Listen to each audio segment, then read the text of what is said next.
this second, And that's but what you it's important to me. That's why it's there. I think it's a I think the whole concept of it enduring, is something that should continuous be given focus and right. Not only sexually, I'll explain some other but also promise. In your relations with others. The pleasure which you derive in work, in fulfillment, in becoming ambitious, achievement, success, in possession, either of ideas or of things. Right? Mm-hmm. So, the principle of pleasure is, for most people, the meaning of life. Right? Please, let's be terribly honest. We can so easily deceive ourselves. And in the pursuit of pleasure, fulfillment becomes extraordinarily important. Sexually, fulfillment of your desires, fulfillment to be somebody important, famous, successful, all that. Now, is pleasure the full, deep meaning of life? Which is what you want, right? Is that the meaning of life?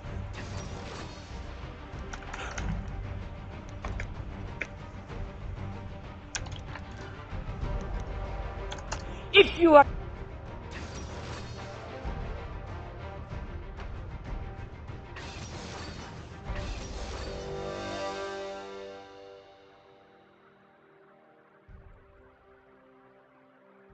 and flocks that know. Let me say a little bit about this business of the archetype of the circus and why I see that as conversationally a bridge for talking about the psychedelic experience and the unfolding future. First of all, the circus is a wonderful place for children. In fact, it's a celebration of the values of childhood, both individual childhood and archaic childhood. But it's also ambiguous. I'm sure my first awareness of Eros that I have any memory of was when I was a person so small that they were wrapped in a blanket and passed from hand to hand. Mm-hmm. And I saw a lady in a tiny two-piece spangled costume hanging by her teeth, working without nets. I think I left it over there the big top. And I got the Eros death dichotomy there. Similarly, in the circus, away from the light and the action, away from the center ring, are the exhibit halls, the thing in the bottle, the hermaphrodite, the fat lady, the goat-faced boy. In other words, realms of mutation, strangeness, dread for a child or anyone else with their wits about them. And then the circus is a symbol for designated impropriety. When I was growing up on the west slope of Colorado in the town of Paonia, every 4th of July is Cherry Day without a hint of irony. And a carnival always came to town. And we children were always told that in the week that the carnival was in town, we couldn't stay out and play past 9 o'clock because these strange people, some even of dark-skinned hue and so forth and so on, were there disequilibrating the normal social ecosystem. And then, of course, any child worth their salt wishes to run away to the circus. So it's a symbol of an alternative to bourgeois values. That's what it is. So I see both the psychedelic experience and the future as having all these properties that I've just talked about. Being more eccentric, more erotic, more menacing, more dynamically chaotic, more challenging, and more appealing to the inner child in each of us than the past has been. And as I say, it's what in Jungian psychology is called a coincidentia positorum. It's a union of opposites. It's not a thing which is all good or all bad, all up or all down. Like all real things, it manages to encapsulate into itself contradiction and this sense of tension that comes from that contradiction. Now somebody hearing this might say, well, it's strange to connect the psychedelic experience to the future because isn't it archaic? In fact, perhaps a tool of use in our distant hunting and gathering past, but now to be put aside by science adumbrating sophisticates such as ourselves. This is one way of knocking the psychedelic enterprise. But I completely differ with that because I believe that the only way to smooth our movement down the birth passageway here at the end of history is actually by going back and revivifying archaic values. That the journey through history took an enormous toll on our humanness, and that aspects of our being had to be suppressed or were suppressed. We can argue whether it was necessary or not. That science, Calvinism, urbanism, industrialism have all taken their share of an essential humanness that was intact as recently as 15,000, 20,000 years ago. In other words, we're not talking about biological evolution here. We're talking more about how culture, as an enterprise, has insulted the individual. We have all, whether we are Hottentots or Hasids or citizens of Houston, we have all made too many sacrifices in the name of fitting ourselves into the culture we find around us through the circumstances of our destiny. Culture, then, in my analysis, is perhaps enemy is too strong a term, but it's a toxic environment that one needs to negotiate with great care. And people who are so clueless that they never realize this, who imbibe their culture, who somehow exemplify its values, are dehumanized in the process. Because cultural ideals are always caricatures.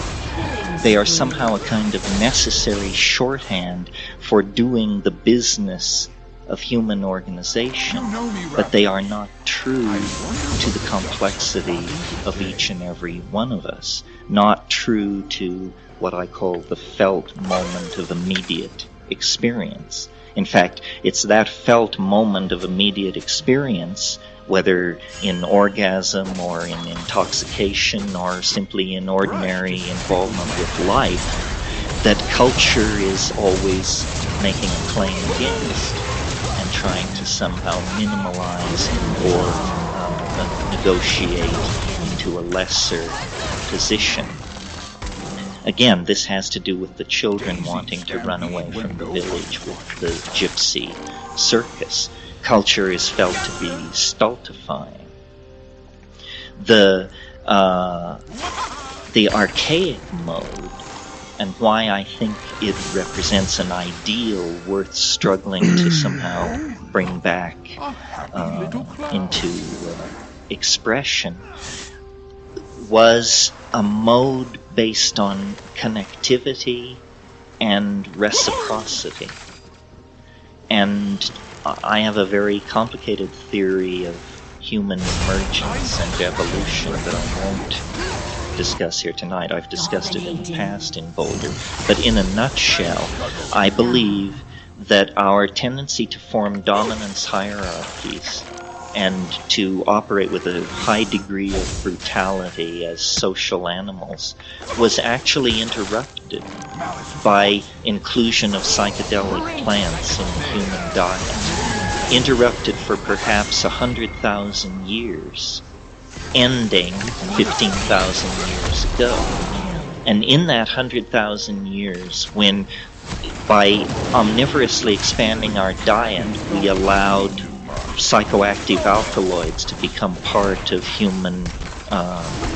human experience, our tendency to form these male-dominant hierarchies was overturned. In other words, we literally medicated ourselves out of a style of organization that was brutal, if not neurotic.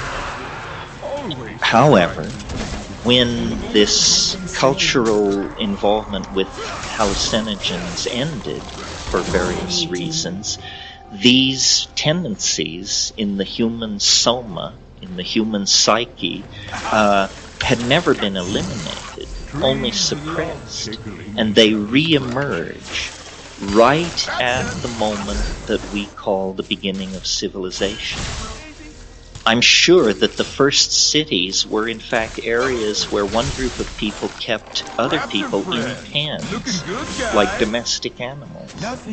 Domestication and civilization are curiously intertwined concepts.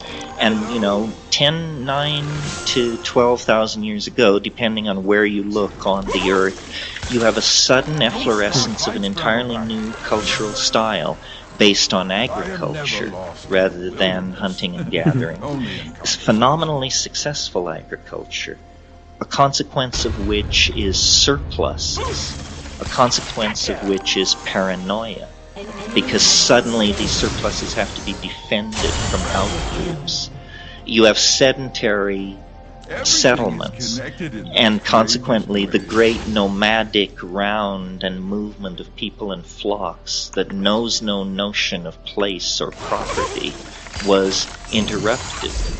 And so at that moment where you get the first urban centers, agriculture, you also get male kingship, standing armies, and role-specific social definitions. In other words, the high priest, the shaman, the miller, the metal worker, the soldier, the whore, the slave. This all comes into being, where before everyone operated as required in any circumstance. And my analysis is that the fall from a sense of the eminence of God, in whatever form you want to talk about it, the fall from a sense of the living vitality of nature, the fall from a sense of authentic community, these falls all characterize the experience of human history. And we are now basically at the end of our rope. We can fall no further without dragging the entire enterprise of planetary biology into catastrophe. And so, according to some marvelous rule which must govern everything, at the last possible moment there's a compensatory reflex. There's a counterflow. And I think this counterflow in the West, it has many dimensions. This is a hideous simplification, you understand. But The counterflow in the West has to do with this incredibly pretentious and self-righteous science, which named itself anthropology, sailing forth about 100 to 120 years ago and beginning to gather up all the detritus of the destroyed Aboriginal cultures, their cooking utensils, their origin myths, their hunting implements, and yes, by golly, their medicine kits. And the importation of these medicine kits and all this anthropological and ethnographic data back into the core of Western civilization was an authentic situation of a Trojan horse. Because inside these apparently harmless objects and plants was lurking the long-banished demon of community, egalitarianism, care for the earth, all the things that had been compromised by the march towards scientific positivism and the present scientific civilization. And in the course of the 20th century, this has been an enormously hard-fought social issue. Do people have the right to explore their own minds for spiritual or hedonistic purposes, absent the guiding hand of government? And many people, reasonable, decent people, have expressed puzzlement as to why the establishment is so resistant these apparently harmless stay-at-home activities, largely. To me, the answer is obvious. The government is not so duped as one might imagine, and by the government it's a generic term for authority in all times and places. It is perfectly obvious, to me anyway, that psychedelics so challenge cultural values that a society has to be incredibly confident of its first premises to allow its citizens to habitually and regularly explore altered states of consciousness. That's a level of democratic dialogue that would rip this society asunder. I mean, American society cannot function without a vast, deep, hidden, dark closet into which nobody ever looks and no rhetoric ever penetrates. And if it did, the whole enterprise would just rip at the seams. Every once in a while, this happens. President's blowjob, a case in point. But, we move very slowly and cautiously in these areas.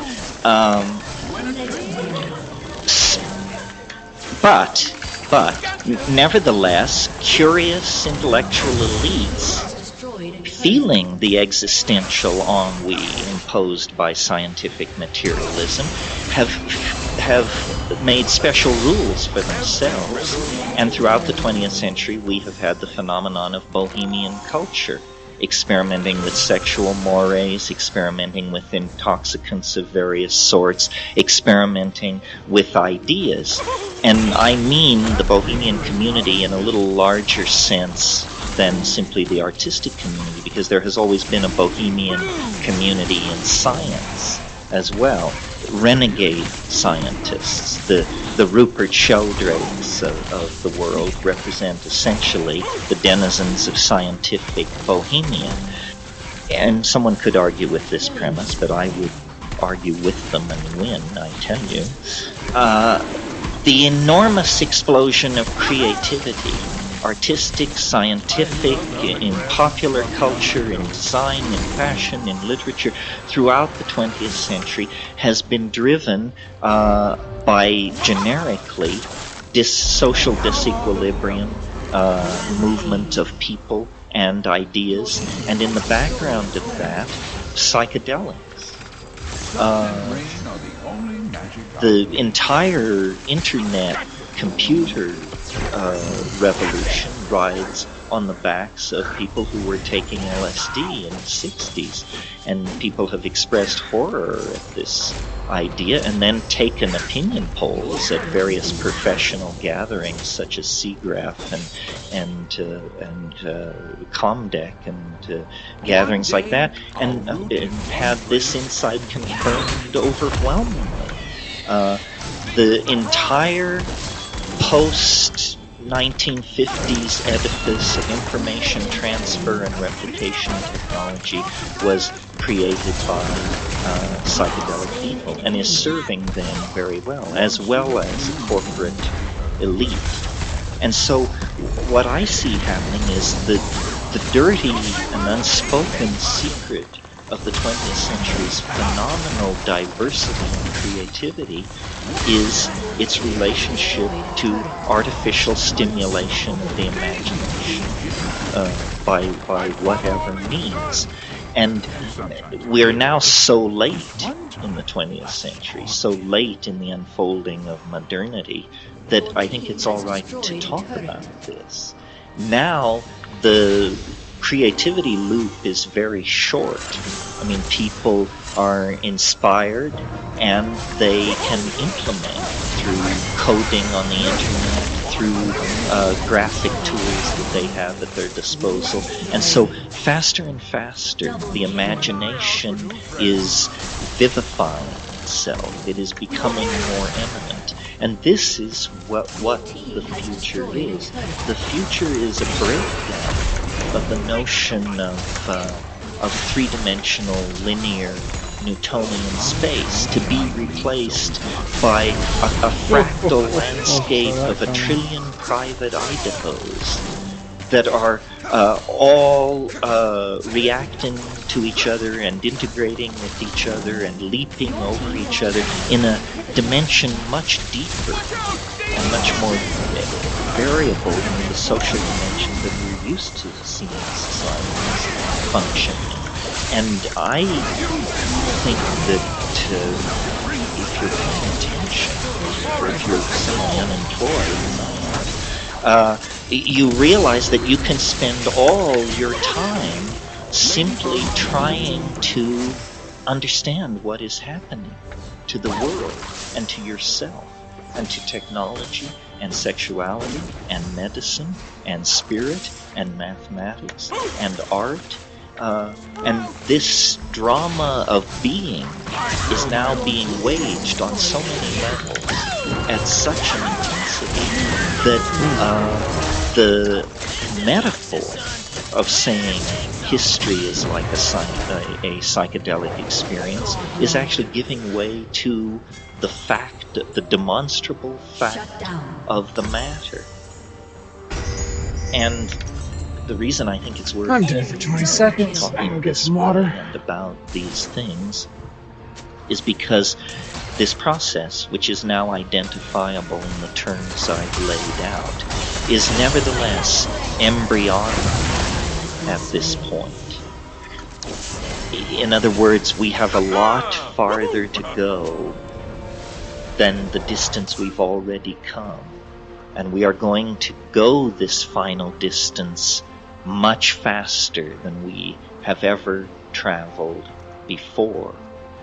And there is a lot of fear about the future and what it holds and the opportunities and the challenges. I mean, when you start talking about life extension, downloading human beings into circuitry, nanotechnology, an infinite number of easily designed and uncontrollable drugs, psychedelic and otherwise, that do all kinds of things, artificial intelligence, possibly alien intelligence, you realize the planet is busting at the seams. And the main task of everyone who, by good fortune, finds themselves close to the top of the pyramid in the high-tech industrial democracies, and I mean everybody in this room tonight for sure, the main challenge then is to participate in the managing of this, the managerial process. Not that it can be flawlessly managed. It has a morphogenetic dynamic of its own. And in fact, this morphogenetic dynamic is so powerful that if you don't arrange yourself to its convenience, life will probably get very weird indeed. People who are homophobic, or people who have racial prejudices, or people who believe in grab as much as you can and hold the other guy down. These people are going to have extremely unpleasant surprises if they haven't already along the road of life, because these are fatal, not simply erroneous thought structures, they're fatal thought structures. Only the expansive, the generous, the psychedelic are going to be left standing when all of this stuff is sorted out, if it is ever sorted out. So this archaic quality of the psychedelic experience, exemplified by the shaman as the paradigmatic figure who brings together archaic values. The shaman is, I think, the icon that might ease the transition into this new order of information and being. Because I think shamans have always stood in a position relative to the other of being sort of the advance scout for their cultural group or their tribe. It's a strange thing, in, for instance, a tribal group, there will be initiations into puberty for the boys and the young women, and often these will involve various theatrical, we would say, performances where demons appear or seem to appear and are very frightening. Well, all this stage machinery, smoke machines and drums and so forth and so on, is in the hands of the shaman. The shaman is the one who is allowed to know how the culture is wired under the board. Everyone else stands out bathed in the glow of the big screen of cultural values, but the shamans are the people who actually understand the reasons for these performances, myths, rituals. I've spent time in the Amazon on more than one occasion. You would go into some remote room and the people gather around. They're very curious and they want to touch your skin and your instruments and your tents and things. But always at the edge of this chattering, happy group of people is a guy looking on who isn't pushing his way forward and who doesn't care about Gore-Tex. And this is the shaman. And he is essentially an alienated intellectual. And he observes the behavior of his culture from a higher point of view. And in fact, if you know anything about shamanism, you know that worldwide it explores motifs of levels, transition, ladders are climbed, sacred trees are climbed, magical flights to distant realms are accomplished. The shaman can shift levels, and we can say, well, this is a way of talking about intoxication or trance, or, well, yes, but in fact, when you stop talking about ways of talking and actually get loaded, what you discover is that they were speaking as clearly and concisely as not only they could, but as is possible.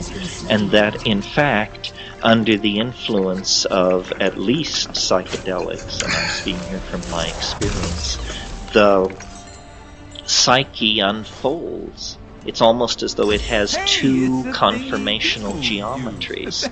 One, folded, tight, culture-bound, paranoid, ego-driven, so forth and so on, the culturally defined persona, the good son, the hard worker, the good mom, so forth and so on, and then absent those cultural constraints and under the influence of a, and let's use the Jungian word, inflating dynamic, like a psychedelic, the self, the ontos of being, unfolds into a completely different world. And I maintain that it is not fully grasped within psychological metaphors alone, that this world that is unfolded into is better grasped by mathematical metaphors. And what I mean by that is, this is not a vision, an insight, a trip. This is an other dimension, as Riemann, Lobachevsky, and Euclid would understand the word dimension. This is why the shaman can see where the game will congregate, predict the weather, successfully cure, because the shaman is perceiving the world from a higher order mathematical domain that is outside the confines of cultural conditioning. And just, where am I going with this? We're close now. The learning curve was steep, but now a storm-battered cabin. Where this is going is this evolution of the shamanic hyperdimensional type out of confined culture is a fractal model for what is happening to us here at the end of history. We are trying to build not a class of shamans, but a shamanic culture. In other words, a culture, and there has never, I think, been a culture that is taught on the planet, a culture that actually lives of the fourth dimension. Not as passed down through a shamanic class, but as a component of the felt experience of every single member of that culture. And that is what this spatial displacement of locality is about, how our minds are spreading over the planet. We are losing our association to our genetically endowed primate bodies. We are no longer, our gender self-definition is no longer bound by biological destiny. Our political institutions are designed to free us for class transition. We are in this act of expanding to fill a larger mental space. And this is a huge thing. I mean, you hear about the paradigm shift, but we're like barnacles on the whale of the paradigm shift, and it's very hard for us to orient toward what is happening. We each think we're having our own private adventure with our career, with our sexuality, with our philosophical understanding, with our psychedelic voyages, with our spiritual teachers. But in fact, notice that everybody else is going through something very similar. And the payoff of all of this, I think, is a more comfortable mode of being. That we really do feel the weight of some kind of original sin. We are cast from paradise. We feel flawed, and if we aren't flawed, we rush to invent flaws. So, if agriculture didn't do the trick, then phonetic alphabets surely will. And if that can't, how about monotheism? And if that can't, how about science? And if that can't, how about political correctness? And on and on and on. We flagellate ourselves for our perceived inadequacies, define ourselves as apart from nature, a fallen creature. And we say this came from the church or the corporation or the king, but everybody participated in this particular thought crime along the way. I mean, there were few brave heretics who held out against it. Now there are many heretics who hold out against it and say the distinction between the artificial and the natural, between the male and the female, between the polis and the wilderness, these things must be erased because they are infantile. They are the things of childhood. We have come to the end of our childhood as a species, as a semi-cannibalistic, rape-prone, ravenous, copulating, destroying ape species. Business along those lines is a sure bullet in the head for every man, woman, and child on this planet within 500 years, no question about it. And so, what we pride ourselves on is our flexibility. Well, by God, we're going to be put to the test. Everyone must push themselves, and the great enemy to this process, and people say, are you an anarchist? Are you a nihilist? What are you? The great enemy to this process of freeing ourselves for a dynamic future, I believe, is ideology. Not bad ideologies, God knows we have enough of them, but ideology itself is a form of neoteny, a form of self-juvenilization. It's a cop-out. A mature, civilized being lives without closure. Without the closure provided by Freudianism, Marxism, Buddhism, positivism, capitalism, Zen, the Hopi prophecies, the teachings of the Arturians, or anything else, living without closure is honest living.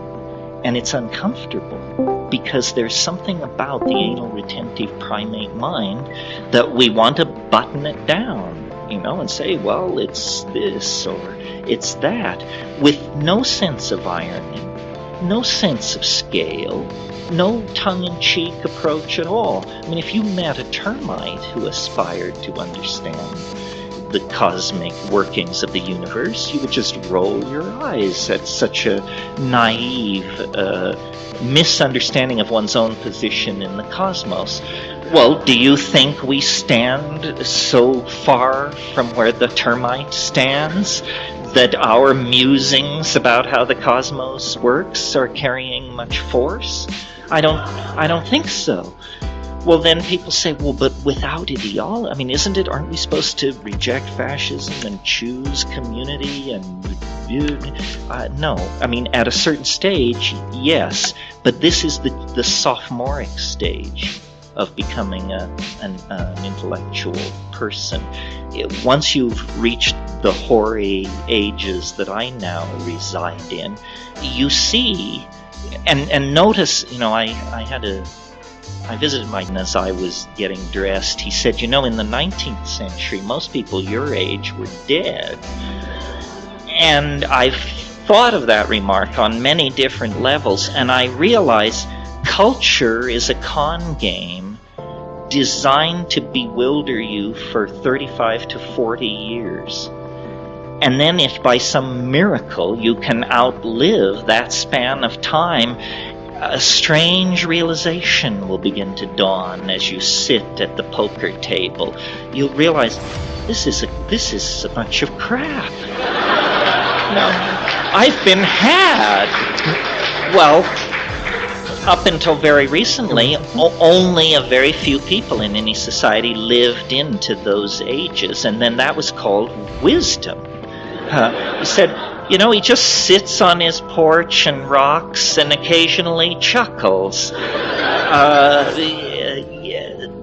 now, because the cultural dialogue is so frank, and because so many people live to very ripe old ages, the biologically generated con of culture is being seen through. And the falsity of ideology is exposed for what it is, something that you bamboozle children with for 30 years. But beyond that, it doesn't serve. Well, so then what is to fill this void that has always been filled by passionate convictions, regardless of what they might happen to be? what is to fill the void is what I call, and I mentioned it earlier, the felt presence of immediate experience. The felt presence of immediate experience. This is sufficient. It's hard for us, armored as we are, and defocused from the moment as we are by our previous imbibing of toxic cultural values. Occasionally we touch this. Well, I think psychedelics are the way back, that you can train yourself. And there may be other roads back, meditation and so forth. But psychedelics is the fast track, I would argue, to a sense of here and nowness, a sense of bodhi mind, a sense of stillness, a sense of connectivity to the Gaian intent. And with that, the morphogenetic dynamic that is unfolding becomes exhilarating, adventuresome. Trust, you can reach down into it and trust nature.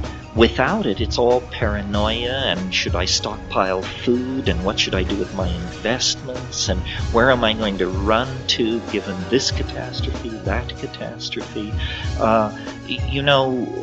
People are so agitated by the notion of the end of the world, and yet don't seem to notice that the end of their world is a pretty sure bet. Most people are dead. I hate to be the one to break it to you. Whatever dead means, we don't know. But most people are in that condition. And so it shall come to us, presumably, in one form or another. Well, compared to your own self-extinction, issues like the end of the world seem like fairly abstract political matters. So I think that corporate capitalism and object fetishism, which seem to be two human traits that cross-fertilize each other, are run on anxiety. And that this anxiety trivializes what it is to be human. And that all of nature waits upon human beings to awake from the delusion of history and to re-embrace the living processes that nature represents. And the medium of exchange are the psychedelics. They are very mysterious. Anybody who thinks they simply, through perturbation of brain chemistry or something, allow, repressed material from the personal unconscious to come into focus. This is such a dumbing down of what it is.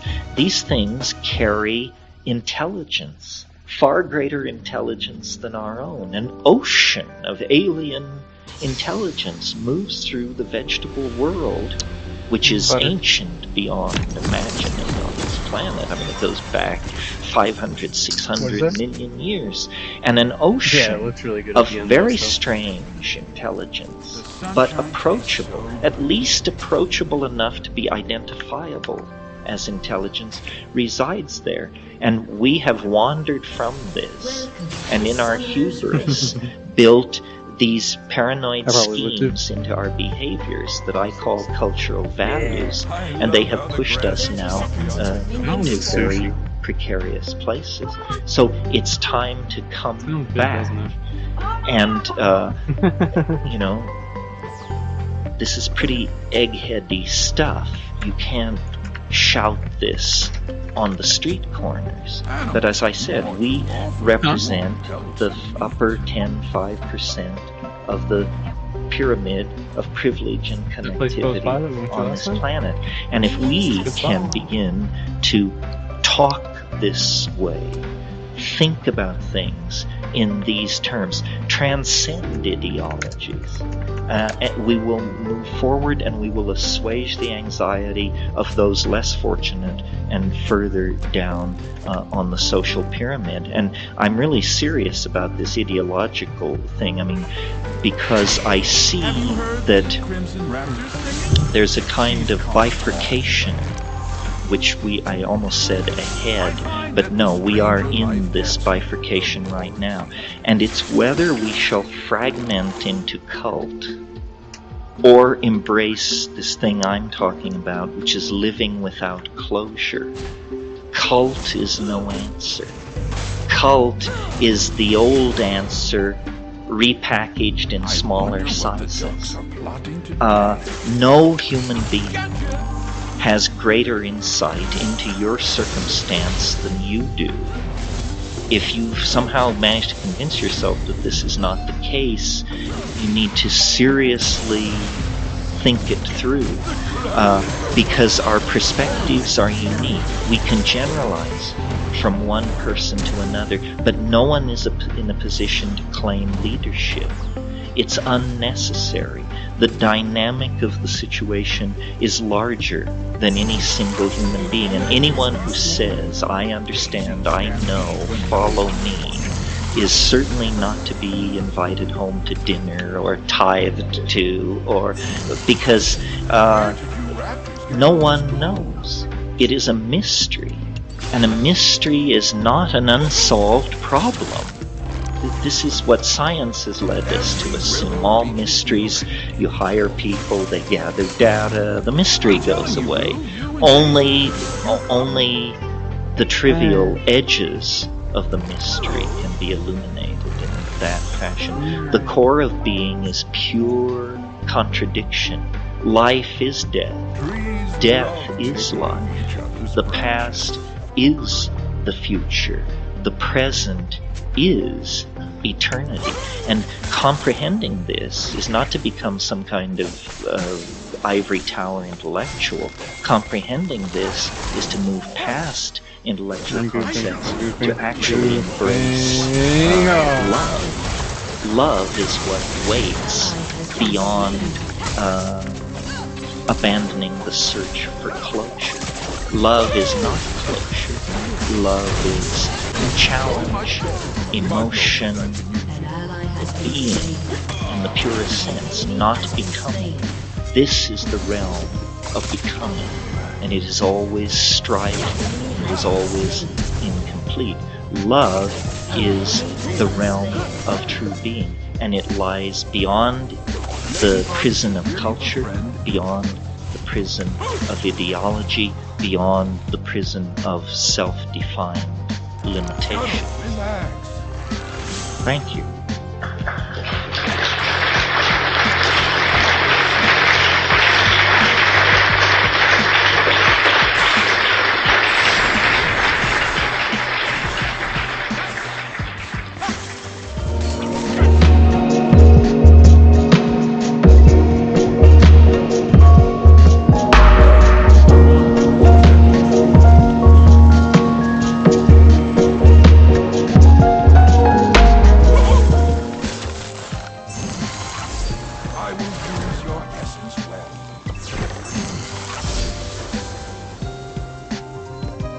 When you fully realize that to be surprised at everything is high wisdom, you get a new point of view towards the world, which gives you almost what could be called a child's vision of life. To a child, the world is entirely new, and therefore all of it is extraordinary. When you get used to things, you see a tree, and you say, oh, well, that's a tree. We're used to trees. We know what trees are. But if you can go back to your childhood and remember how it was when you first looked at a tree and you saw the earth itself reaching up into the sky, extending itself in many branches and waving all these little flags at heaven. Or when you looked at the sun as a child, you stared at the sun, it was marvelous, and the sun turned in flocks that knows no notion. In order to make sure we all understand the domain we're operating from here, I would like to talk a little about what it's like to be loaded, because I think that's the ground zero of what we're talking about. Psychedelics are like any other social phenomena. There are a lot of wannabes. There are a lot of people who are along for the ride. I'm sure the pagan community is no stranger to this phenomenon because there are certain residual spin-offs if you proclaim yourself pagan that are hard to obtain any other way. Similarly for being psychedelic. My notion of the psychedelic cosmogony, if you want to think of it that way, is it's like a bullseye. It's like a series of concentric circles, and various substances place you in various quadrants of that mandala at various distances from ground zero, which is at the absolute center. And nature, in her bounty, has provided various coordination points. I mean, there's the cannabis coordination point, the opiate coordination point, the tropanes that were so important in European witchcraft, the solanaceous plants, hyoscyamine, those things. That's a different chemical family and a different group of plant families that these compounds occur in. And I've been at this fairly steadily since 1964, and have tried to do everything with a certain level of attention and reverence, because I think that, it's all very fine to go armed with the knowledge of pharmacology, dose response, LD50, and all that.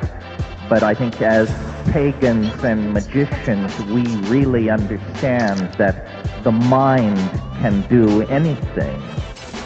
And there's a horribly frightening little passage in Jung somewhere where he says, the unconscious has 1,000 ways to terminate a life that has become meaningless. Meaning, you'll step in front of a streetcar or something. So, in my lifetime of looking at these things and being interested in many other things as well, heresy, obscure backwaters of art history and literature, peculiar philosophies that rose and fell centuries ago in obscure parts of the world. My theory of life's exploration is to run edges. And I've mellowed over the years, but I used to say, if a book isn't 100 years old, you shouldn't read it. If a person isn't dead, you shouldn't worry about them. If they wrote in English, you shouldn't bother with them, so forth and so on. In the course of sorting out as many peculiar and bizarre possibilities as life could offer me in many places, my attitude was always critical. My attitude was always a show-me attitude. I don't believe in faith. I don't believe in belief. My favorite gospel story is the story of the Apostle Thomas, who was not present when Christ came the first time after the resurrection to the upper room. And then later Thomas came to the apostles and they said, the master has been here. And he said, you guys have been smoking too much of that red lead. And then Christ came again. But in this conversation with the apostles, Thomas said, unless I put my hand into the wound, I will not believe it. And then time passed, and then Christ came again to the upper room. And he said, Thomas, come forward. Put your hand into the wound. And he did, and then he said, Lord, I am not worthy, so forth and so on. My conclusion about this story is that alone among all humanity in all times and places, only one person ever touched the incorporeal body of God. Thomas the doubter touched because he doubted. It was not necessary that the believers should be vouchsafed such a boon, but the doubter was awarded the supreme enlightenment. Okay, so much for that. So my thing has always been, whether you present me with a diet, a social arrangement, a society, a sexual conundrum, a work of art, my criteria is it shit or is it shinola? And I'm happy to give you the benefit of my personal life's experience proceeding along those lines. I want to talk about what to my mind is the quintessential hallucinogen, and consequently the quintessential spiritual and magical tool of this dimension, and that is DMT, dimethyltryptamine, a compound that occurs in the human nervous system. It occurs in many, many plants. It is the commonest hallucinogen in all of nature. And I don't know how you got to where you are this afternoon, but the way I got here is by testing and by hoping and by pursuing a magical, if that's the word, a miraculous, a transcendental ideal that over the course of life, experience strips from you. You know, you have to get a job. Your first love is not your last love. Slowly, this pristine, shining belief in perfectibility is eroded by the slings and arrows of outrageous fortune. You know, the dark oxen that turn the millstones of the world. But I'm here to tell you that it is real. There is a doorway into another dimension. Aladdin's lamp is real. Fairyland is real. Magic is real in the most real sense. In the same sense that what we call reality is real. And I learned this through this compound. And one of the great puzzles about this compound is why more people don't know about it. No brotherhood initiated me. No lineage reaching back to the fall of Atlantis brought me into its circle. Therefore, I feel completely free to say anything I want. Nobody has ever come to me and said, you are spilling the beans. You are telling the secret. A long, long time ago, and we all have different opinions. This is mine. I hope it doesn't offend. But a long, long time ago, I took an oath to tell all secrets that came my way. Don't tell me a secret. I won't keep it. I'm against secrets. I'm against hierarchies, lineages, all assumption of special knowledge on the part of anyone in the presence of anyone else who is abhorrent to me. I mean, I am a true anarchist, first and foremost.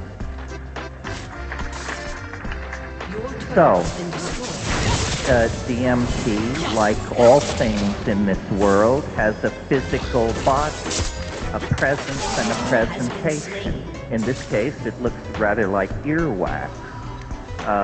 It is orange. It is crystalline. It smells vaguely of mothballs. And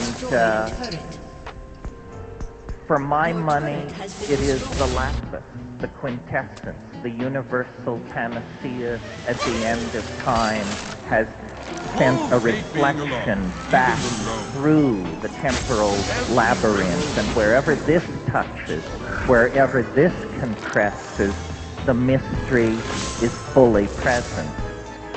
So what is it then? Well, it's an experience, and I maintain it's the most intense experience you can have this side of the yawning grave, without doubt. I mean, people say, is it dangerous? Well, the answer is only if you fear death by astonishment. Yes, that's a joke here.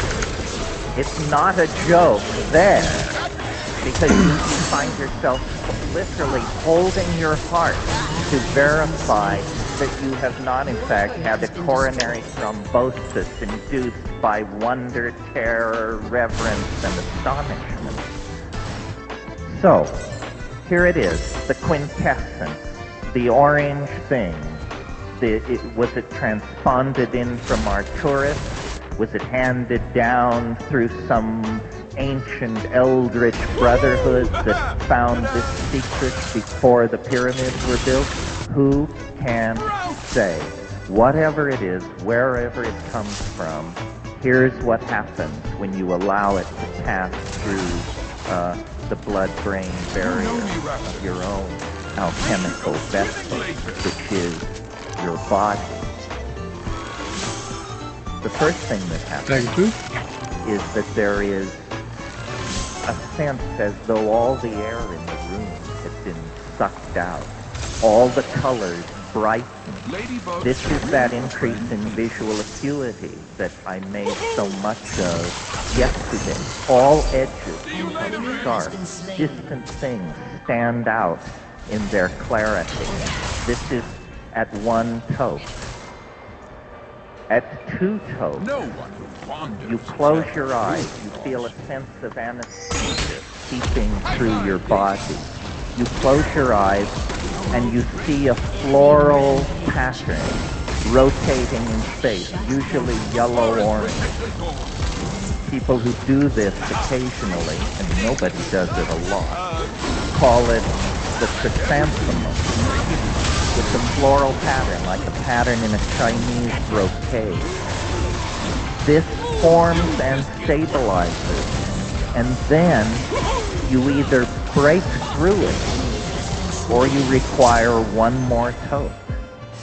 And these are matters of physiology, shamanic intent, so forth and so on. The leather-lunged hash smokers among us have a leg up in this department. This is a spiritual discipline where the ability not to cough makes the difference between shunyata and, try again, Sam. So, you take, let us assume, a third toke, long and slow, through a glass pipe. You vaporize this stuff. You don't mix it with weed or oregano or any of that, which was done in the past. You want the pure stuff. And you take it in and in and in. And there is definitely somewhere in here a threshold which you must exceed. And when you do that, this membrane-like thing, this chrysanthemum, will actually part, and there is a sound like the crumpling of a plastic bread wrapper or the crackling of flame. A friend of mine says this is the radio intellecty of your soul exiting through the anterior fontanelle at the top of your head. Could be. In any case, this crackling sound and a tone, a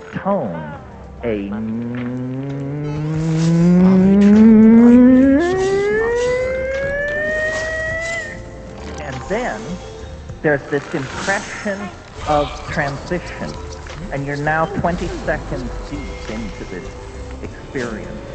There's an impression of transition.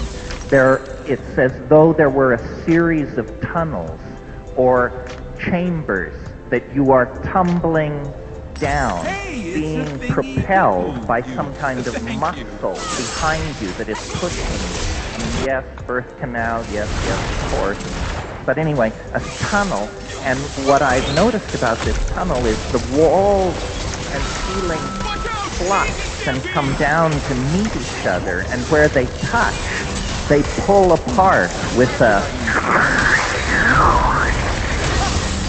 And then you're propelled into the next phase, and then the next, and then the next, and there is this...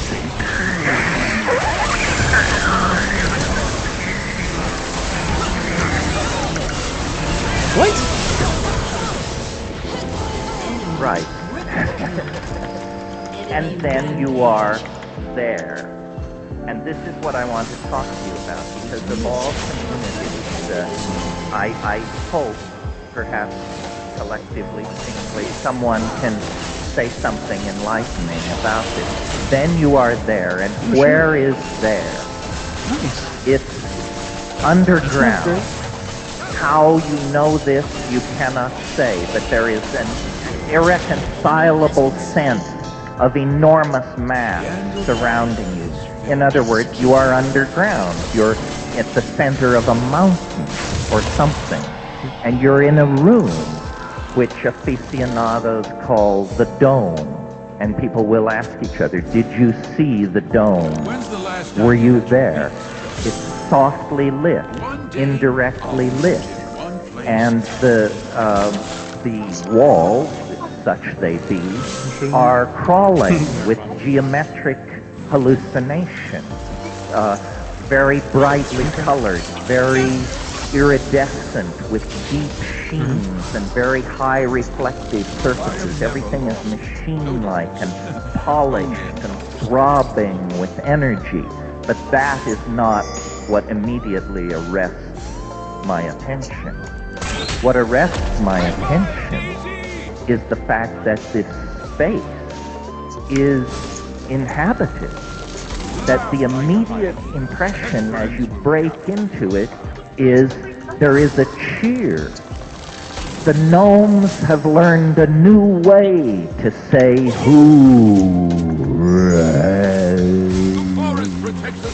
You break into this space and are immediately swarmed by squeaking, self-transforming elf machines. These things which are made of light and grammar and sound that come chirping and squealing and tumbling toward you, and they say, hooray, welcome, you're here. And in my case, you send so many, you come so rarely. and my immediate impression, no matter how many times I do this, and I've done it maybe 30 or 40 times, which isn't a lot in a lifetime of worshiping it, my immediate impression is that they are welcoming. There is something going on which I've over the years come to call love. L-U-V. Not light utility vehicle, but love that is not like eros or not like sexual attraction. I don't know what it's like exactly. It's almost like a physical thing. It's like a glue that pours out into this space. And my immediate impression in there is I'm appalled. I'm appalled at how far I've come. And one of the strange things about DMT is that it does not affect your mind in the ordinary sense, in that, you know, drugs, they make you giggly, they frighten you, they stimulate you, they depress you. DMT does none of this. You go to that place with all your groceries. You're there, and you're there thinking, Jesus H. fucking Christ, what is this? What is it? And it's because when you're thinking, I must be dead. I've done it this time. The psychedelic mantra, I've done it this time. I must be dead. And so you think heart, yes, heart, pulse, yes. And meanwhile, these things are literally in your face. And what they do is they jump into your chest, and then they jump out again.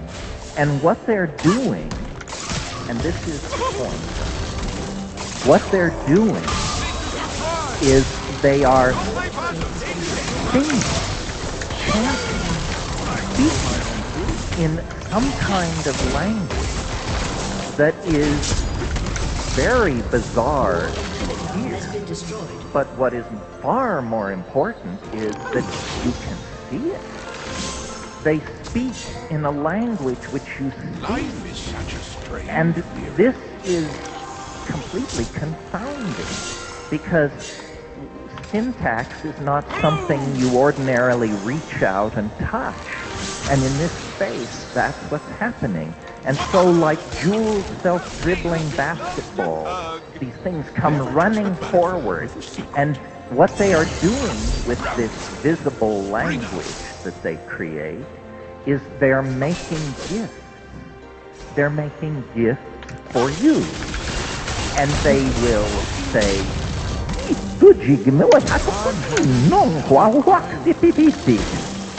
dances as something which looks like a cross between a Sopwith camel, a Havana cigar, a piece of abalone, an opal, and nookie, and they offer it to you. And you're looking at this thing, and as you look at it, it also transforms, changes, speaks, sings, undergoes metastasis, undergoes metamorphosis, and these things are just stimulating. And each elf machine creature elbows others aside, says, look at this, take this, choose me. And as you direct your attention into these things, you have the overwhelming conviction that you could bring a single one of these objects back to this world, that somehow you wouldn't have to say anything. You would just walk up to people and say, friend? And oh my God! You got a piece of the action, the real action. So, this state of ecstatic frenzy, and it's like a Bugs Bunny cartoon running backwards in cyberspace or something.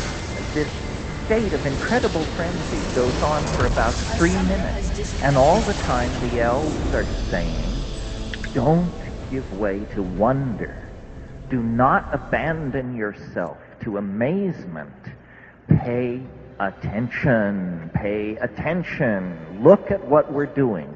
Look at what we're doing, and then do it. Do it. And it's this thing where then everything stops, and they wait, and you feel like a torch, a spark lit in your belly that begins to move up your esophagus. And eventually when it reaches your mouth just flies open. And this language-like stuff comes out. Acoustically, it's the jingwa qua baxite ficinimen qua habedingi tik tipikipiting is the jingo indi bukikeme negamwa bagaktet. But what you're not hearing it. The startled friends who sent you to this place are putting up with this. What you're experiencing is a visual modality since where Sunday. these tones are surfaces, shading, colors, insets, jewels. I've been You are having that making element stuff. It's very good. You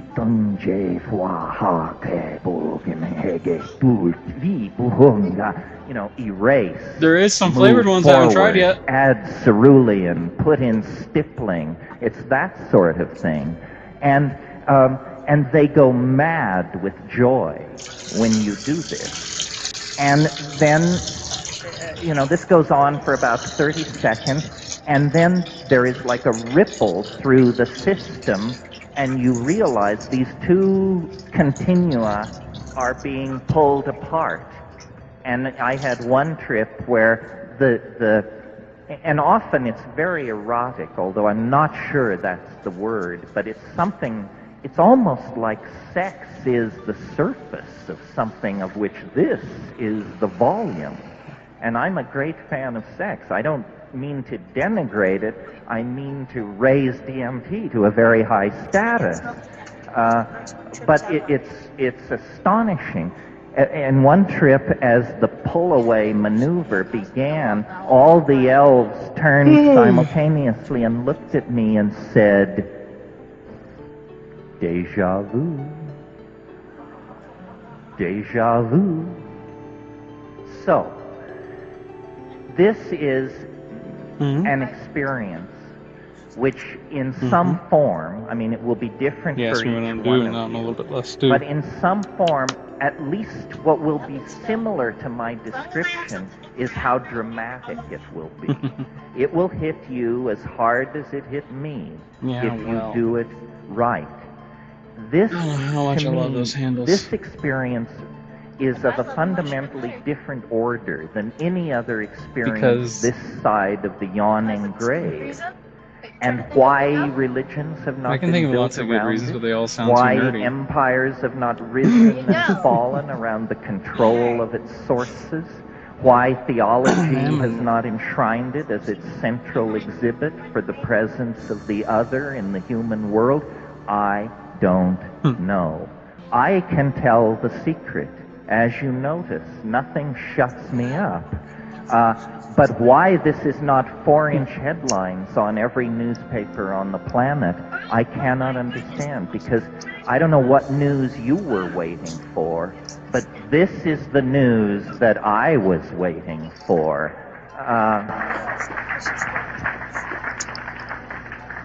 It's an incredible challenge to human understanding to try and make sense of this.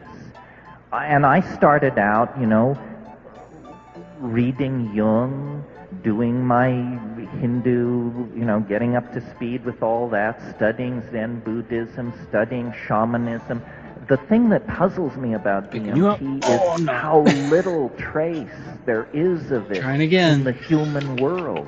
I can't point to a period in European art or the art of some group of islanders somewhere and say that is very much like DMT. It isn't. And yet the DMT thing it's like an avalanche of orgasmic beauty, but a certain kind of beauty. The only words that I can find for the kind of beauty that it is bizarre, alien, outlandish, outre, freaky, and at the very edge of what the human mind seems to be able to hold. Well, where is this coming from? And what is happening?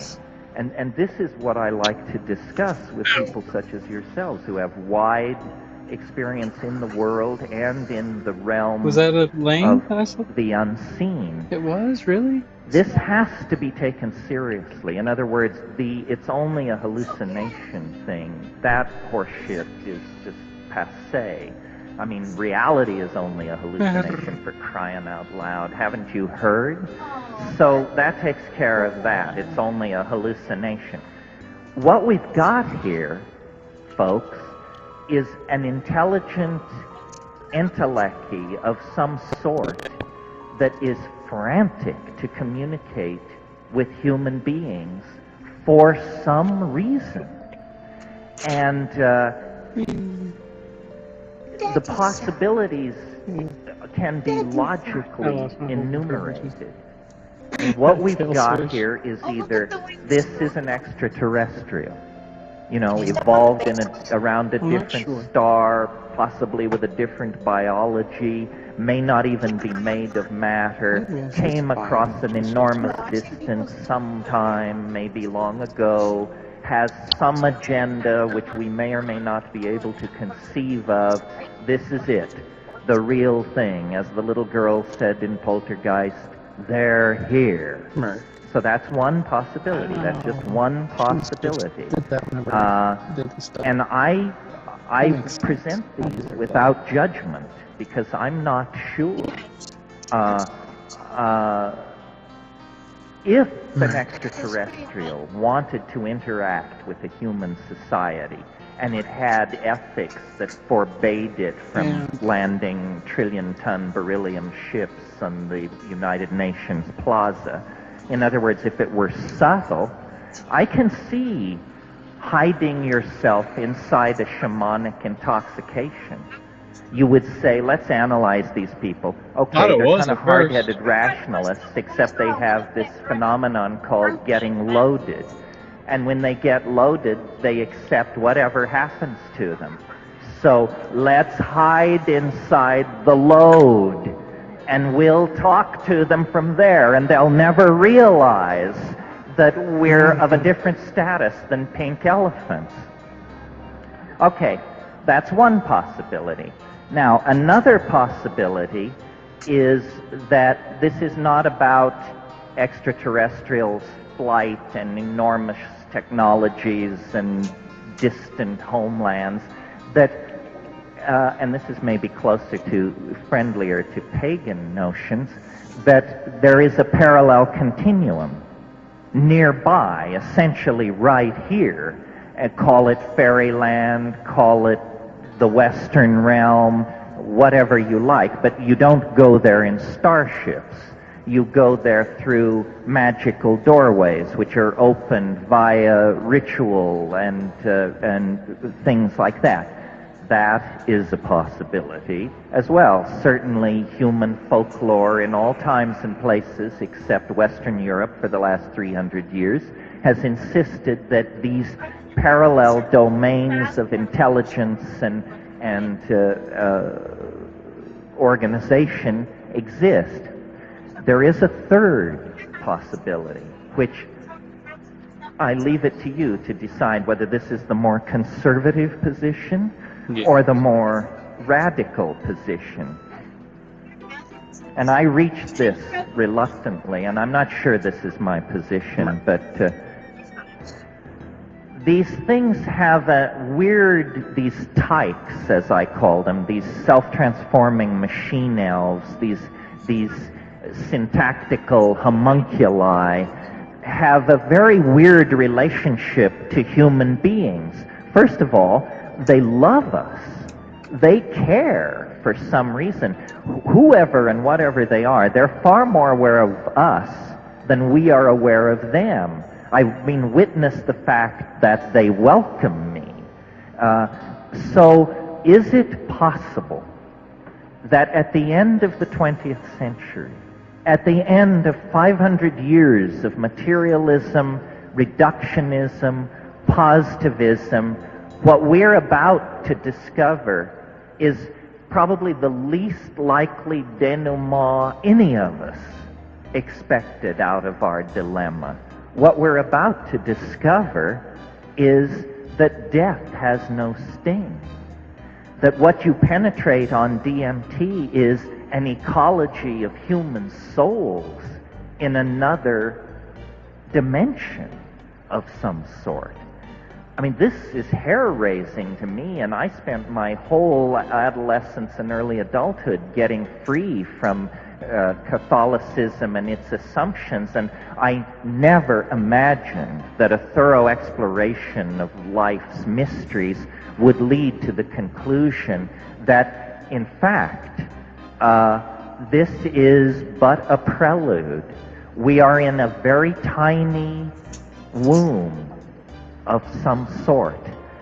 Our lives are gestations, and this is not where we are destined to unfold ourselves into what it means to be human. This is some kind of a metamorphic stage, like the pupa of a butterfly. And so, this is deep water, because, we are fairly agitated over the fact that we fear the planet is dying, and us with it. This stuff raises the issue that you don't know what dying is. Therefore, it's very uncertain exactly what sort of an attitude we should take to it. And as I say, I am not advocating a position. Mysteries are not unsolved problems. They are mysteries. When you stand naked in the presence of the mystery, it is still utterly and completely mysterious. But I enjoy talking to people about this because I think that the human body, the human mind, these are tools for the soul to use in the effort to unlock its meaning and its destiny. And millions of people, perhaps billions of people, have gone to the grave without knowing that this is possible, this experience that I've just described to you. And it's perfectly harmless. I mean, I think that if science would back out of politics and do its work, we could establish that DMT is the most harmless, the safest of all hallucinogens. The fact that it occurs naturally in the human brain is the first clue to the fact that it's benign. The second clue is the fact that it only lasts 8 to 12 minutes. What that means to a pharmacologist is the body perfectly understands what to do with this compound. You take a hit of DMT, and your body says, oh, I recognize this. Activate deanimation cycle, activate demethylation cycle, activate. It knows what to do. And so within 10 minutes, you're down. A drug that you take, and 48 hours later, you're lying around in warm baths and refusing telephone calls, is a drug you shouldn't have taken. Because it's hitting you too hard. It's not clean, it's not smooth. DMT, the most powerful hallucinogen known to man and science, clears your system in 15 minutes. I mean, you're so down, you don't have a small headache or need to take a nap or anything. You're ready to do phone calls. So how can it be then that a compound which each of us carries right here, right in the pineal gland, right in the Ajna chakra, the Philosopher's Stone is no further away than that. How can this be secret from us? How can we be trapped in a dimension of such limitation and such mundaneness when our own nervous systems and the ecology around us and our own history over the past 500,000 years argues that this is what we were born and bred for? This is where we belong. This is what at play in the fields of the goddess must mean.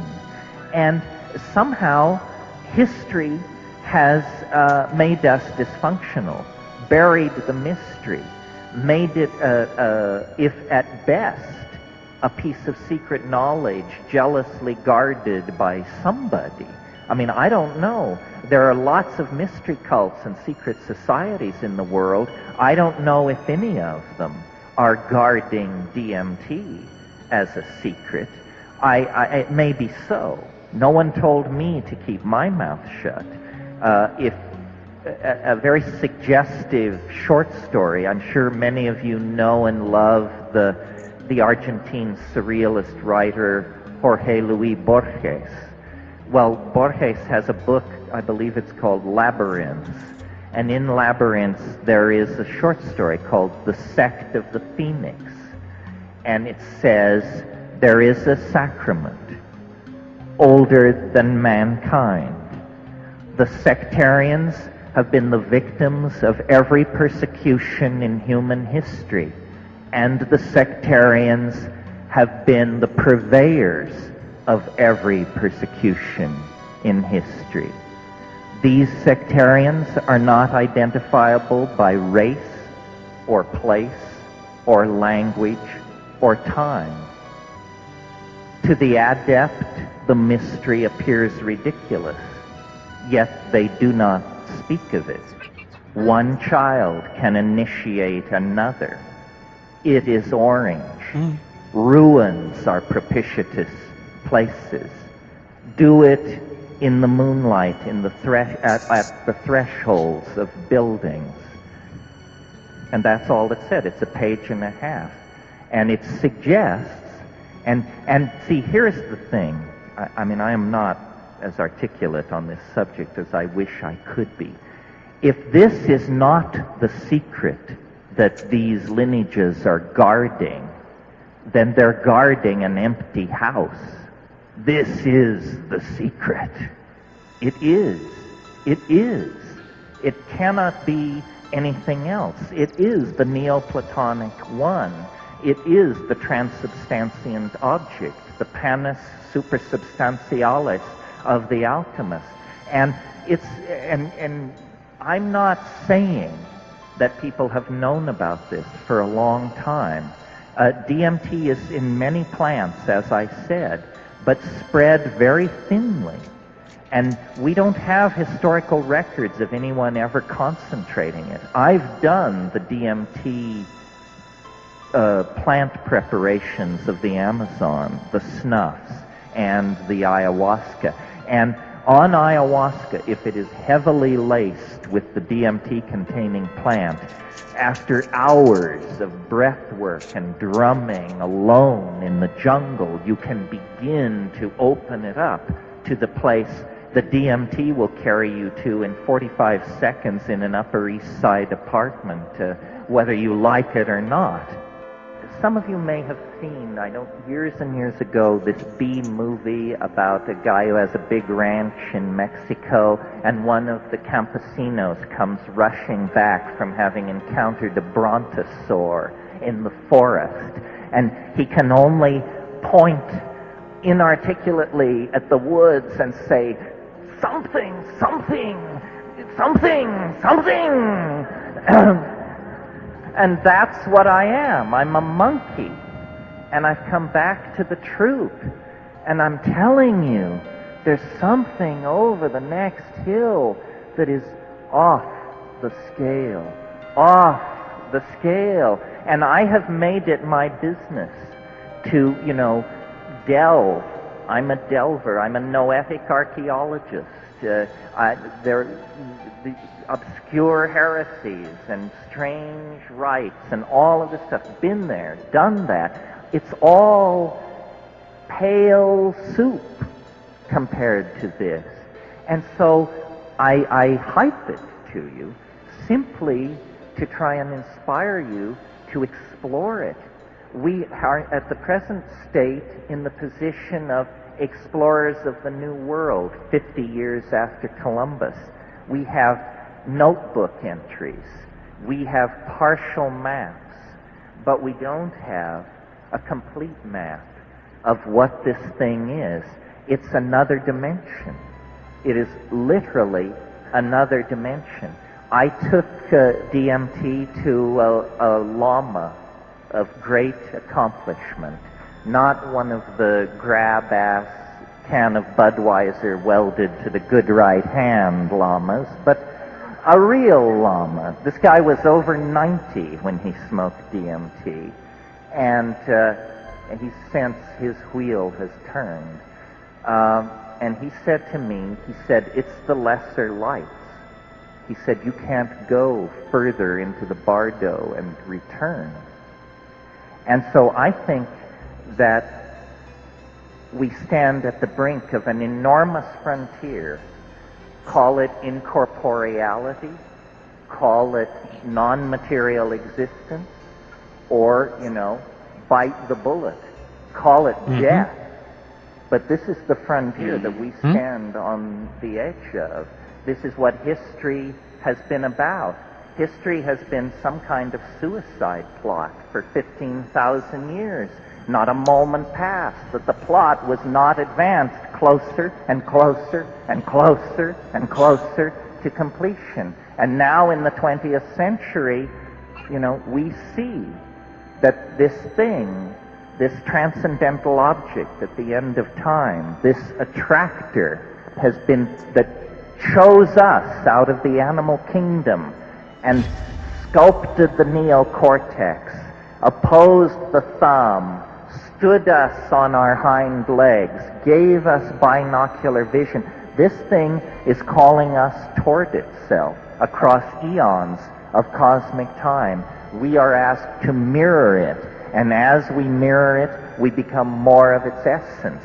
And as we become more of its essence, we leave behind the animal organization that we were cast in the beginning. And what this is about, who knows? Is this a drama of cosmic redemption? Is it the transcendental other at the end of time? Is it a Gnostic demon? Is it Ildabuat? What is it? We do not know. But I really believe we are in the era when we will come to know. And what the psychedelics are periscopes in the temporal dimension. If you want to see a little bit into the future, elevate your psychedelic periscope outside of the three-dimensional continuum and peer around. For thousands, if not hundreds of thousands of years, we have been pulled toward this omega point. The Earth is like an egg. It has come to its moment of fructification. The dawn that has been anticipated since we were herding our cattle across the plains of Africa is now upon us. The east is streaked with the blush of rosy dawn. It is coming upon us, and I think that it will redeem history, that history is not a nightmare. It is a passage. It is an initiation. Think of the fetus in the womb at the moment of transition. Surely it must despair. The walls are closing in. It's being crushed and strangled. Gone are the endless amniotic oceans of a few months before, the weightlessness, the effortless delivery of food through the umbilical cord. Suddenly, it's just boundaries and agony and crushing pressure. That's where we are. And we are going to have to shed history like a snake sheds its skin if we want to slip off into hyperspace, where I think all of magical humanity is awaiting us and cheering us on, lending their weight. They're all out there, Proclus and Plotinus and Plato and Hypatia and Henry Cornelius Agrippa and John Dee and Robert Flood and Eliphas Levi. They're all out there pulling for us. And every shaman and shamaness, every magician, practitioner, as far back in time as you go, was part of the plan, the conjuration, the great work, the distillation of the quintessence.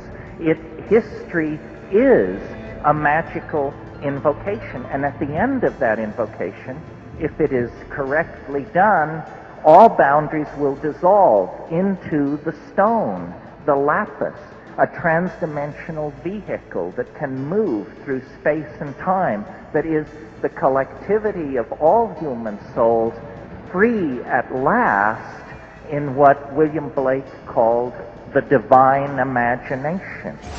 And you don't have to wait for the general dispensation.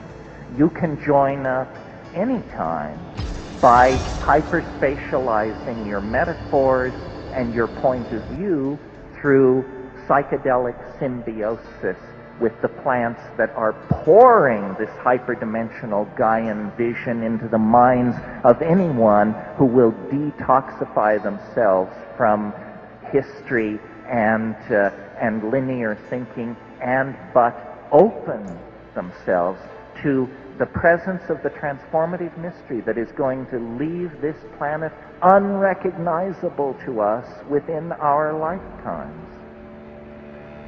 So that's the basic spiel, and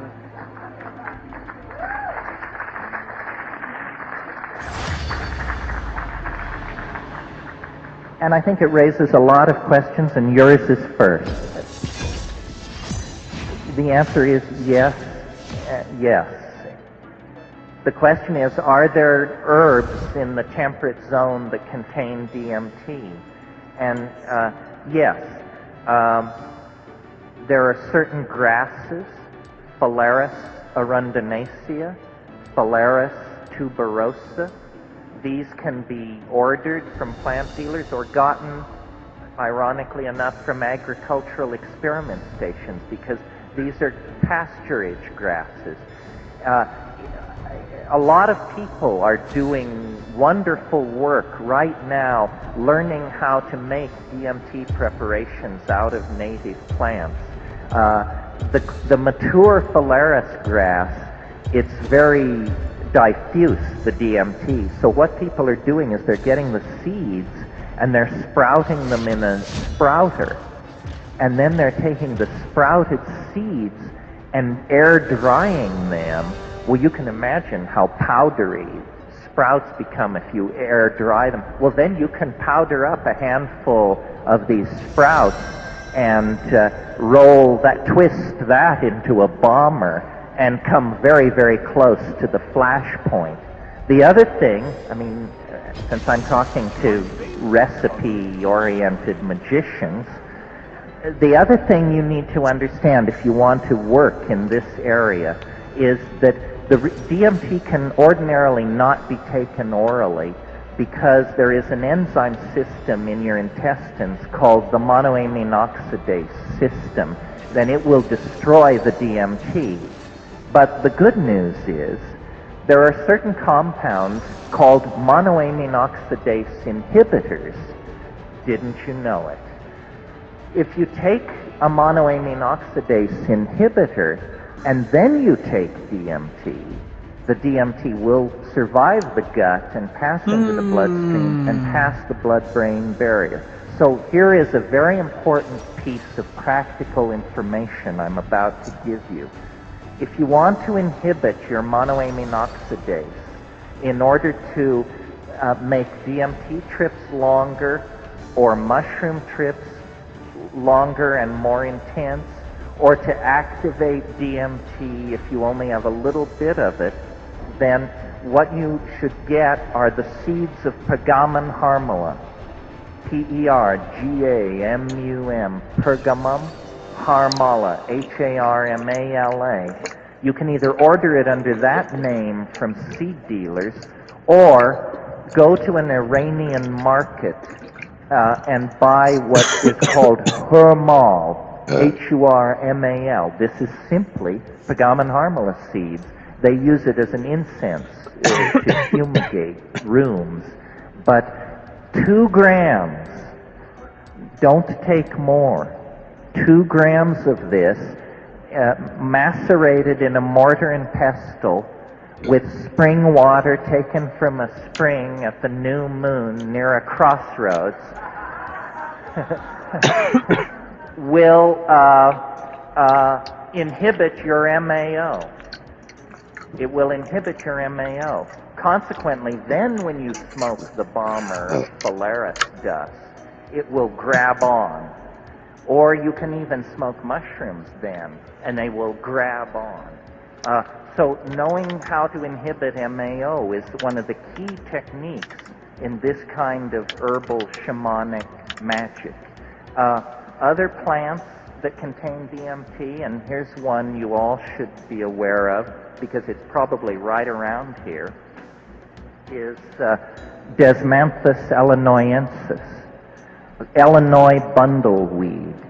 It's a rank weed. I've not seen it except in the dried form, but people have grown hundreds of pounds of this stuff in a few months, and the root bark has the highest concentration of DMT ever measured in any plant. It's higher than the ayahuasca admixtures used in the Amazon. Pardon? In the root bark, which you dry the root and then scrape the bark off, and you'll get this reddish root bark. The red is actually the DMT. Varroa trees in the Amazon shed DMT in their sap, and it's always a blood red sap. And to show you how strong it is, the Indians in the Amazon, some of the tribes, they roll their arrow points directly into that sap, and it's a paralytic poison in the bloodstream of monkeys and small animals. So there is a great deal of work is being done right now, and you should, if you're of an experimental and herbal and alchemical and magical bent, people are creating what they call ayahuasca analogs. This is where you use local plants to create a brew which is chemically equivalent to an Amazonian hallucinogen. And of course, you have the satisfaction that it's yours. It's your magical recipe. No one on earth is doing quite what you've got. And it's a lot of interesting work is being done, and you'll hear more about this. In fact, Jonathan Ott just wrote a book called Ayahuasca Analog, in which the state of the art is spelled out, and it would be worth your while to check that out if you're an experimentalist. Yeah. The question is there a simple reagent test for the presence of DMT? The answer is sort of. You can do a paper chromatographic test, and all you need is a little UV light and some chromatography paper and some solvent dishes. I mean, it's at the level of a 7th grade science project. Yes, I don't know how much I should say on this subject. I'm probably about to say too much. But at one gathering I go to, one of the people who's a very regular part of that particular posse is a wheat breeder. So when he heard about the Phalaris, he was a geneticist and a wheat breeder, and he has been working very quietly on his own to produce super strains of Phalaris, and I think we will soon see super strains, because the underground community is incredibly creative in this area. The compound I talked about yesterday, Salvia divinorum, that's all underground work. Brett Blosser, the anthropologist who discovered it, is a complete freak. The chemist who extracted it, who would prefer I don't put out his name, is a complete freak. And the people who then did the confirmation studies, my brother and his band of performing pharmacologists, all freaks. So we do not take ourselves seriously enough. I mean, we have our scientists, we have our philosophers, we have our thinkers, our legal experts. We are a complete community. And it's no longer, in my mind, even necessary to publish in straight journals and to seek a pat on the head from, the American pharmacology community. They don't understand what these things are for anyway. Yes. I grow my own food. Yes, I'll repeat this and strengthen once again my case to the guy who owns the company that he should pay me, for God's sake. If you want a catalog of extremely rare and useful psychoactive and magical plants, probably the most complete in the world, the company is called Of the Jungle.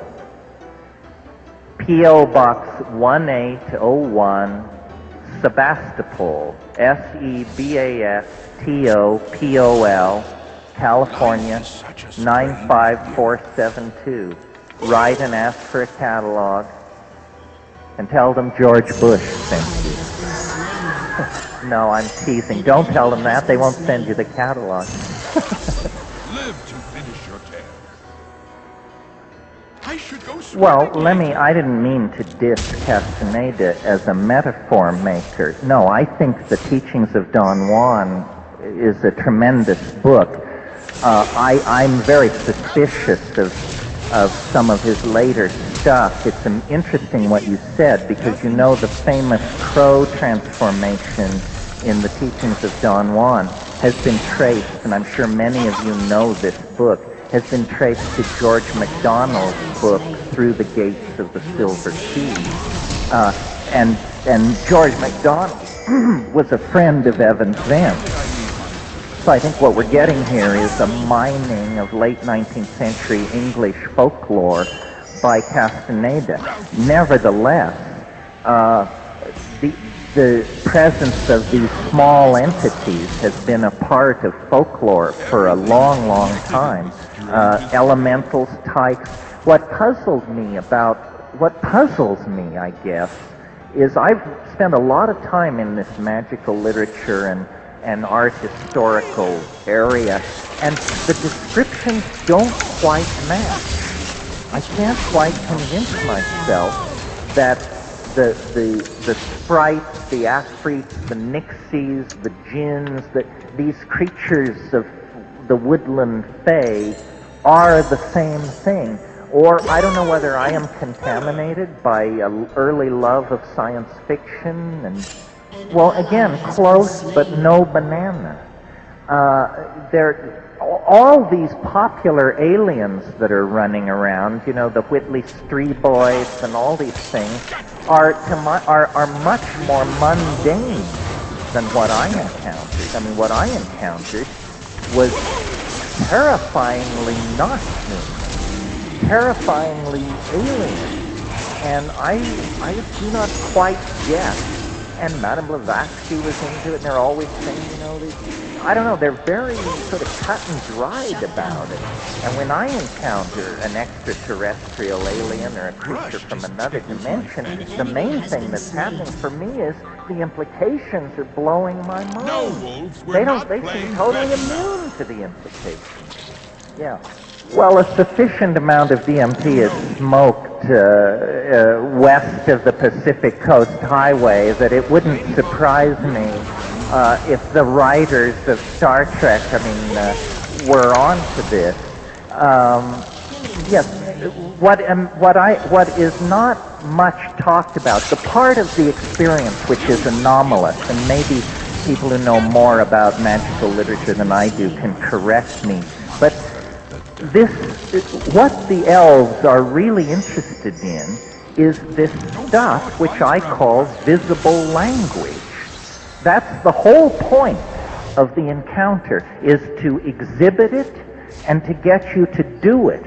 Well, now, first of all, think for a minute about ordinary language. It's really weird.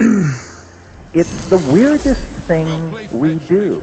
I mean, if you were looking for the thumbprint of God on creation, human language would be a good candidate. Because, look, we're supposed to be some kind of animal who just went a little further than the next guy. But to get out of that Shakespeare and Milton is a pretty amazing accomplishment, hardly to speak of the mathematical languages that we generate. So something happened. Some people think only 35,000 years ago. Imagine if that's true. I mean, I don't care. Some people say 150,000 years ago. But to speak, to take small mouth noises and to turn them into signifiers for symbols and relationships, in spite of some people's enthusiasm for cetaceans and dolphins, I just am not overwhelmed by the evidence. I mean, to me, you know, it is a miracle to be able to speak poetry. It is a miracle. I mean, when Coleridge wrote and south and south and southward we fled, and it grew wondrous cold, and ice mast high went floating by as green as emerald. I mean, that's language, and it's magic.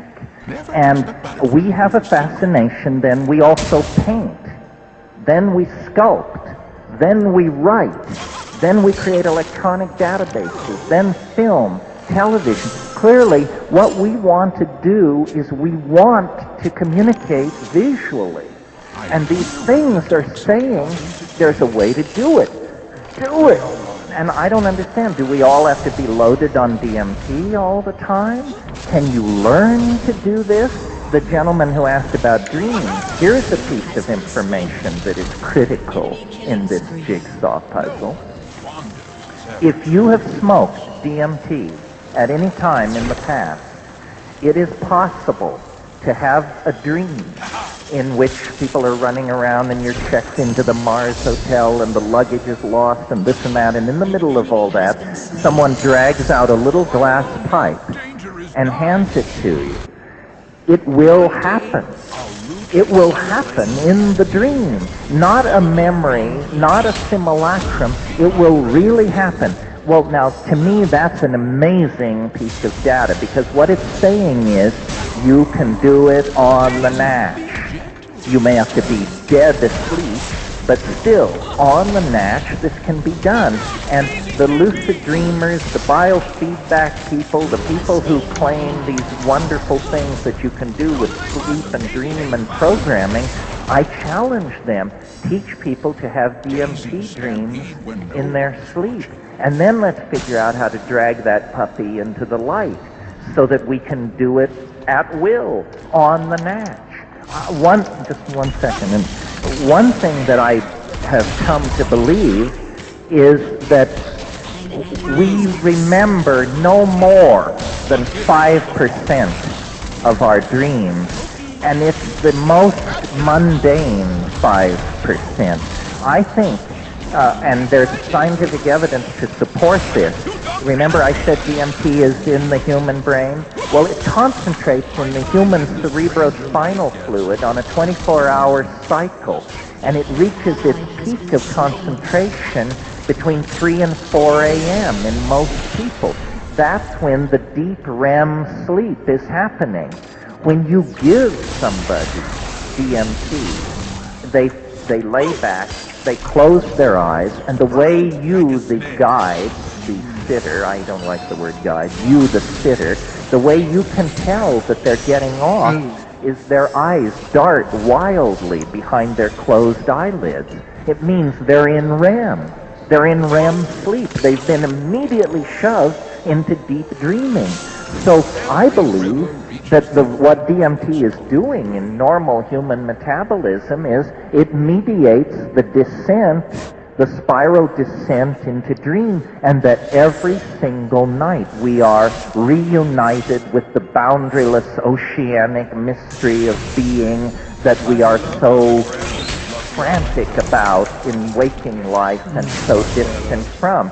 And that if we could, in fact, just engineer a drug that would allow us to remain fully conscious as we drift deeper into dream, we would need no other drug or substance. That's where we want to go. And I think that's where history is headed. What the Archaic Revival is about is a revivification of the Aboriginal dream time. We are going to live in the imagination. We are preparing to decamp from three-dimensional space. I mean, yes, the Earth is the cradle of the human race, but you don't stay in the cradle forever, you know. And it's something like going into dream. It's something like taking the hyper-technical virtual reality internet head of the snake and inserting the shamanic, late Paleolithic, ecstatic, orgiastic tail of the snake. And then you have the Ouroboros. CYBE or C. Then you have the quintessence and the work is complete, and history ends, and we live then in the light of the stone made manifest.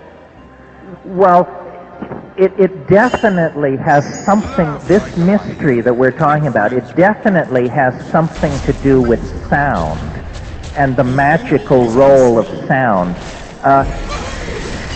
Ayahuasca is a sort of different way of sectioning the DMT experience, because ayahuasca is orally active, unfolds over hours, is not as dramatic as DMT, but the people who use ayahuasca as a ritual on a weekly basis, what their practice consists of is they take this stuff and then they sing.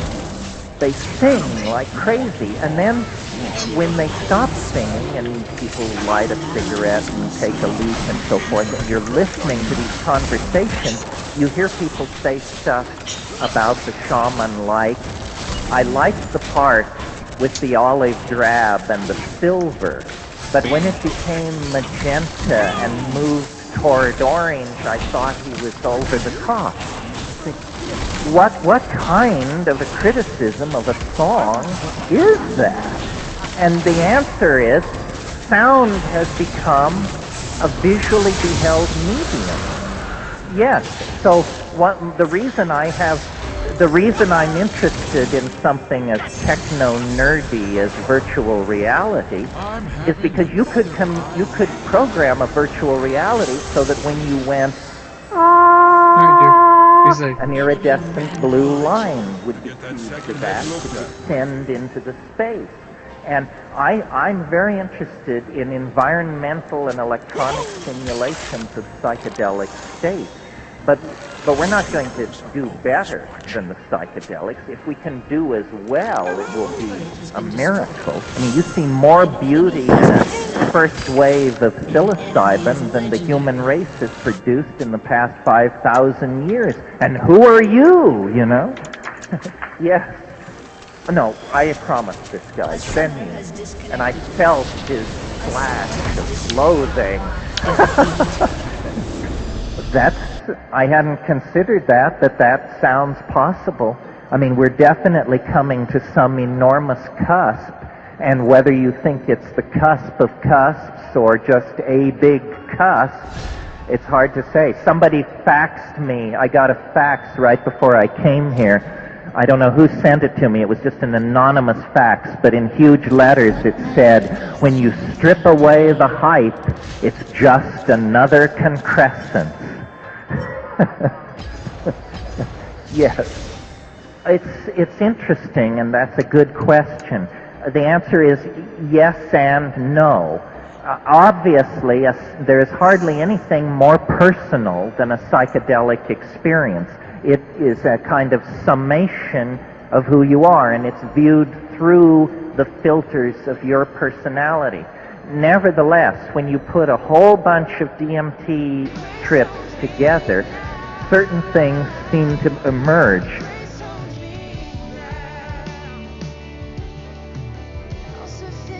In order to make sure we all understand. We're going to get a thank you next game. Thank you. So come on, we sing this out. Here I stand in surrender. Here I stand, high in surrender. I need you now. It was just shit. Hold my heart now and forever. There you go. My soul Order every single one of them. Every single one of them.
My favorite color is spring.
Hey.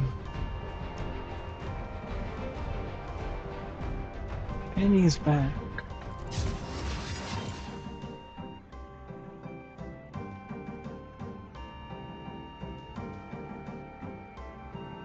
The Penny profile.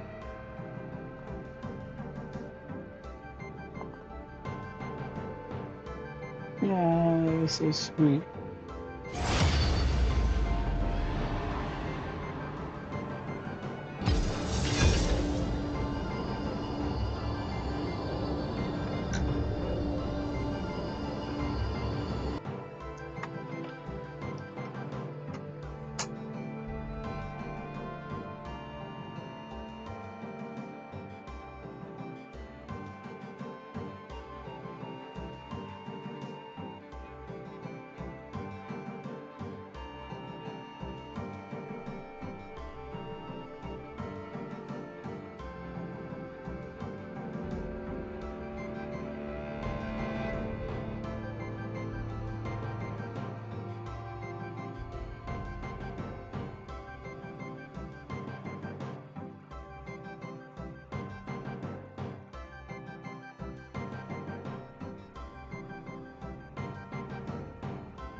Who that? Yo, what up? Hey. Had a trial thing today. Get. It was what I expected, unfortunately. Wait. I thought you said you were trying to think. What did you say happened today? I had the temporary trial before the divorce hearing stuff. Oh, I see. And, It determines like child support and temporary custody. I gave her a small victory, but we shall defeat her in October. Gotta reorganize and retaliate. Sorry that your morning's not been the way you exactly wanted it to be. Yeah, I got about an hour's sleep. I haven't slept I at had it. all. I had an interesting dream, and it was like we were being attacked by Russia, Yeah. and they launched nuclear weapons, and there's like a few of us like caught, like it was weird. It was like the earth wrapped around us and rolled us like as if we were like rolling in a cylinder. And then when I woke up, it was like pouring outside. Dang. Like So, you got like word crazy. from somebody that the nukes were launched, or did you see a nuke go off in your dream? I don't know. It's like, that's crazy. Yeah, it was weird. It wasn't like there was like no warning. It just happened. Of course, I'm probably gonna get record FBI reported now because it said that. Hmm. Just Probably a lot to of people have mentioned all sorts of shit Russia could do, and nukes are just one of them. I always wonder if they're going to do like some sort of biological war or something, too. It probably doesn't help Man. that I watch a lot of Green Arrow.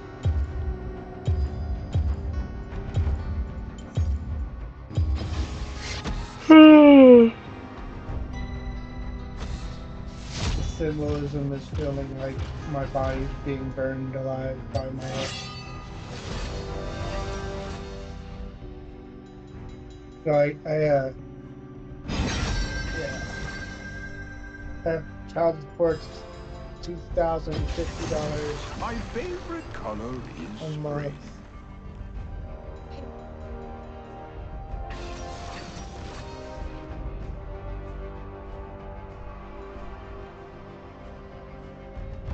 You know, I don't know how much you know, but there's gonna be a video brought up in the trial of her kicking her dog repeatedly. Mm. That's so cruel. What the fuck? I hope your judge is an animal lover, because I know judges have a lot of sway. I wish to be honest, this today was just like a settlement agreement, but I really wish I didn't agree to it and like let the judge see all the evidence.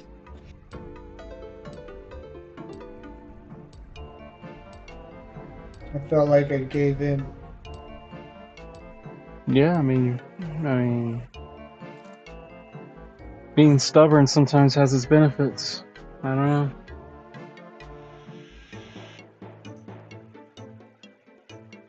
Twitch TV Lusagna. Lusagna 4.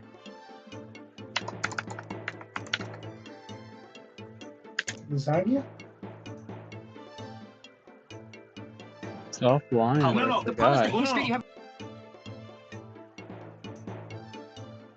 Who's that? Guy I'm fighting in League of Legends. I should be going to bed. But I'm fighting another person. The rank climb's already started. Yeah. Yeah, it has.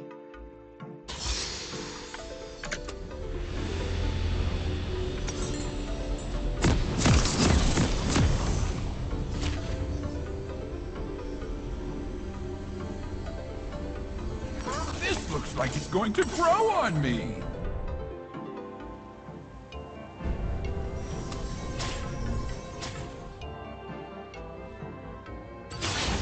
Welcome to Summoner's Rift.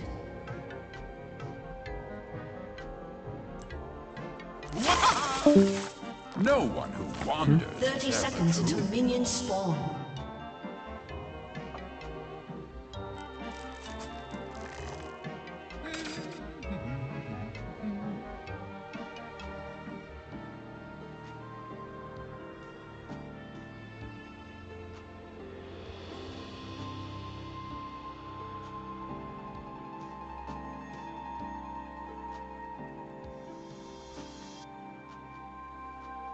Minions have spawned.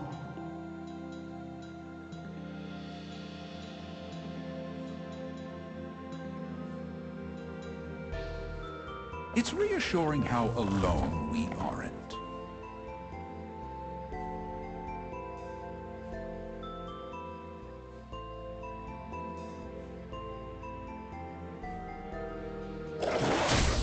Everyone needs to run with the wolf pack every now and then.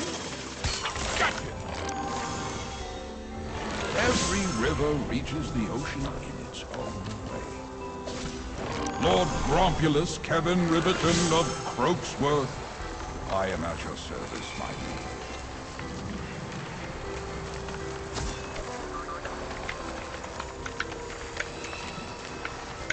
lord. Internet go out? No, I think Discord updated. Everything is connected in the strangest I was way. talking to myself and then realized Discord was closed. I was saying that I have one more increase my viewer count for affiliate, but it's hard to maintain 3 people in the chat. I should go swimming later. And like it feels like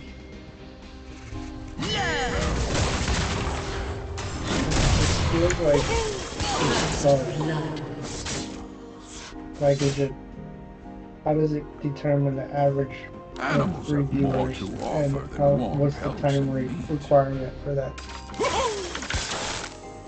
Looking good, Brambleback. I got 2 gums and a shield.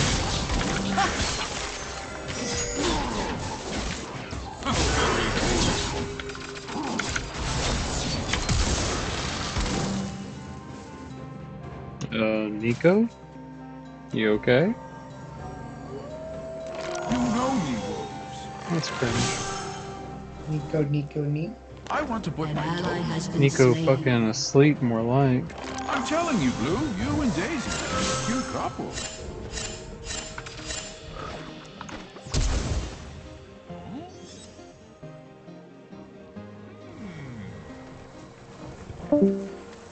Top of the morning, Grom.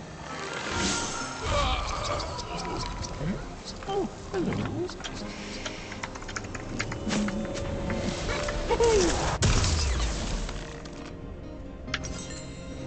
Hey, it's a thingy people use. Thank you.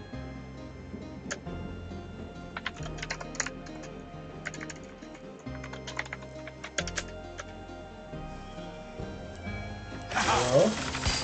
Yo. Did it close out again or something?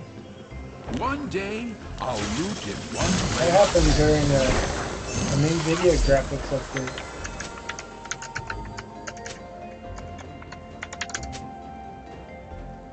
You know me. An enemy has been slain. An enemy has been slain.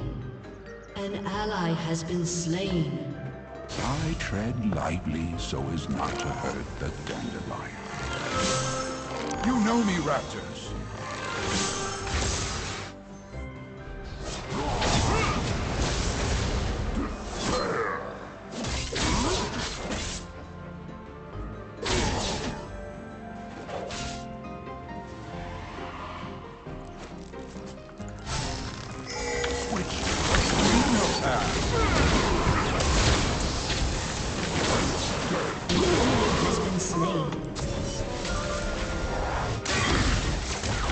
Sometimes I need to treat myself. Gotcha.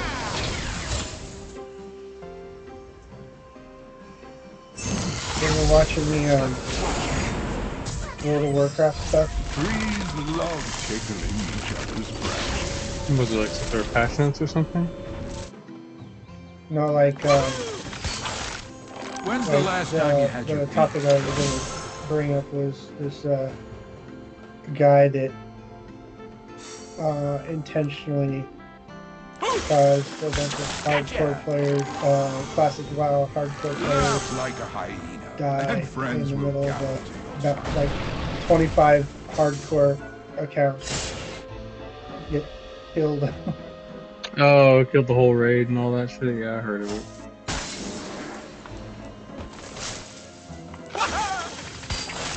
You know me, Grump. I wonder what adventures Enemy killing spree. for all of us.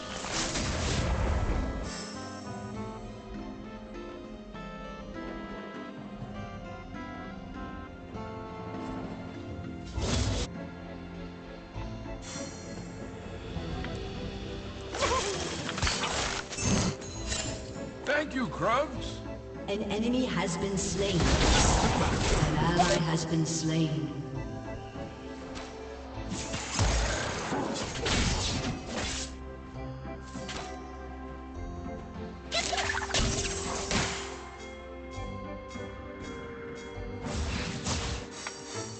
Life is such a strange miracle. An ally has been slain.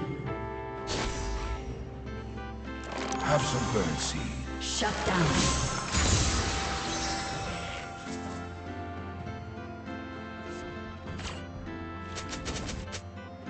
I love how the grass is fluffy on my toes. No, Wolves, we're not playing fetch now.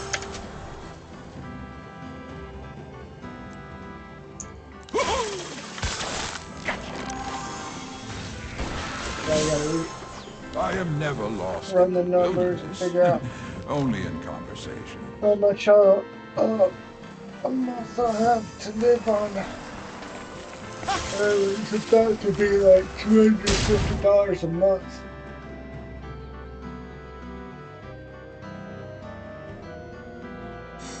Without having to worry about going into An enemy default. has been slain.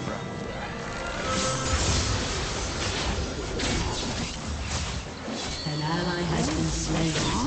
Happy little cloud. Watch out! Daisy Stampede!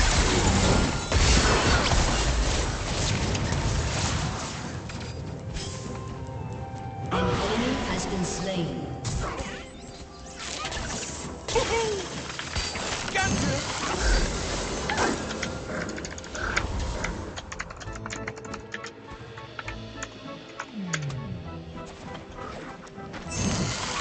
An ally has been slain. Shut down. Creature is not of this world. Use this gift weapon.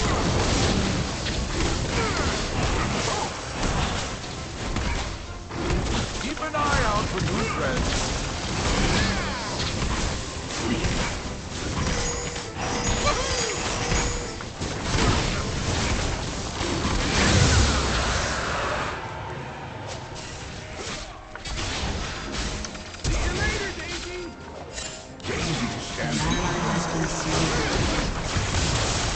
Rampage.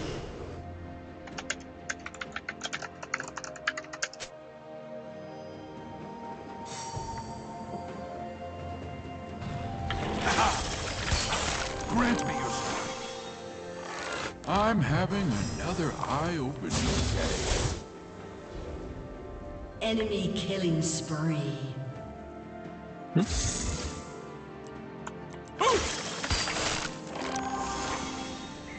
So, with the new rank stuff going on, do you have to do placements again, or do you just start? I have no idea. I haven't looked into it yet. No wonder. I'm about to find out today. Daisy up high. Enemy has been slain. Even more fancy and very Ally has been slain. Shut down. Nothing beats the smell of like vegetation. Watch out! a Daisy's fat really Mr. protective Anderson. of When he's at the company. Say hi to your spawn for me.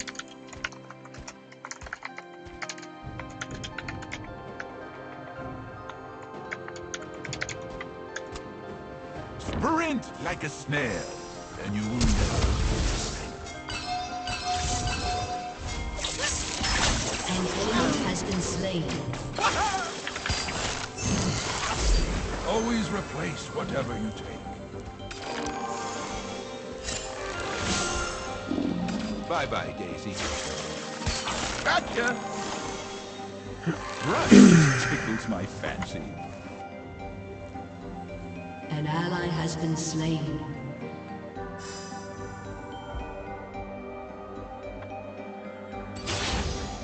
Do not linger here. I wonder what the ducks are plotting today. An ally has been slain.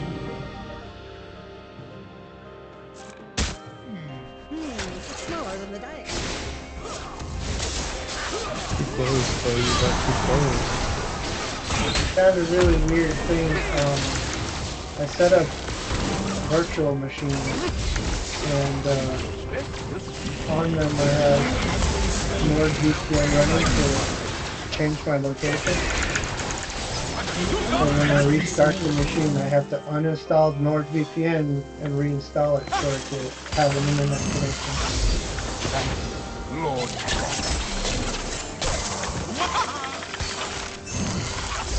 Well, place fetch, thanks. Ladybugs.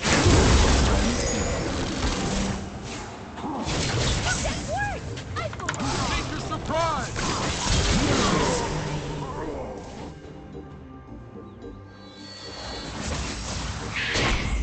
Raptor friends, looking good, guys.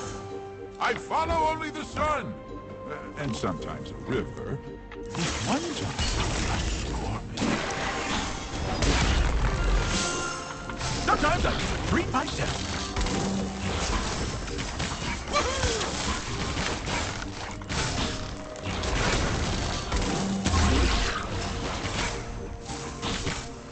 Here, mother, sport the grass. Potatoes are always watching.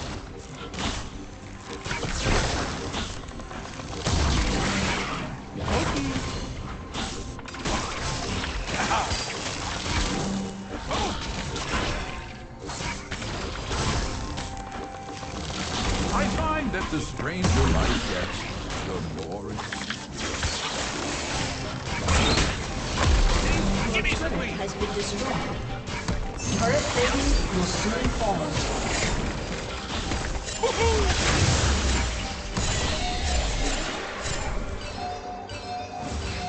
The cleverness of mushrooms always surprises me.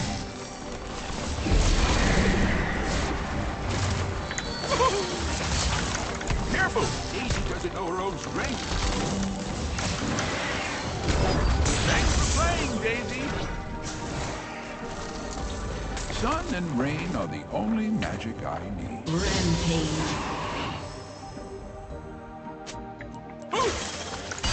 Gotcha! Get the feeling dragons don't like me too An much. ally has been slain. An enemy has been slain. Enemy double kill. Where did that I got 2 thumbs and a chin! I grow my own food.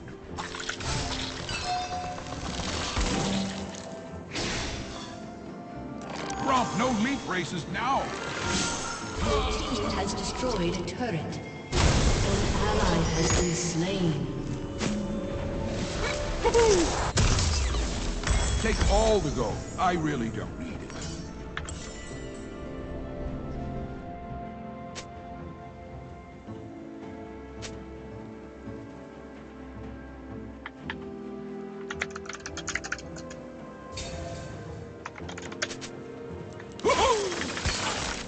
Danger is coming. No one who wanders is ever truly lost. Hi, Crunch. I'll find you later.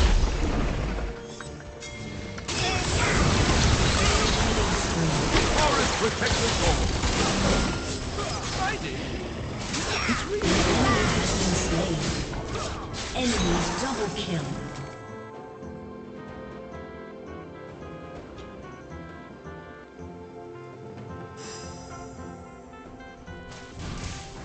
Your turret has been destroyed. every river reaches the ocean. Shut down. A I'll be back soon, Scuttles. Your turret has been destroyed.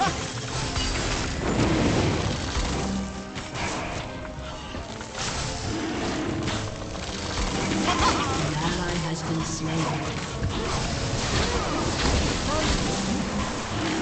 Everything is connected in this strange. Sometimes I treat myself. Nothing escapes the track record.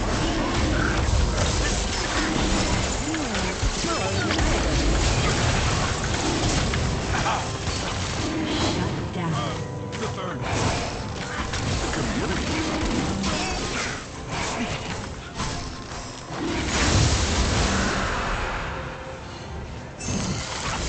Thank you. I should go swimming later. Shut down.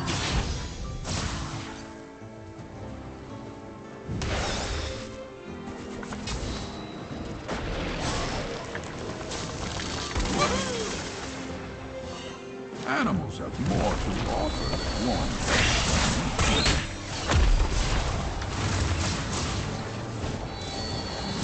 An ally has been slain. Nature strikes us. Daisy, be gentle. I want to put my toes in the ring.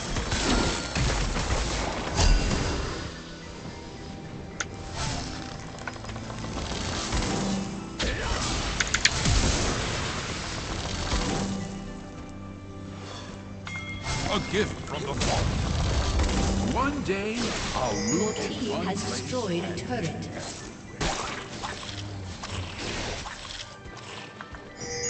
be protected. I think Daisy has a crush on you.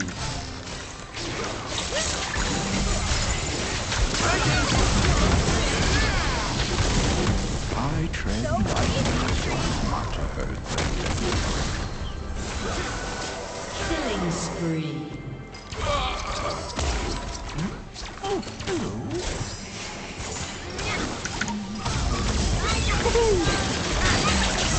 Has been slain. An enemy has been slain.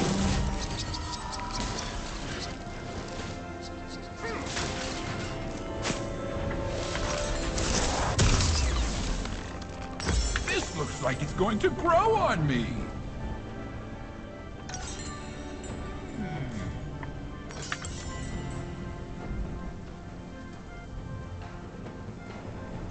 Spring up!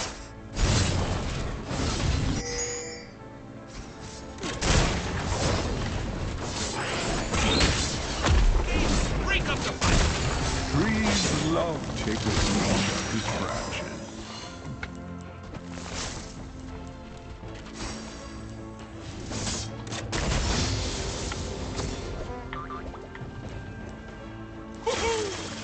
Settle down, Raptor.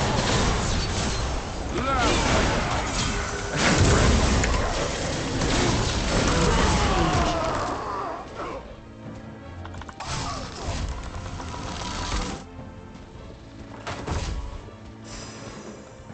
hello.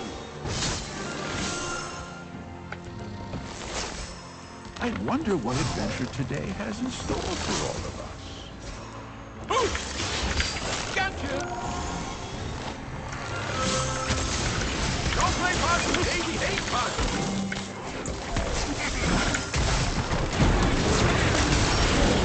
Bye-bye, Daisy.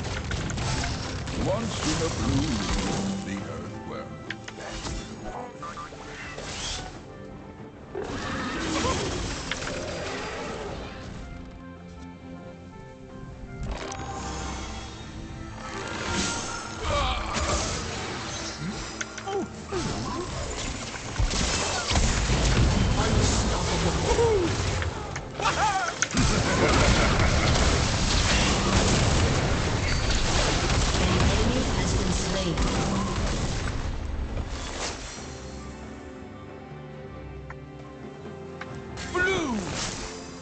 Never trust a butterfly with a secret.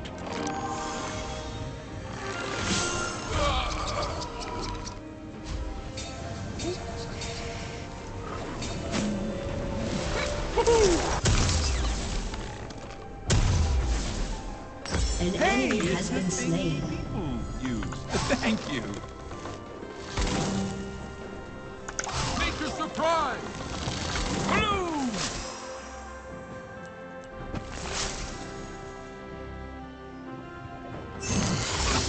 Go in peace.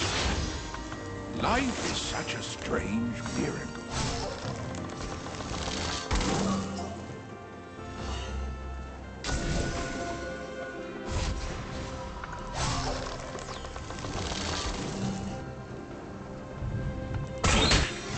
High five, Daisy!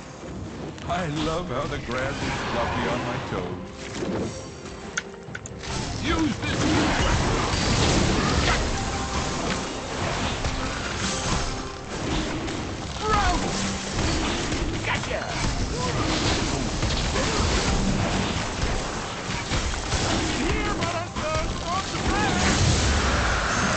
I am never lost in the wilderness, only in conversation.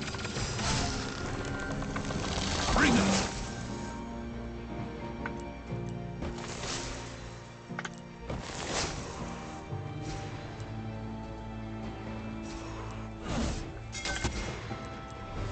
Oh, look!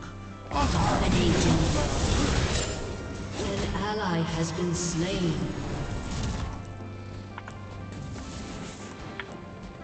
An ally has been slain.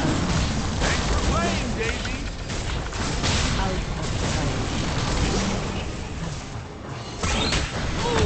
My friend.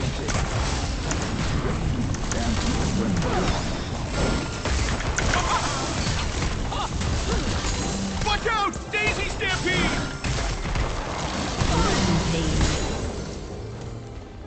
An ally has been slain. Oh, hello.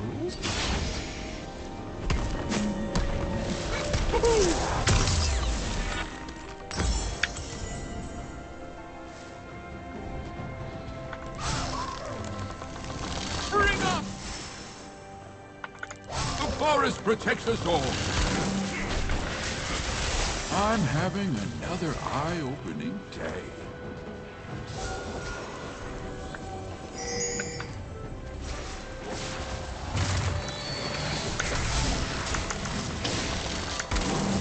Watch out! Daisy's really protective of us. Bye, Daisy. Nothing beats the smell of vegetation.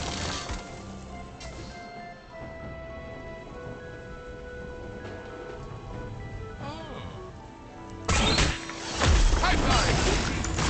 Why aren't dragons avoid these? It's smaller than the diagram.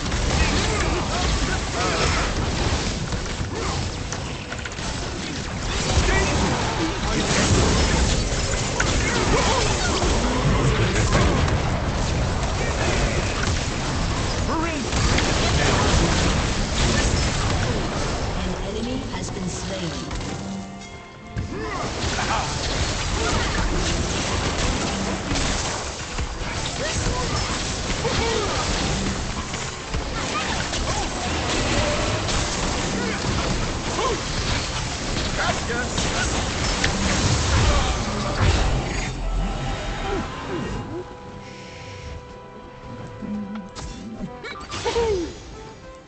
Grom! The epitome. See you later, Daisy! Return to your pawn, Grom. Brush just tickles my fancy.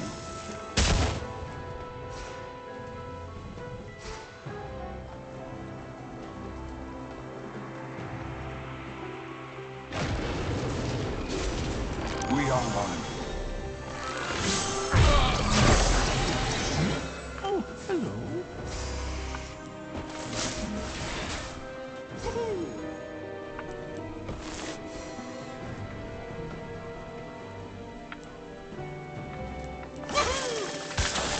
Our spirits are one. Take what must first learn to give. Your team has destroyed the turret. An enemy has been slain. It's smaller than the diagram.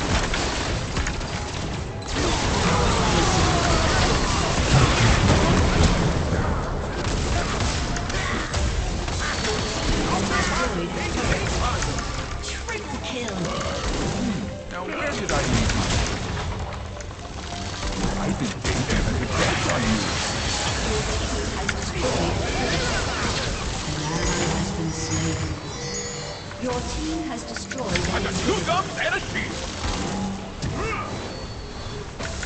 Ladybugs could really befriend the Your team has destroyed a turret.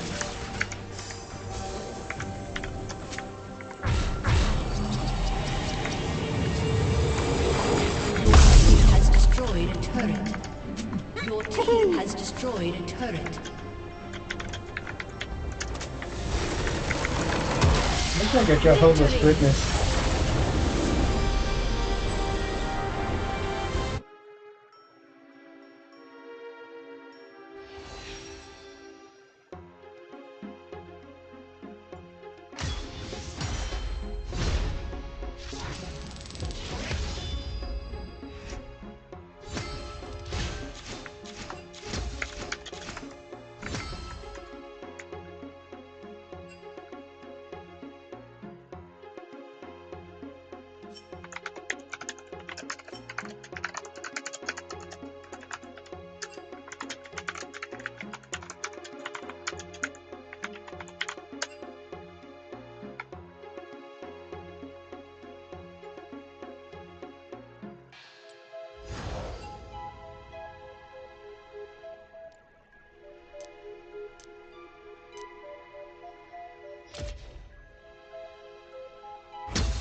Marr.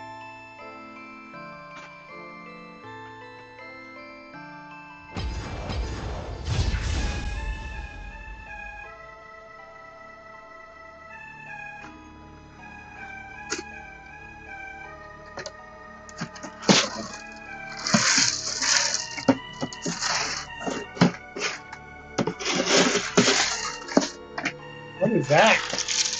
Sounded like scooping cat food. I was gonna say, like, is that an ice machine?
My favorite color is spring.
Ooh.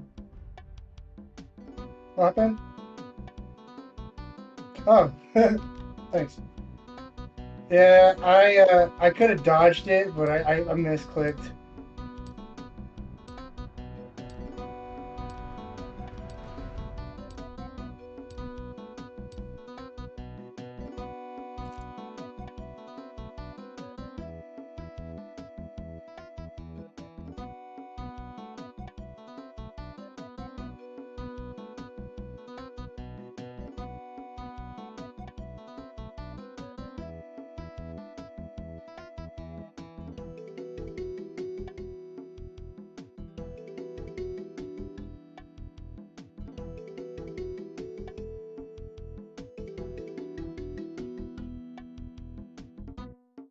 Yeah, that's out of hand.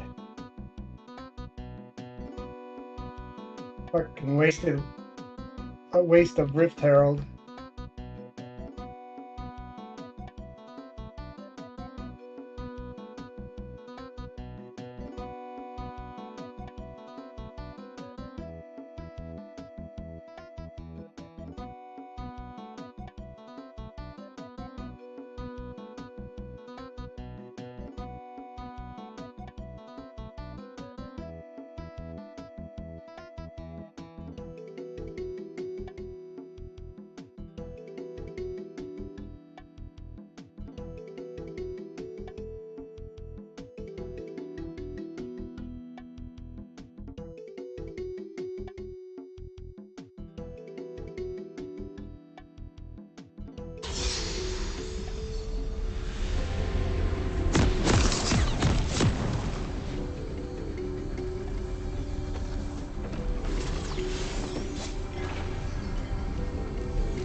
This looks like it's going to grow on me. Welcome to Summoner's Rift.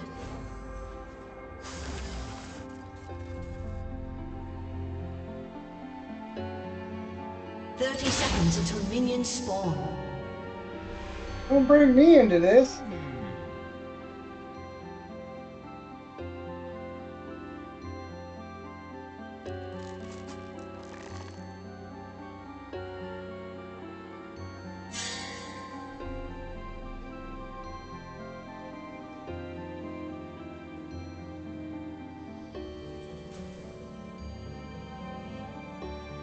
Minions have spawned.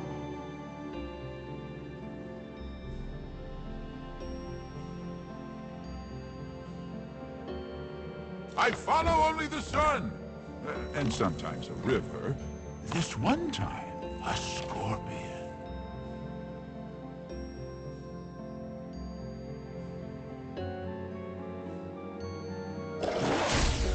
Hello. You when no one is watching. You know me, AP Ash, what did you say? I just fucking murked somebody.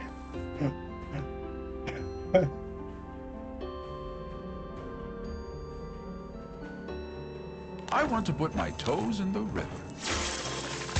Gotcha!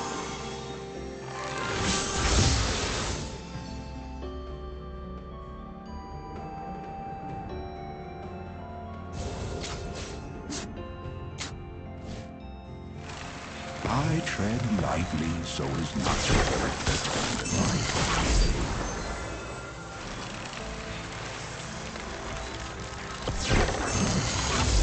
Go in peace, friend. We'll play fetch later. Potatoes are always watching. Have some birdseed.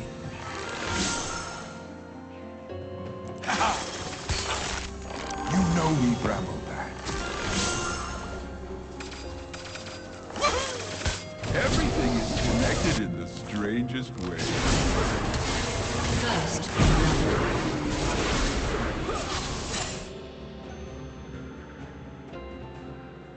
an enemy has been slain. I loved your last story, Krugs. Really need to punch up Act 3, though.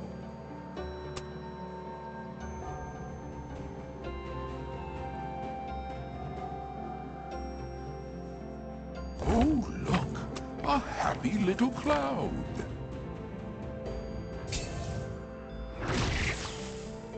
Found any good crawdads lately, Scuttles? Let me know if you do.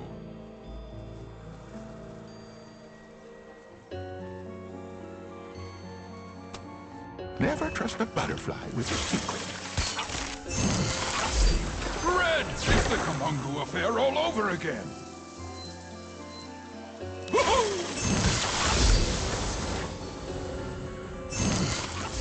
Thank you, Krugs. I wonder what the ducks are plotting today. An ally has been slain. An enemy has been slain. Thanks, There's Scuttles. nothing I can do about that. Y'all shouldn't, I don't know. Should respect the fact that you have no vision. I find that the stranger life gets, the more it seems to me.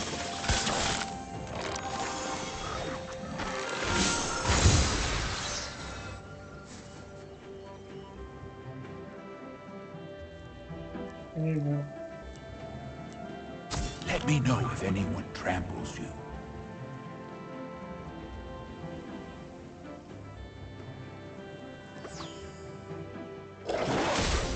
You know me, wolves.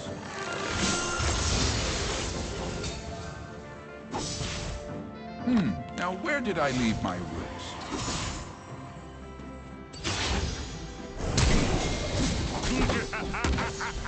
An enemy has been slain.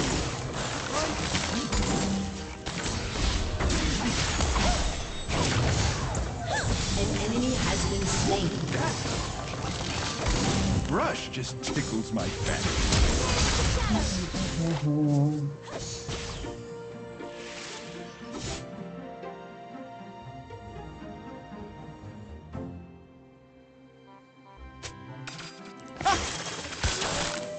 Wolves hate being alone, even the lone ones. I love how the grass is fluffy on my toes. Do you not know how The Cassidy epitome works? of fun.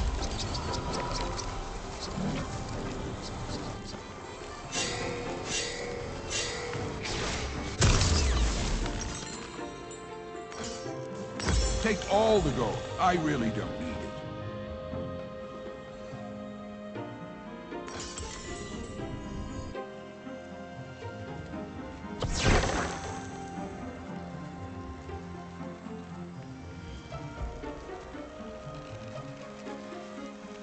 What's up, Aki? Ladybugs should really befriend inchworms. An enemy has been slain. Hide, Crop. I'll find you later. Gotcha!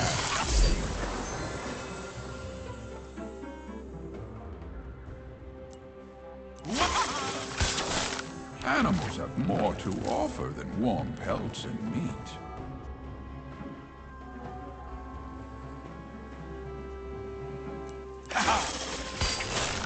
You look just like my friend Daisy. Grant me your secret. Trees love tickling each other's branches. Gotcha!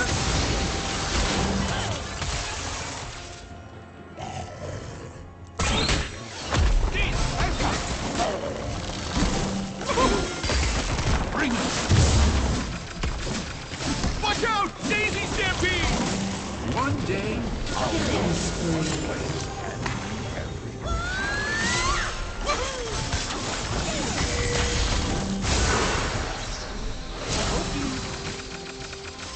The forest protects us all. An enemy has been slain. Laugh like a hyena, and friends will gallop to your side.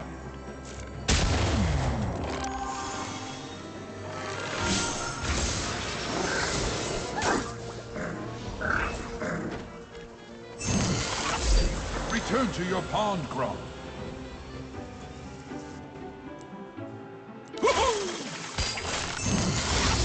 Quick, scuttle crab, hide! Sprint like a said.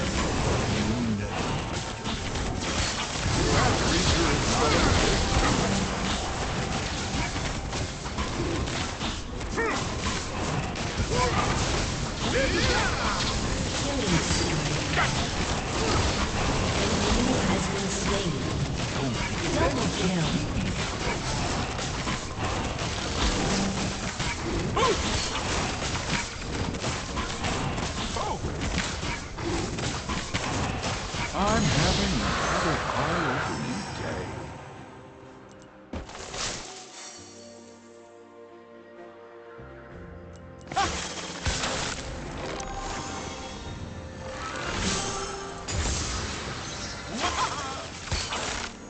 Settle down, raptors. Sun and rain are the only magic I need.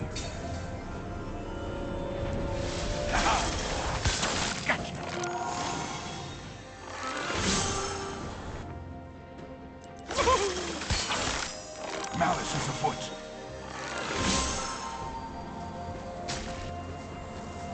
Grump, no leap races now. I should go swimming later.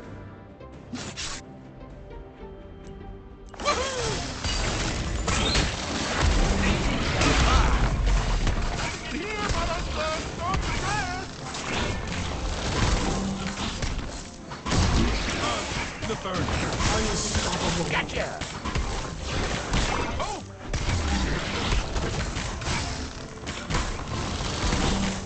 Double kill.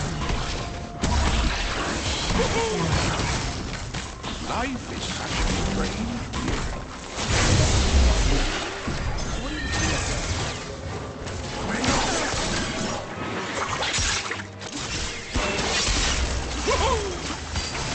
Gotcha.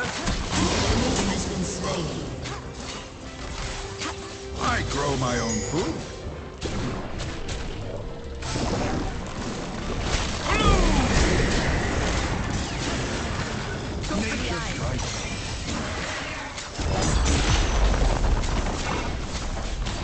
Shut down. Nothing is Your team has destroyed a turret. An enemy has been slain. Bring up! We are connected.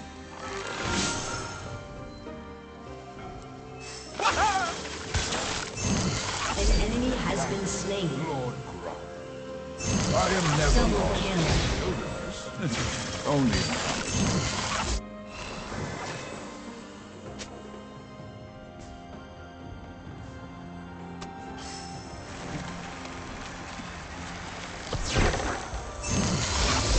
I will use your essence well. The cleverness of mushrooms always surprises me.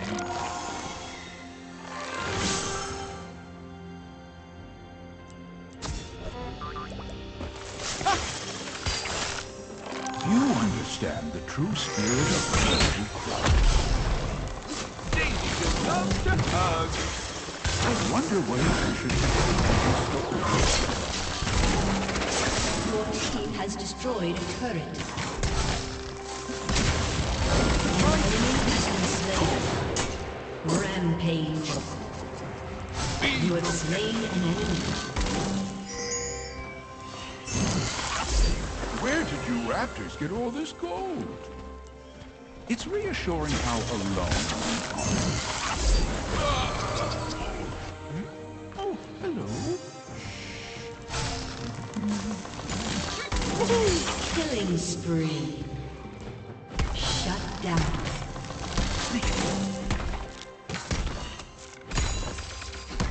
Your team has destroyed a turret. Shut down. No one wanders. Gotcha!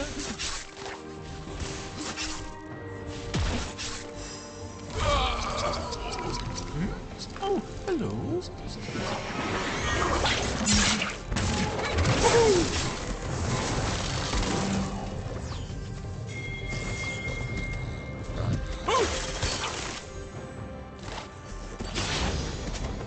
Sometimes I need to treat myself.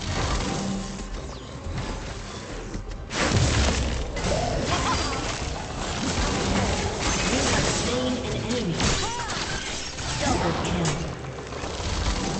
Shut down.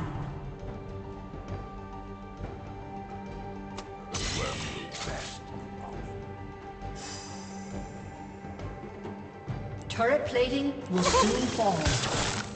Hello.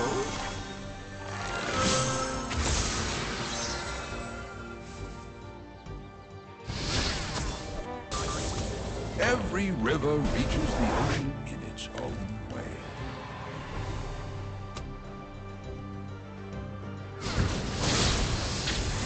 An ally has been slain. High five, DG! Use this gift weapon.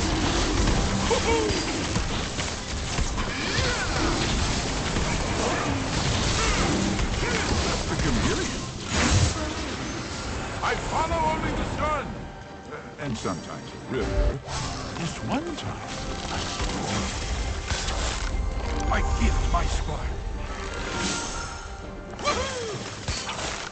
Be peaceful, battle back. Krugs, you're a boulder amongst us. Daisy stampede when no one is watching. An enemy has been slain.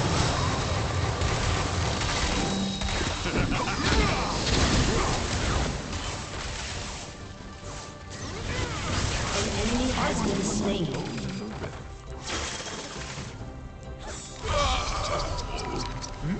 Oh, hello. Your team has destroyed a turret.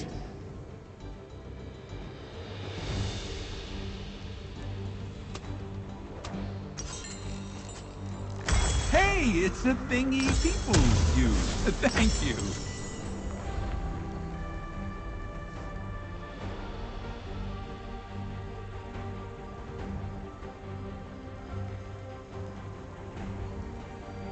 An enemy has been slain.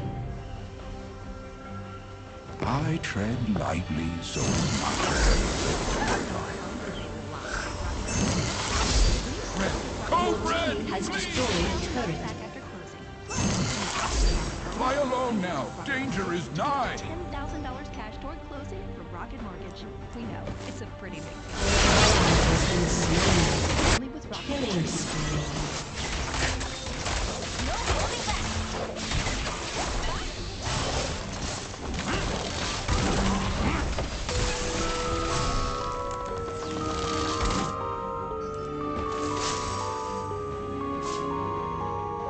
Everything is connected in the strangest way.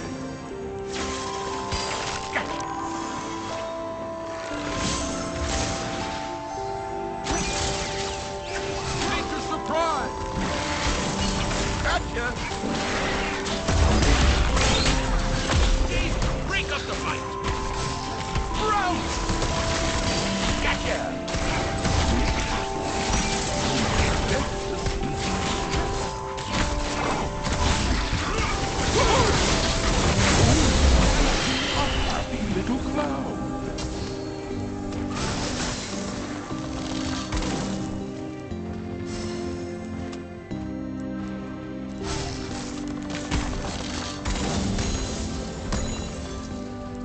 An enemy has been slain. Never trust a butterfly.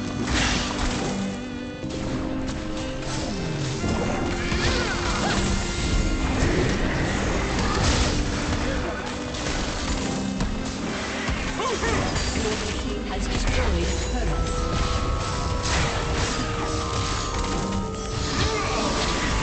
I wonder what the ducks are plotting to do. Daisy, be gentle. Your team has destroyed a turret.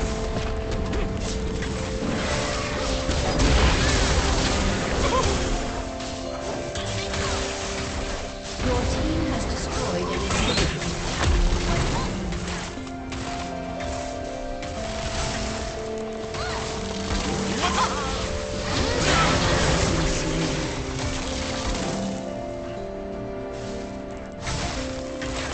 I find this a stranger Your life. team has destroyed a turret.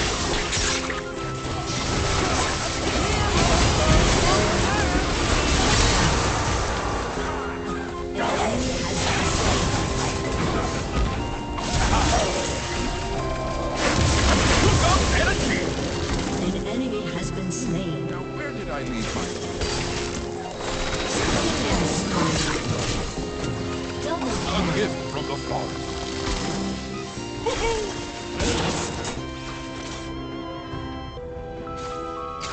Valor to me. Brush just tickles my fancy. Rout. Gotcha.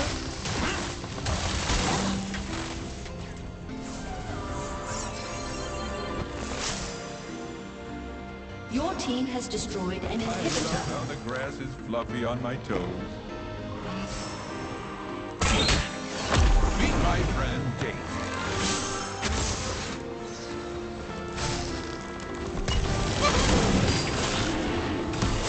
Sometimes I need to treat myself.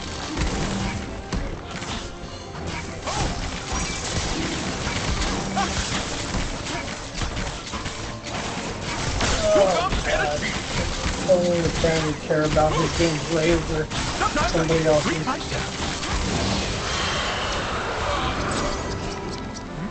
Oh, hello. Imagine. This looks like it's going to grow on me.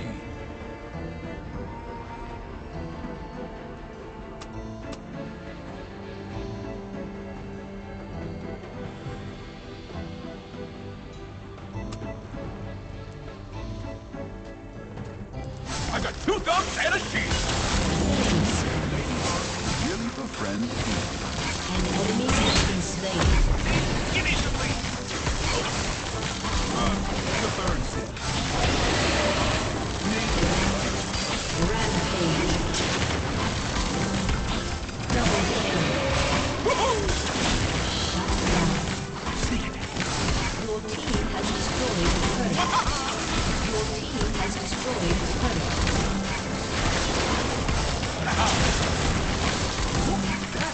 Your team has destroyed an inhibitor.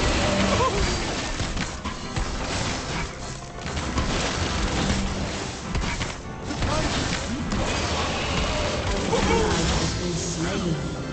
Your team has destroyed a turret.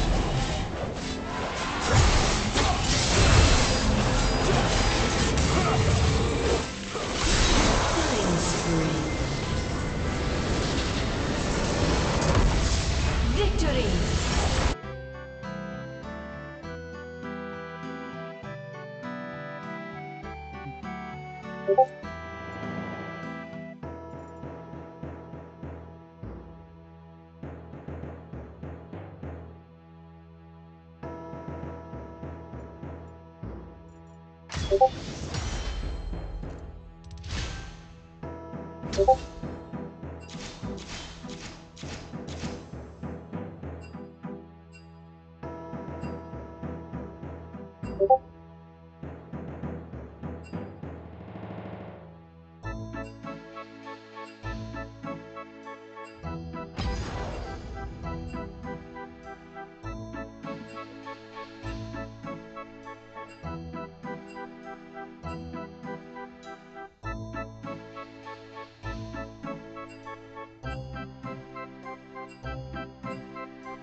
My favorite color is spring.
Keeps whiffing her skill shots, dude.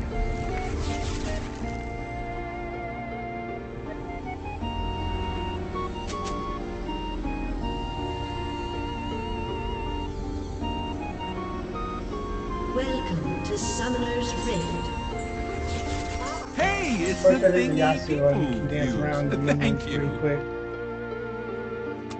30 seconds until minions spawn.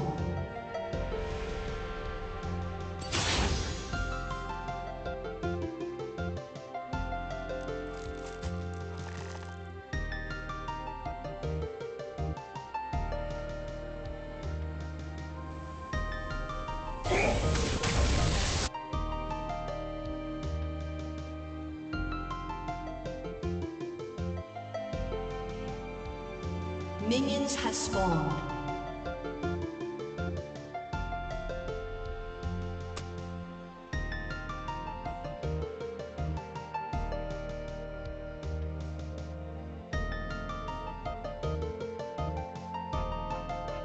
Sun and rain are the only magic I need.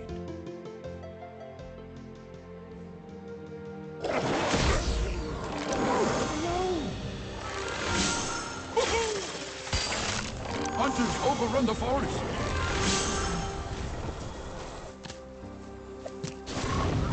Hello. Trees love tickling each other's branches.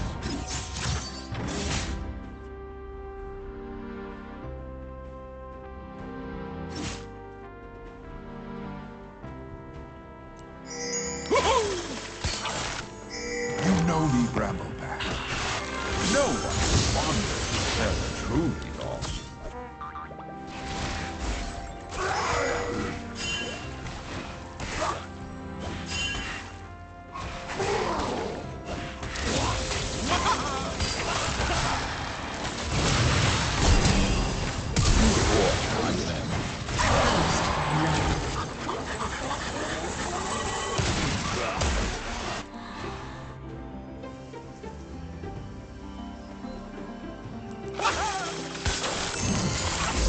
You're my boy, Blue. I grow my own food.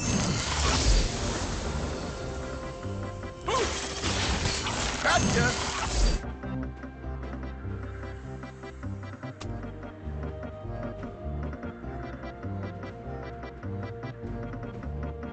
I should go swimming later.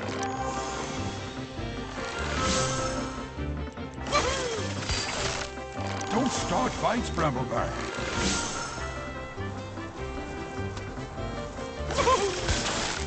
Grubs, you're a boulder amongst men. I am never lost. Smaller than the diagram. Only in conversation.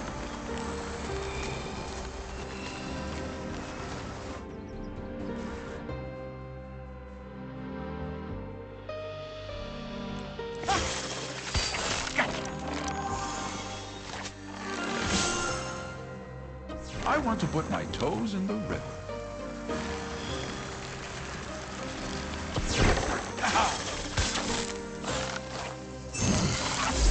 Hurry, get to An safety. ally has been slain.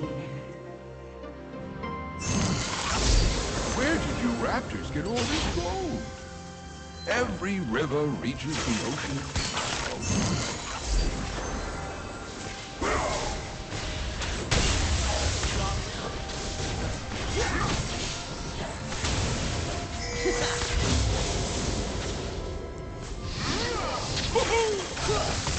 Time to show 'em who's best. Spoiler, it's me. Nature strikes An enemy has been slain. stampede when no one is watching. Sprout!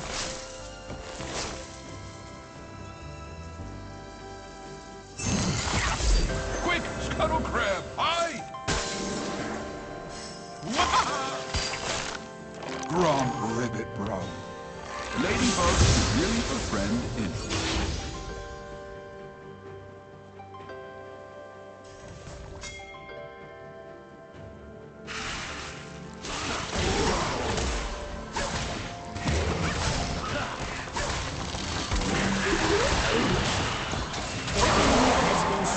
on the grass is fluffy on my toes.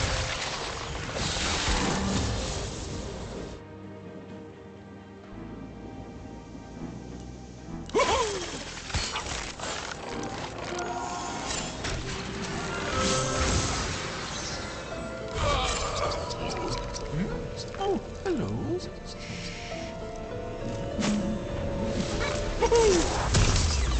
This looks like it's going to grow on me.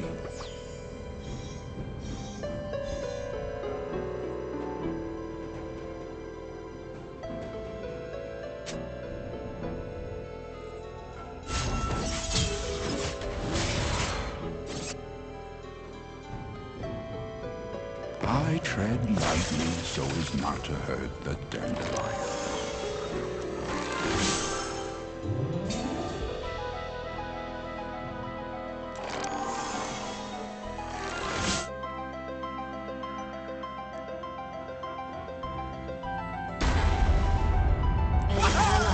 Slain. Have some birdseed. Killing you won't. It's reassuring how alone. Ah, the sweet smell of iron. An ally has been slain. An ally has been slain. You have slain an enemy. Once in a bloom, the earth grows.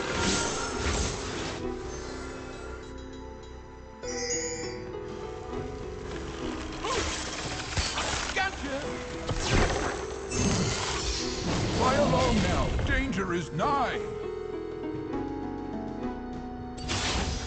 Potatoes are always watching.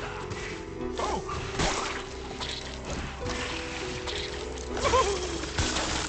Hello.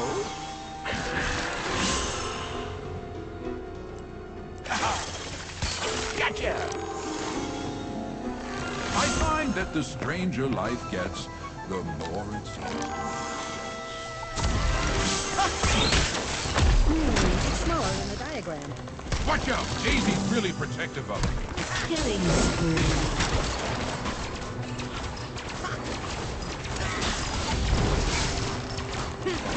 I wonder what adventure today has in store for us. Don't play box with Daisy hates us! Always replace whatever you do.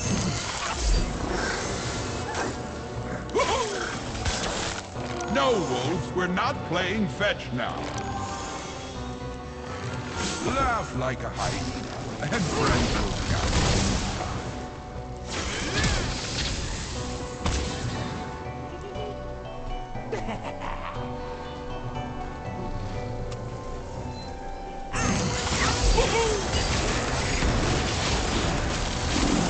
Thanks for playing, Daisy. That creature is not a fish.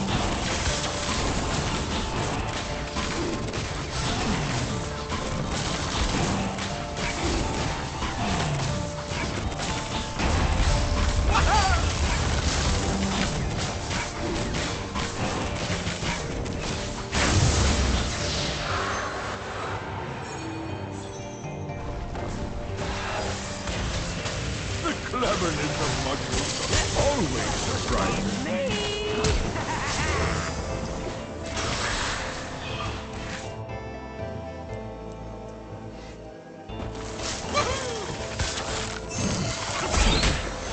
High five, Daisy.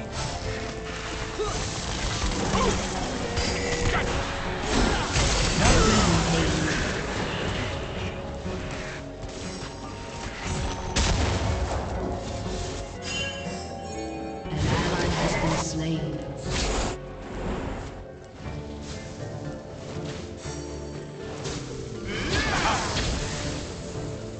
One day, I'll root in one place and be everywhere. Killing spree. Bye, Daisy.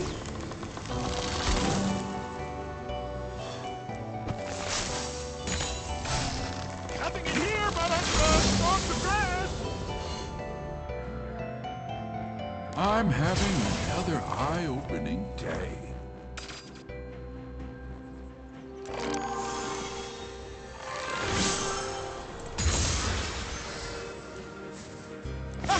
Unstoppable. Grant me your spirit. Brush just tickles my fancy.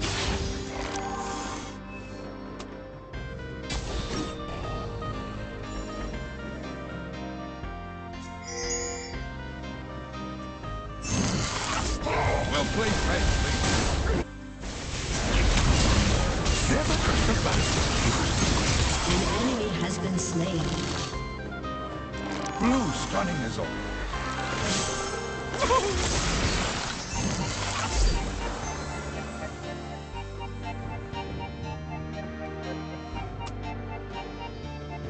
Animals have more to offer than warm pelts and meat.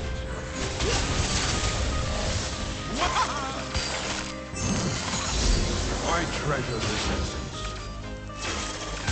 Gotcha!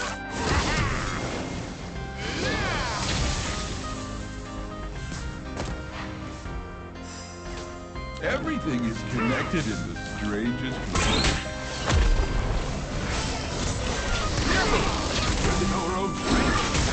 An enemy has been slain. An ally has been slain. Life is such a strange miracle. May you blossom.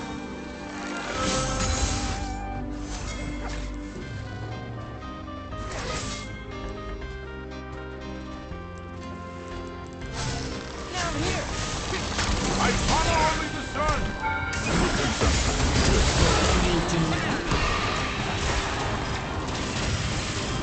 Be protected!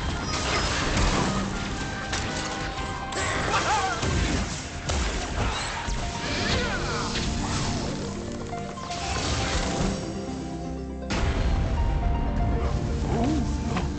A happy little cloud!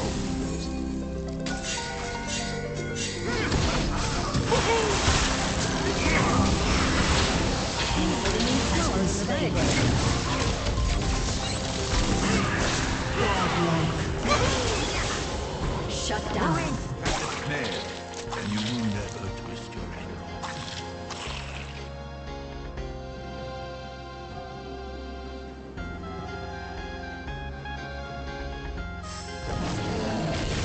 Don't fret. Moss needs carrot. You know me, Grump. Now where did I leave my notes?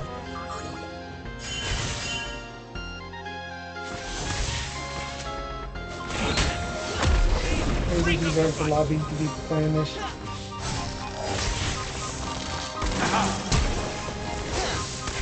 I wonder what the ducks are plotting today.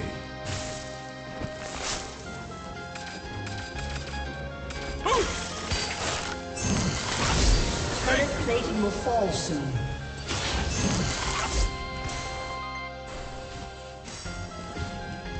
Sun An and ally rain has been slain.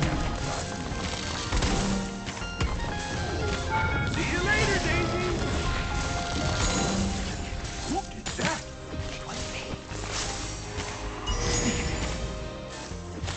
Oak! Your team has destroyed a turret. Your team has destroyed a turret. Each other's branches.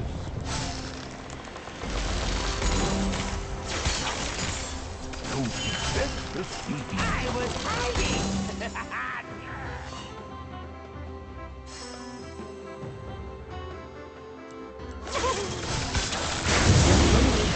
Dragons don't like changes much. Oh well. Double kill. An ally has been slain. Bring us! Surprise! Gotcha!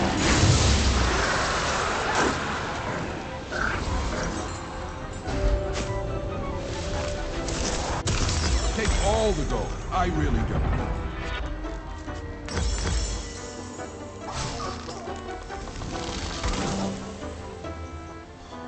God damn it. Everyone needs to run with the wolf pack every now and then. No one who wanders is ever truly lost.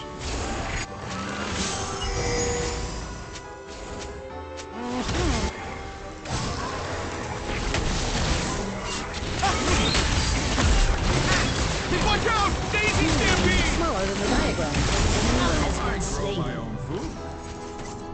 An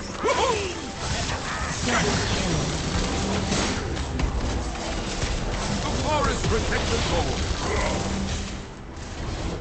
Bye-bye, Daisy. I should go Team has swimming. destroyed a turret.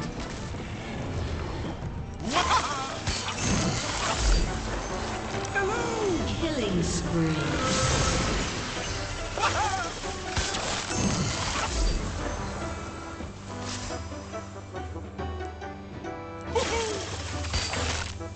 When's the last time you had your beak done? I am never lost in the wilderness, only in conversation.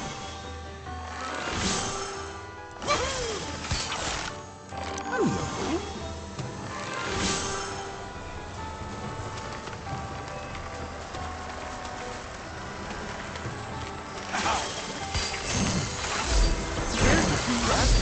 An ally has been slain. I want to put my toe in the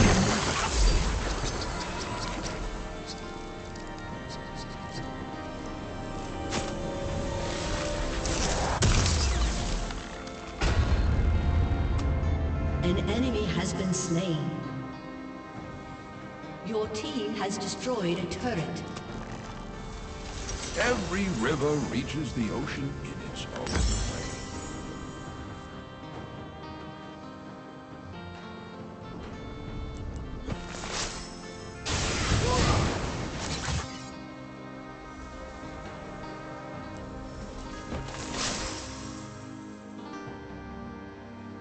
Daisies stampede when no one is watching. Blue! The birds did. Oak. Gotcha!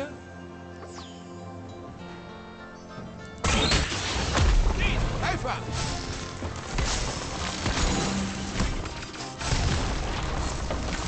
Nature strikes.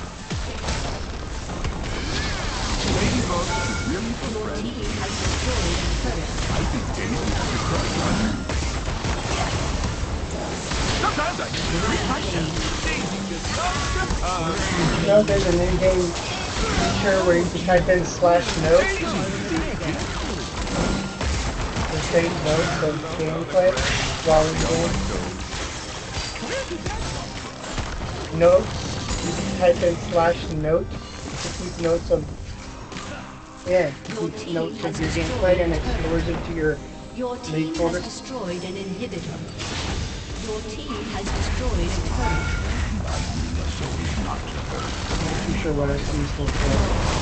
Your team has destroyed a turret. Ally has been slain. Maybe you can use them to timestamp and make your videos.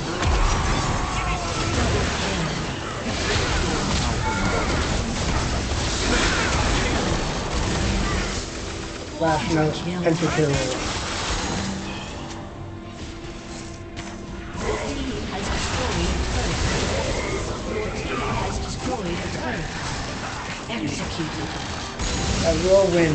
I will win. I will win a game today. Blue! Your team has destroyed an inhibitor. A summoner has disconnected. Victory!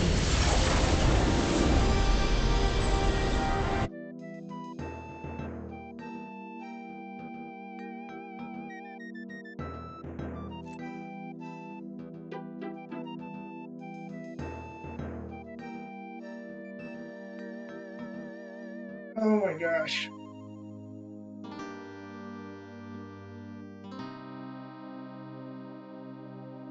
I need to wash some clothes. I need to pack.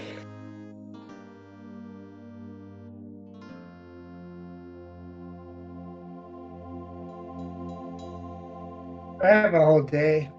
We don't leave until the 21st.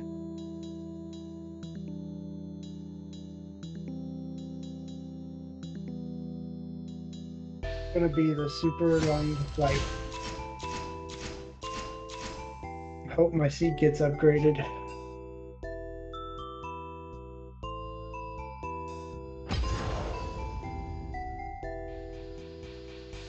Once you go first class, it's really hard to go back.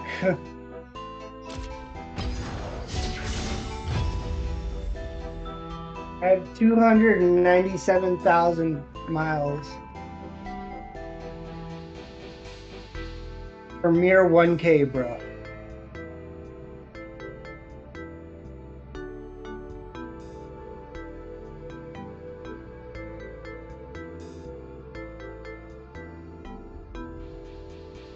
I had to schedule up. Last year I traveled to 7 or 8 different countries.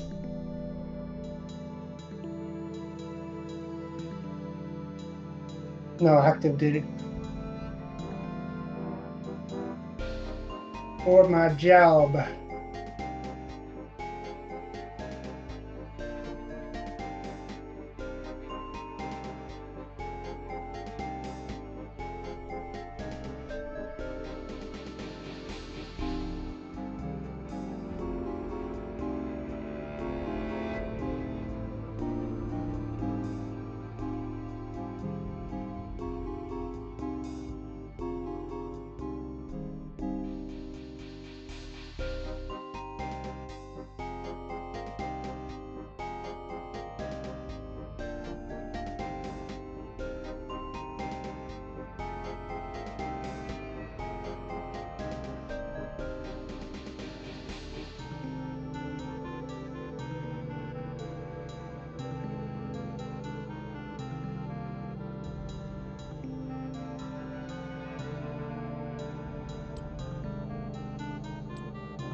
What's up, dude?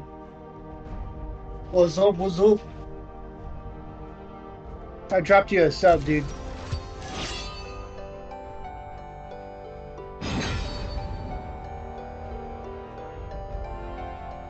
Was that? My favorite color is Baby girl. What? I don't think so, dude. I should probably change.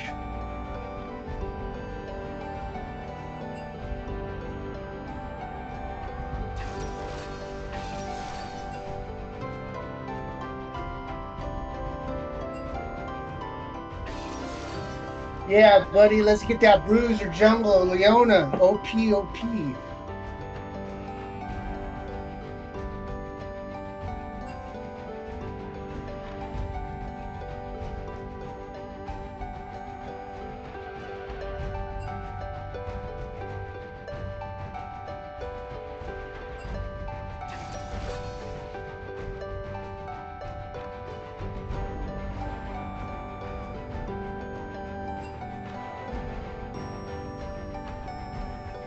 I'm not that old.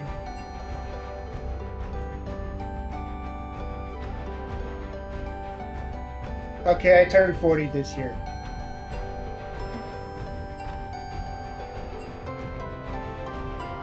Not as old as Gamer Dad.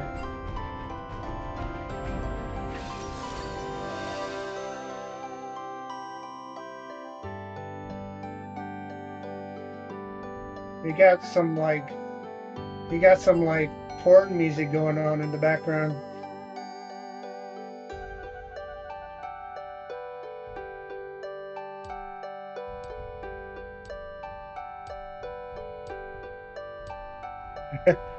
That's me saying that, dude.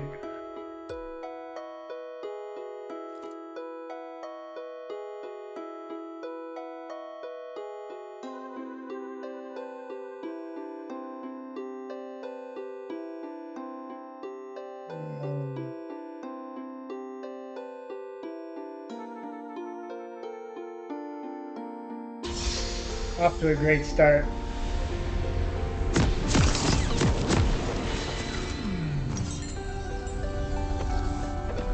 take all the gold. I really don't need it.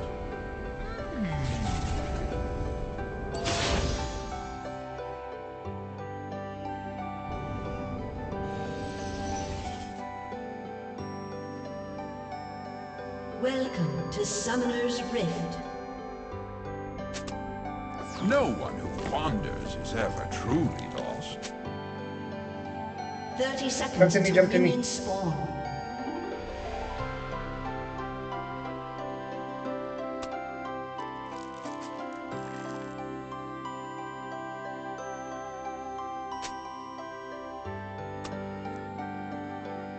I grow my own food.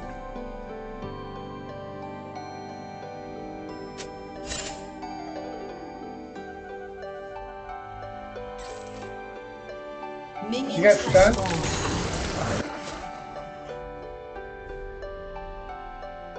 Alright, we're gonna bait him. We're gonna bait our arm to stay here. There's no vision here.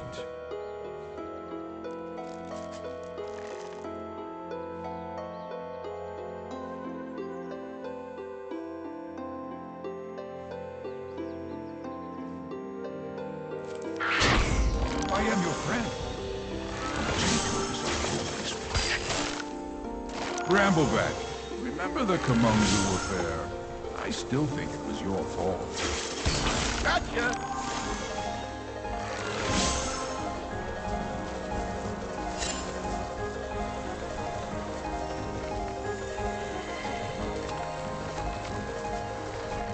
Trees love tickling each other's branches.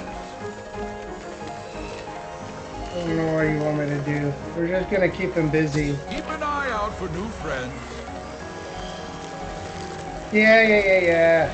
I was on cooldowns. Type 1 in the chat if you can hear me.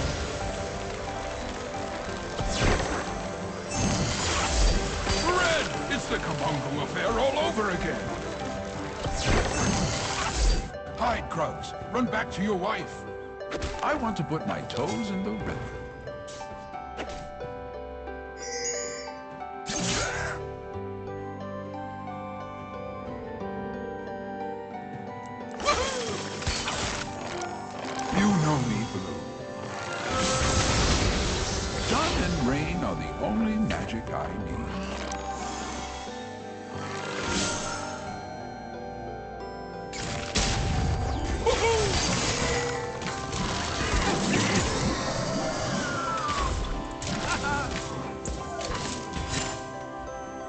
When a tree hits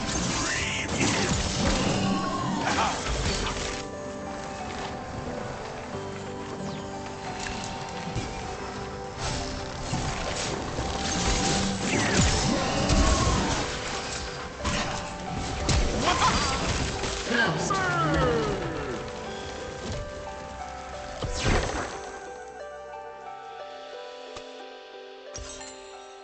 I need to fucking buy this new support body's a items. little stiff. Must be an oak.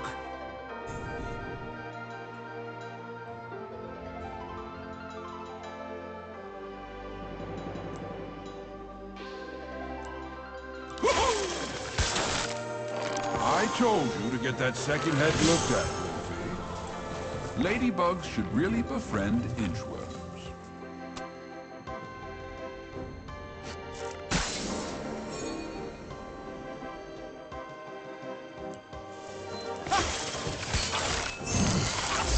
To take, one must first learn to give. I'm having another eye-opening day.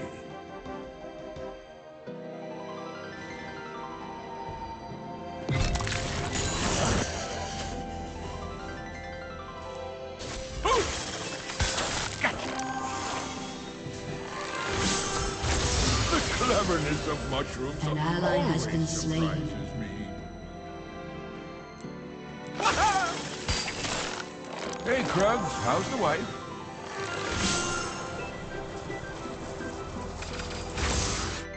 An ally has been slain. I should go swimming later. Blue!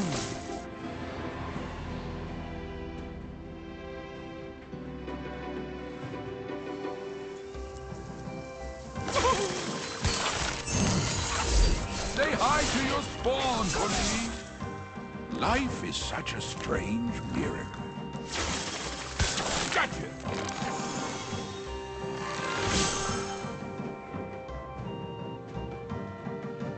You know me, Brambleback.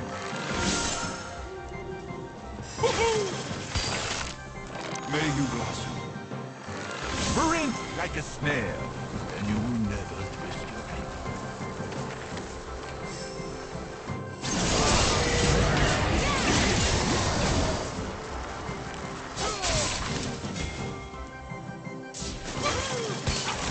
Gotcha!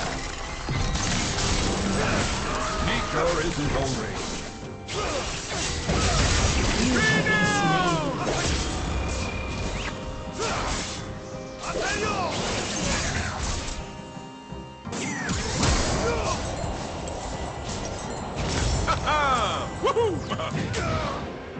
An ally has been slain. An ally has been slain.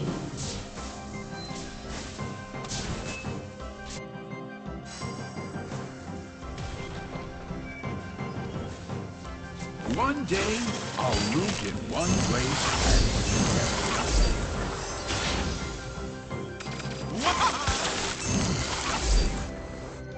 Enemy killing spree.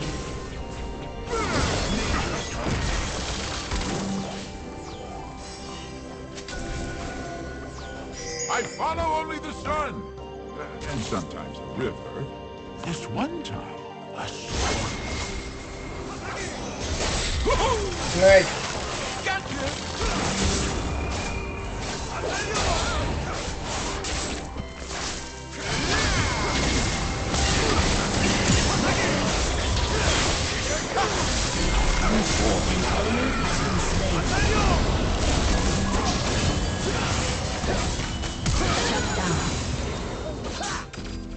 Once in a blue leaf, were best. An enemy has been slain. And how are the pebbles doing? An ally has been slain. Danger is coming.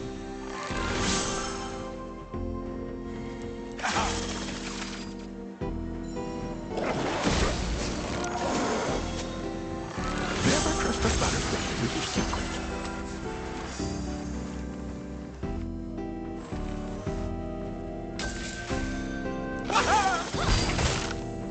Scuttle, relax.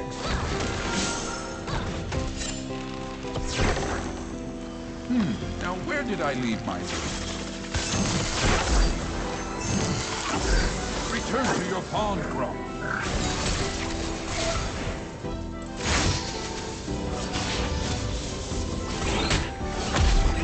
Up high.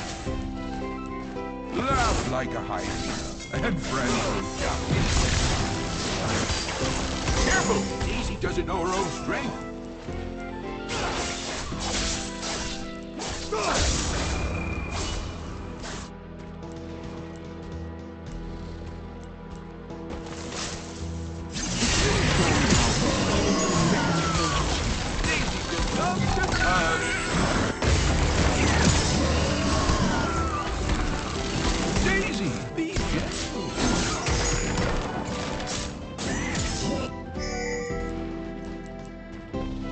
Nothing beats the smell of vegetation.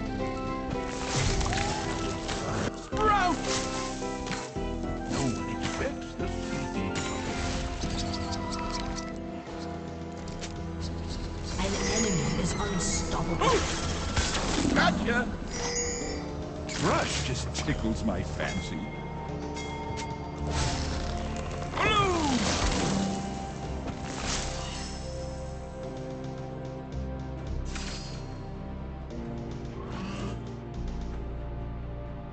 I'm telling you, Blue, you and Daisy are cute couples. I wonder what adventure today has in store for all of us.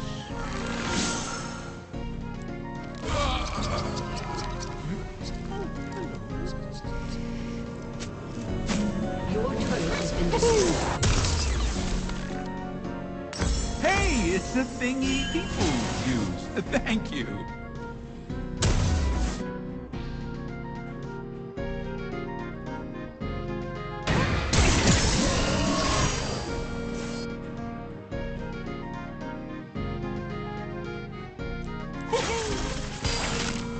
Our spirits are one.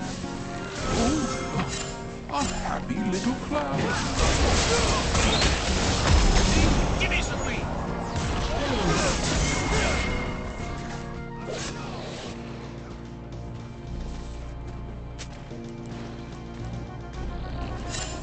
Sometimes I need to treat myself. I find that the stranger life gets, the more it seems to make sense.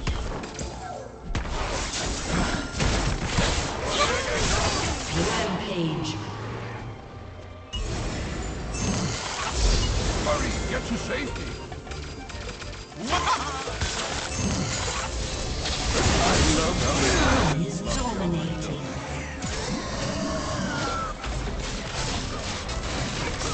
Watch out! Daisy Stampede!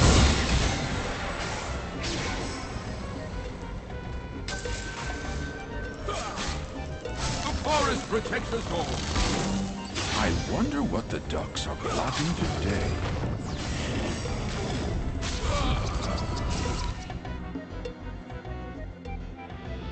An ally has been slain.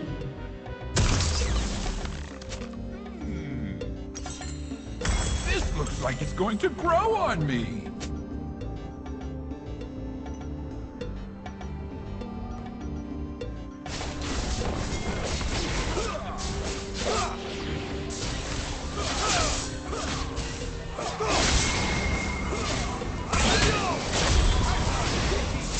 Every river reaches the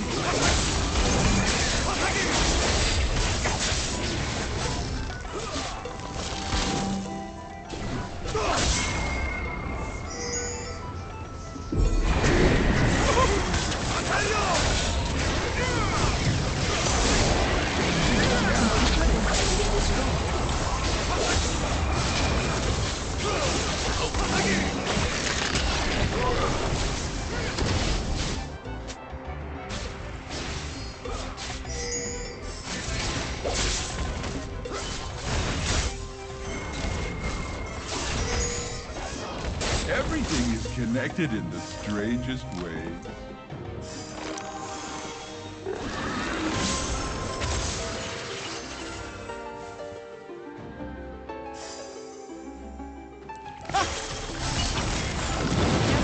Feeling dragons don't like me too much.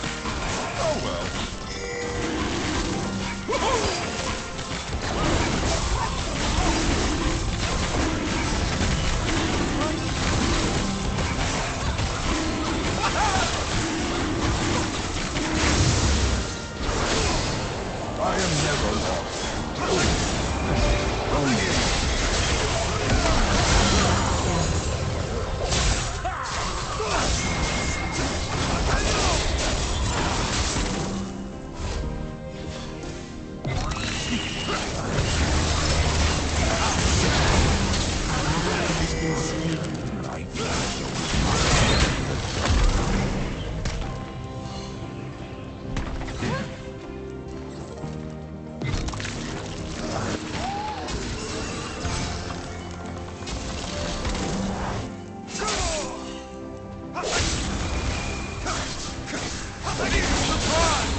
No one wanders where the truth are.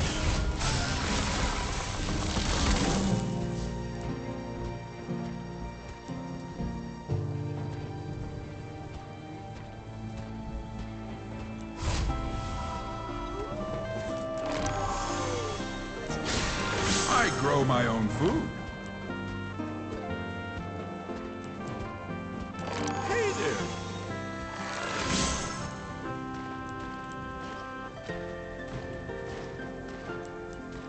Found any good crawdads lately, Scuttle? You know, too. Animals have more to offer than warm pellets of meat.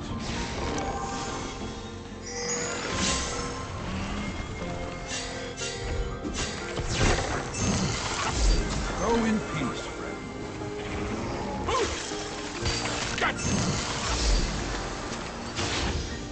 Potatoes are always watching.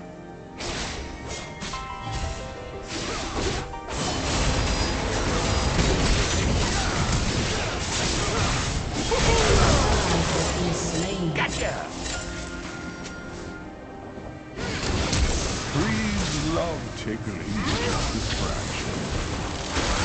Gotcha! An enemy has been slain. High five, Daisy! Free now!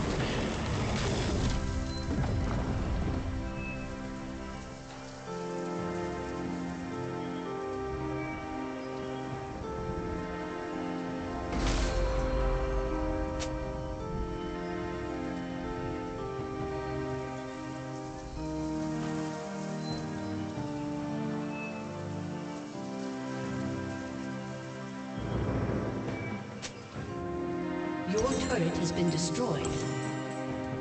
Dying isn't so bad, now that the dying part's over. Enemy killing spree.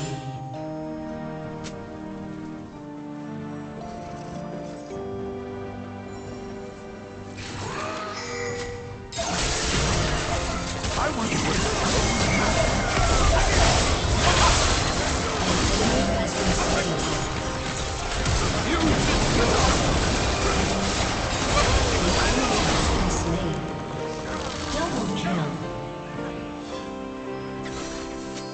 Sun and rain are the only magic I need. I got 2 guns and a shield!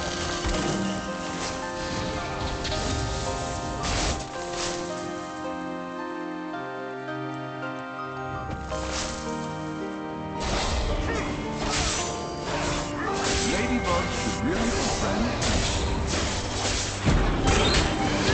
Daisy! Watch out! Daisy's really protective. Sometimes I need to treat myself.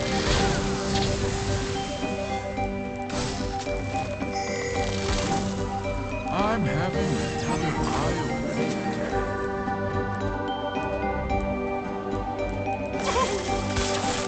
Don't say more, folks.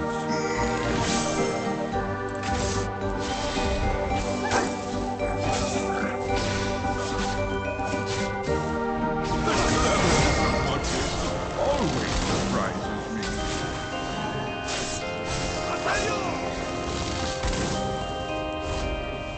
A gift from the forest.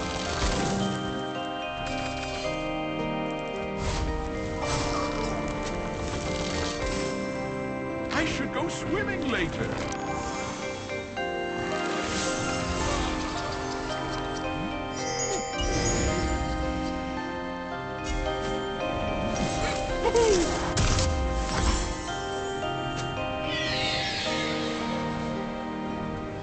Springer.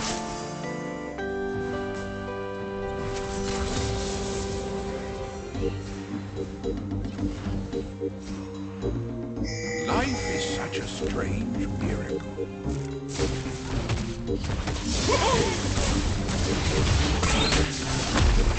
Break up the fight!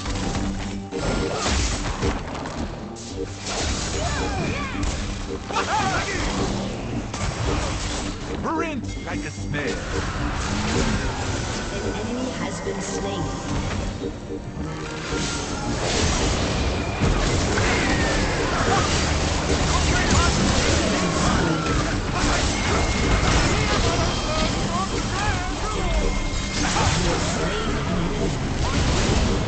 Rooted one place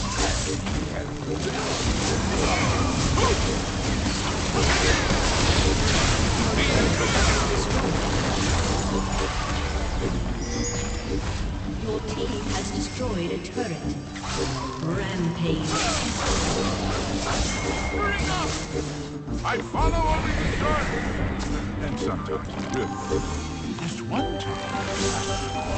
Your turret has been destroyed.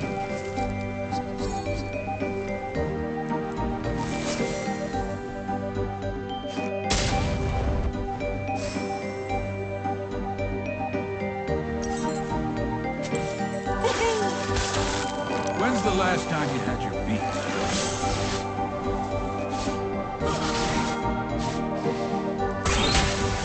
Meet my friend.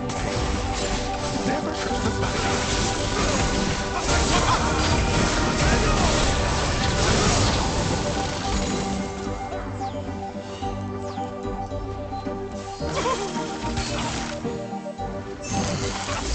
Fly alone now. Danger is nigh. Now where did I leave my... I think Daisy has a crush on you.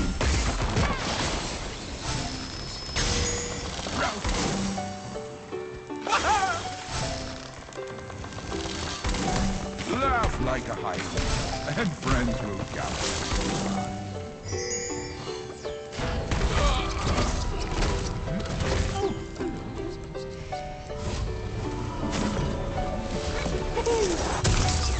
Take all the gold. I really don't need it. Hey, Daisy.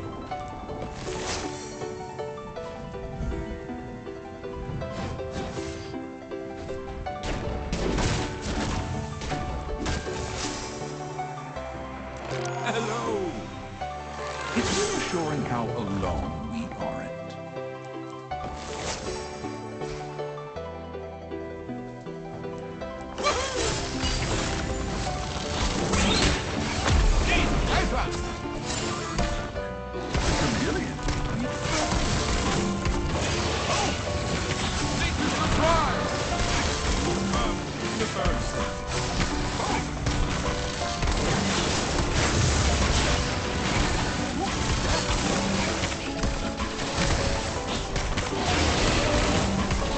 Nothing beats the smell of vegetation.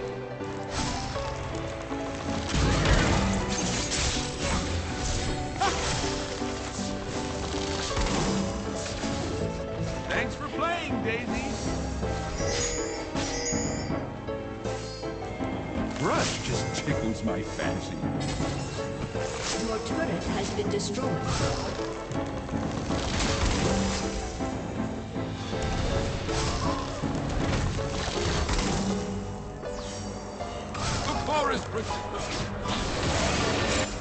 I wonder what adventure today has in store for Your us. team has destroyed a turret.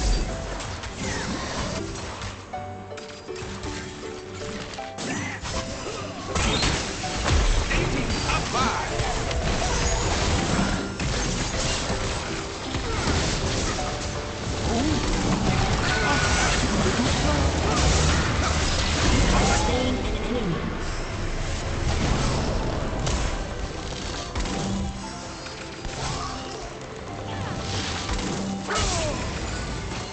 Dragons and boy beat heavy on my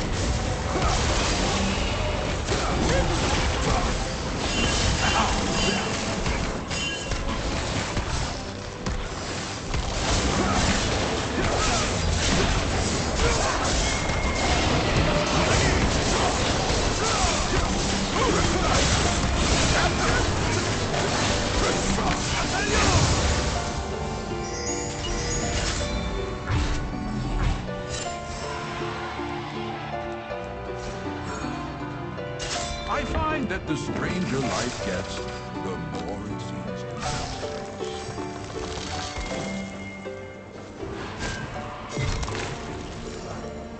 Blue! High five, Daisy! I love how the grass is fluffy on my toes. I did.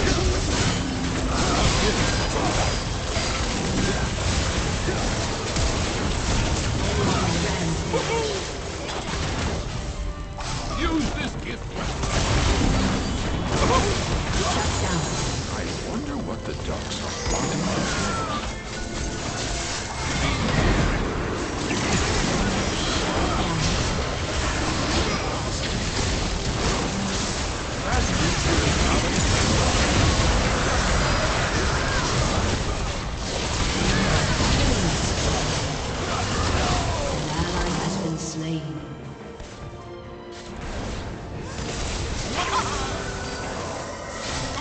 Protects us all. Every river reaches the ocean in its own way. High five, Daisy! Woohoo! Careful!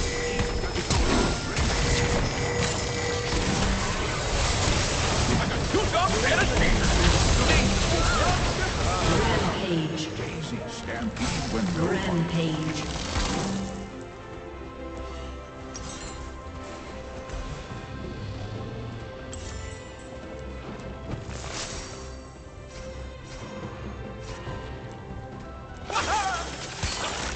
Do not linger here. Everything is connected in the strangest way. Gotcha!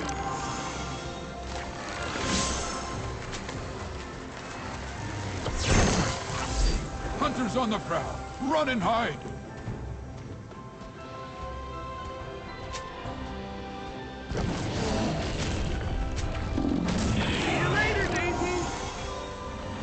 I am never lost in the wilderness.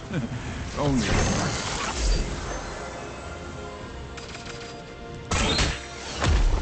Give me some meat! Okay. Don't venture me. I tread lightly so as not to hurt them. Unstoppable. Oh, hello. Ally has been slain.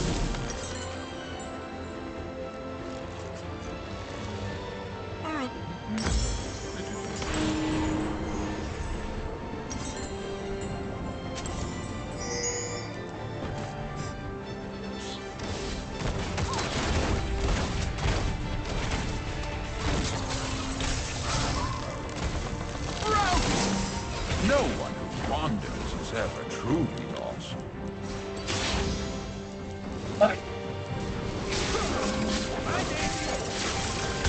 Gotcha!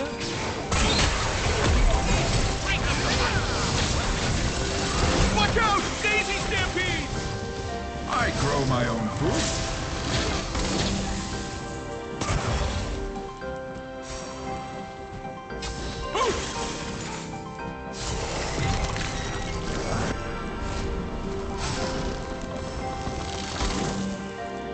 Animals have more to offer than warm pelts and meat.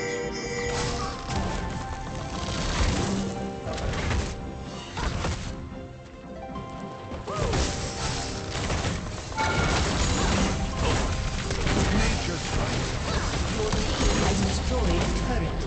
Potatoes are always fresh.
What shall I see?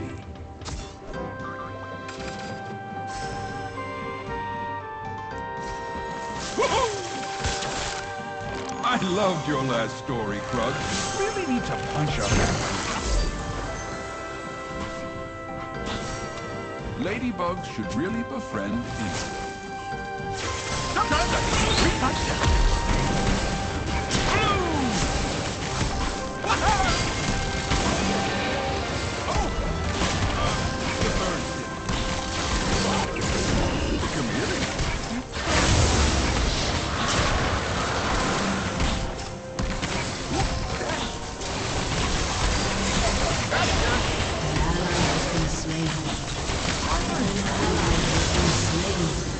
Enemy double kill.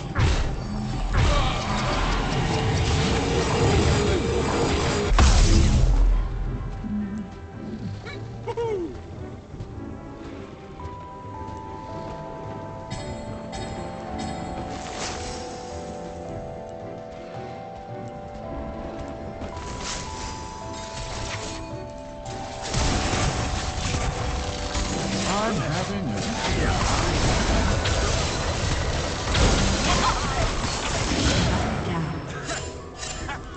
Where did that come from?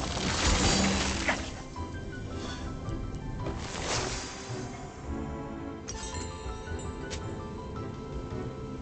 Hey, it's a thingy people use. Thank you. Yeah, you DC'd. Meet my friend Daisy.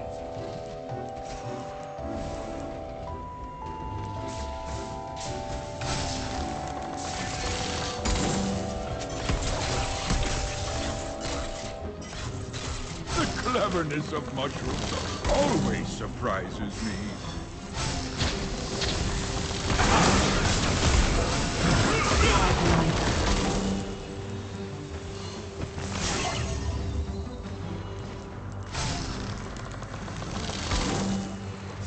Spring up! I should go swimming later. Gotcha! Oh, GG, man.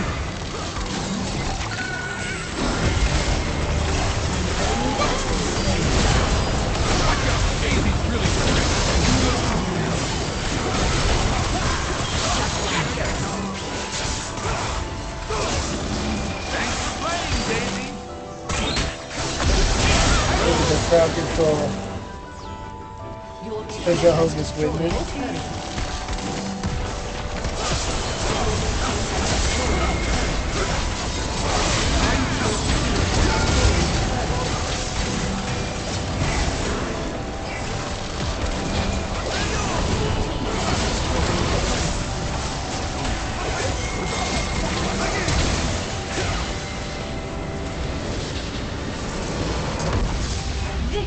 Yeah, oh.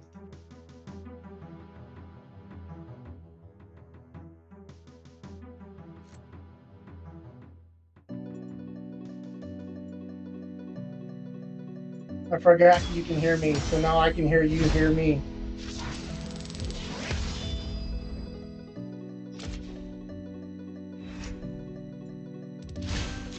I don't usually play her recently. I've been trying to go for the super super stun. Oh yeah, you're right.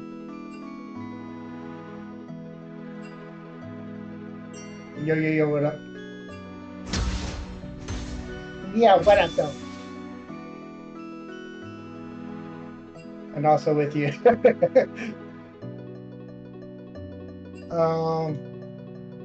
I hear you.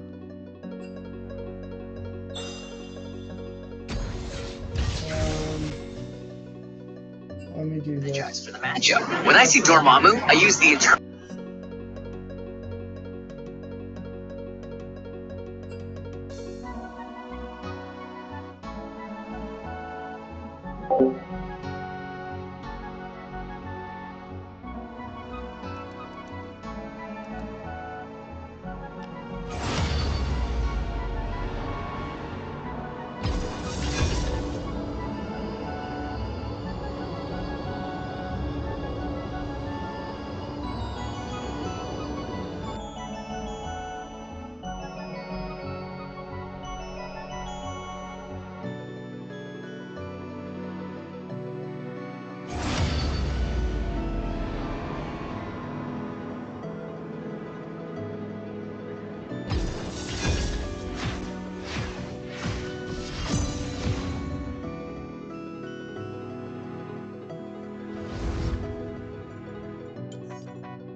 My favorite color is spring.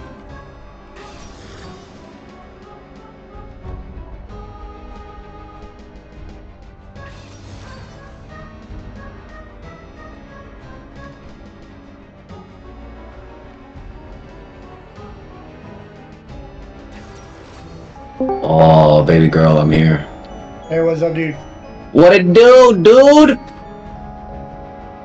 I'm about to make you famous, bro. Change your Twitch channel to just highlighting or like Leona jungle things or something like that. Yeah. Or epic jungle. This is my friend's Discord. Jay, he's also in here. He does a lot of Eniverment. He's an Eniverment. You're an Ivern main? I would dust you with Leona jungle, dude. You're smoking crack, bro. You're smoking crack, bro.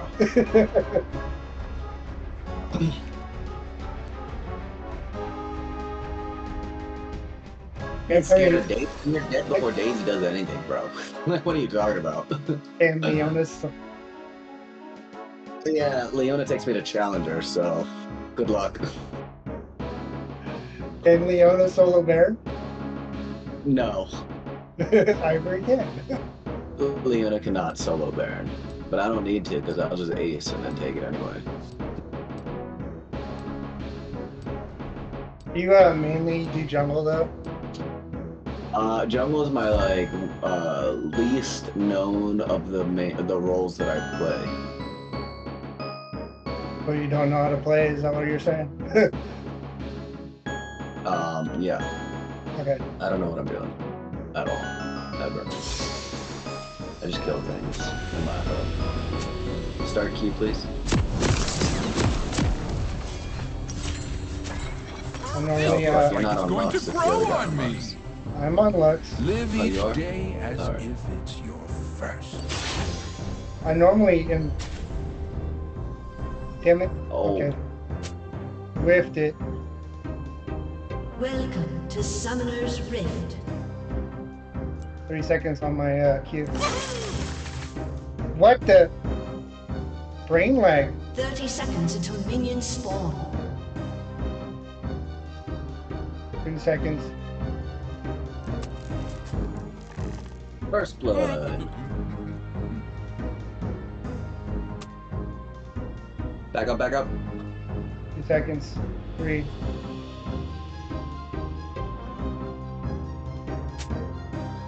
I'm so fucked.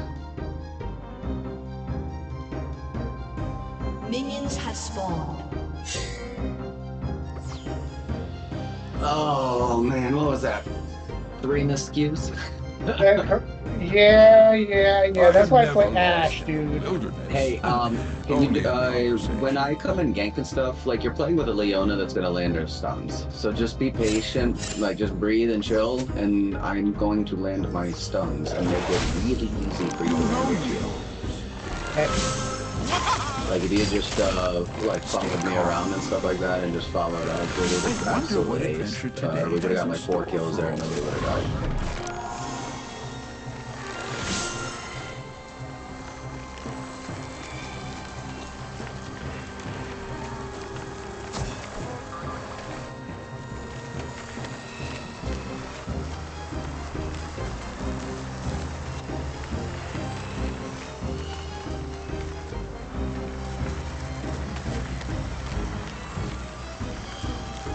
The Leo was smarter, should have let it show. Everything is connected in the strangest way. You should just go, man. Or let's go blue. Take your essence. Hide. Return to your palm crop. Put over the wall. No. Brush just tickles my fancy. Snipe. First blood. An enemy has been slain.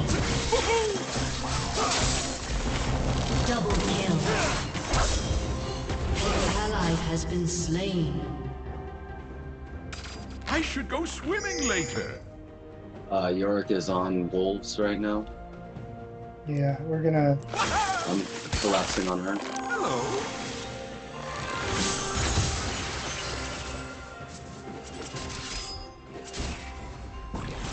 Nothing. Oh, I can't follow up right now.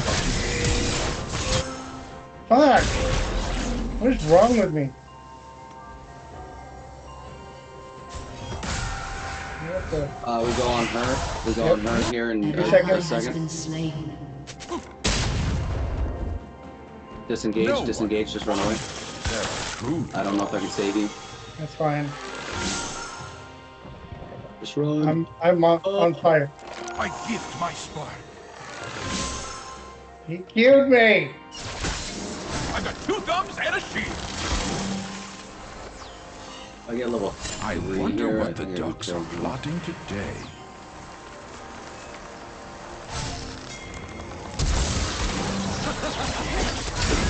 Nice shot. Burn up! Oh god! Fuck you, cunt! No! I forgot to be coming back into lane. I'm an idiot. I'm stoned out of my mind right now.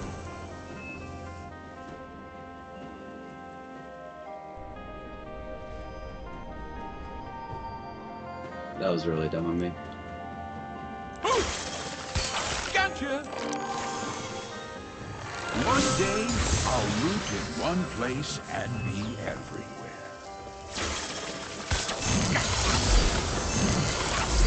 Always replace whatever you take. An enemy has been slain. Executed.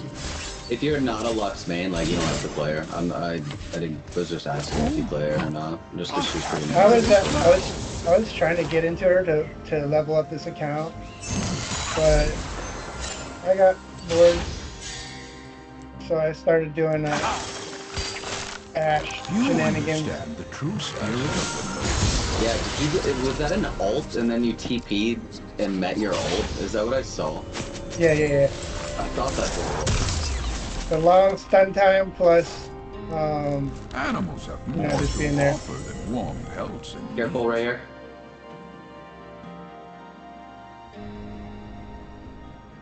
No, I'm gonna stun her. Oh god. Yeah. I can't help you. Sorry, I'm out of mana. I'm having Oh. another eye-opening. You have flash? I don't need it though. Feeling dragons don't like me too much. Oh, goddamn. Nice! She can keep you alive? Run, run, run. Oh! It would have even mattered. Sorry, we still got Carthage to waste his ult. We got this bitch's flash and then Yeah, I'm still running level 4. I run too much.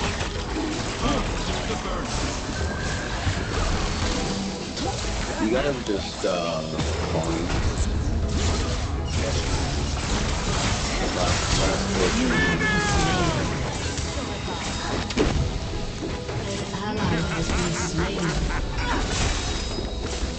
And you can use your E to slow them down.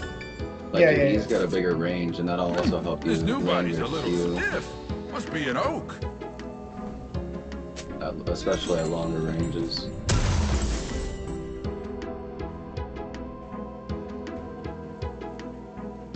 Once I get my ult, it'll be super easy for me to gank you. And then you'll just want to wait. I told you to get Come that to me, second come to me. I got hit. 3 kills. Laugh like a hyena, and friends will gallop.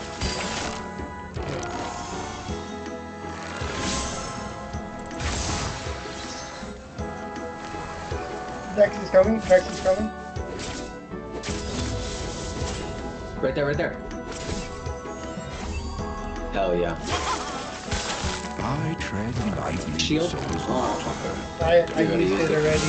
On your phone.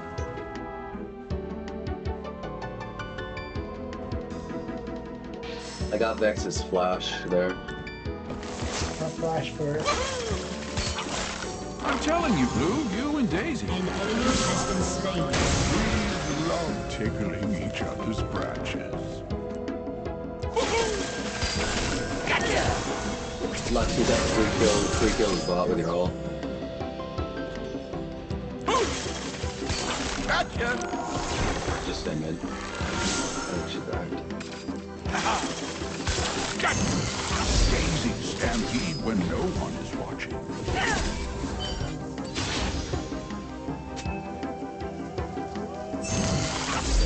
Thank you, dear wolves.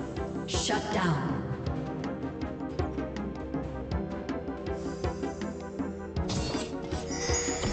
I love how the grass is fluffy on my toes.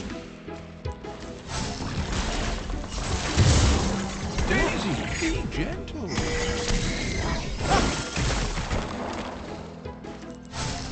An ally has been slain. An Daisy has a enemy has crush been on you. slain. It's reassuring how alone we aren't. I don't have ult yet. You're fine. Let's take Drag. Let's kill this bitch.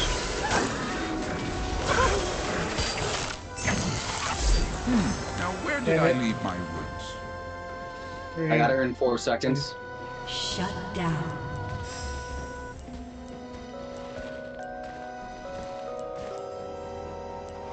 We got him just with autos. Watch out! Daisy stampede! Ladybugs should really befriend Whatever, me. anyway. Out of mana anyway. We're good, just leave. Oh, hello. Just leave, I said.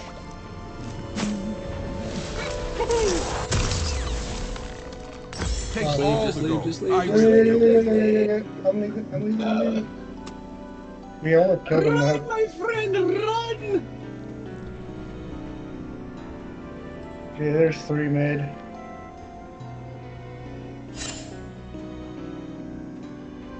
The cleverness of mushrooms Oh, always mana. surprises me. If she tries to make a play on you, I've got an ult for you.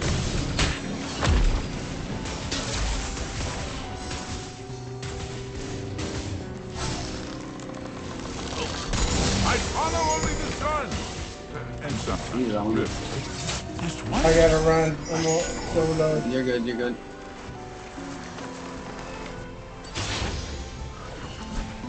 Oh! Thank you, Blue. Next coming. Nature gives so much more than it asks for in return. I don't go my normal build this game.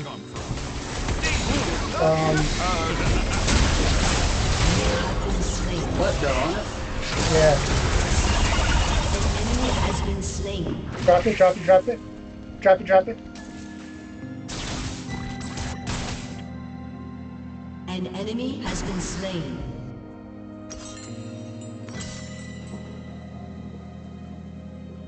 Woo!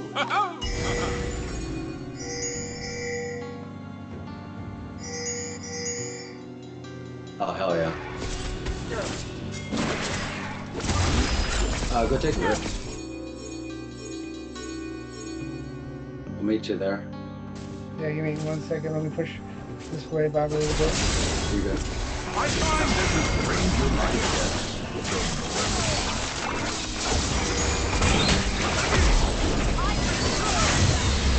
Careful! Daisy doesn't know her own strength.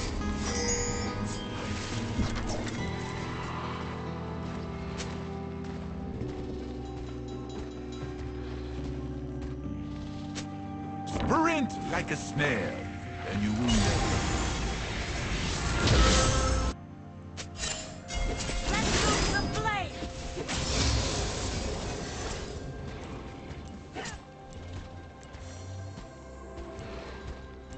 Shut down. That's so cancer if you're Yorick, like you just can't do anything. You just get bullied before you can even fucking get there. Oh my god. Gotcha! Yeah, I got it shut down.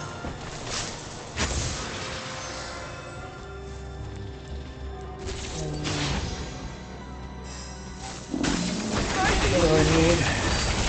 That's my fault, I missed the all, dude. Sun and rain are the only magic I need. I went to go cue him and not thinking that I needed the all.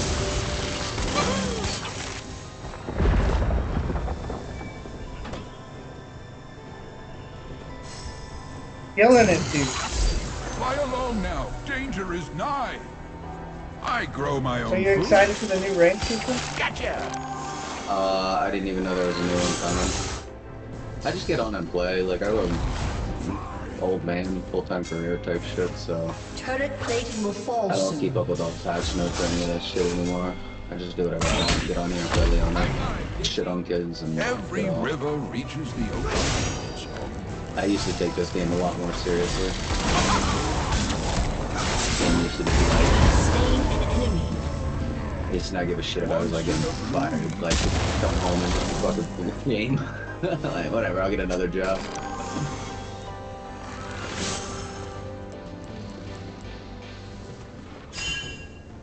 You look just like my friend Daisy. I'm gonna back and reset. Shut down. May you be I think Lilia Never needs trust a up butterfly top, with I a think. secret. Your team has destroyed a turret. Your turret has been destroyed.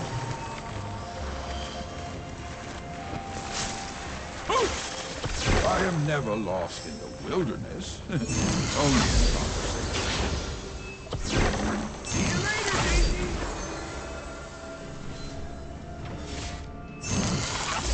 Hide, Croc. I'll find you later.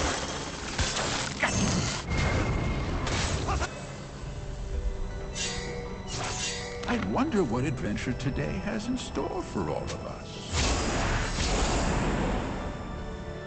Thought the Leah died. I have no. I think she went mid to try and defend the tower. I was like, I thought she was done. Everything is connected in the strangest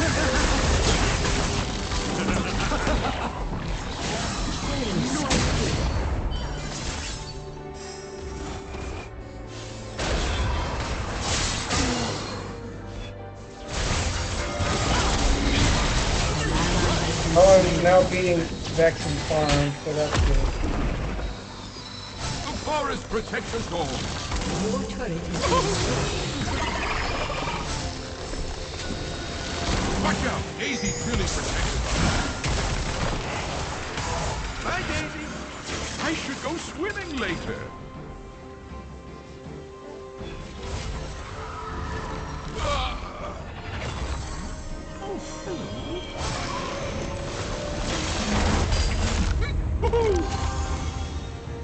Ah, shit, I was looking at Vex. God damn it.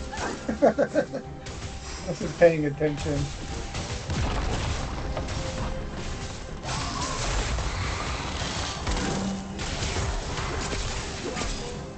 Nothing beats the smell of vegetation.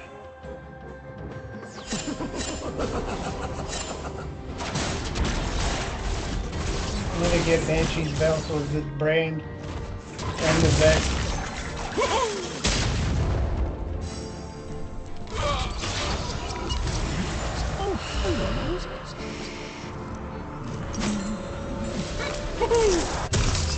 Hey, it's a thingy people use. Thank you.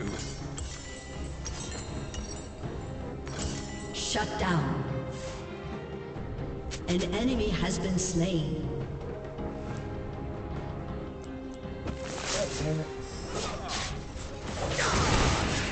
An ally has been slain. No one who wanders is ever truly lost.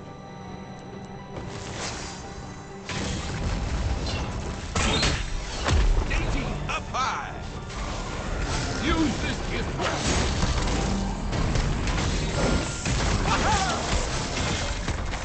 Let me help you grow.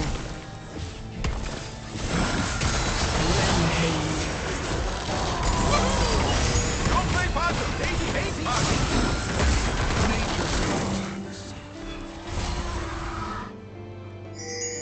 Your turret has been destroyed. What the ducks are plotting today.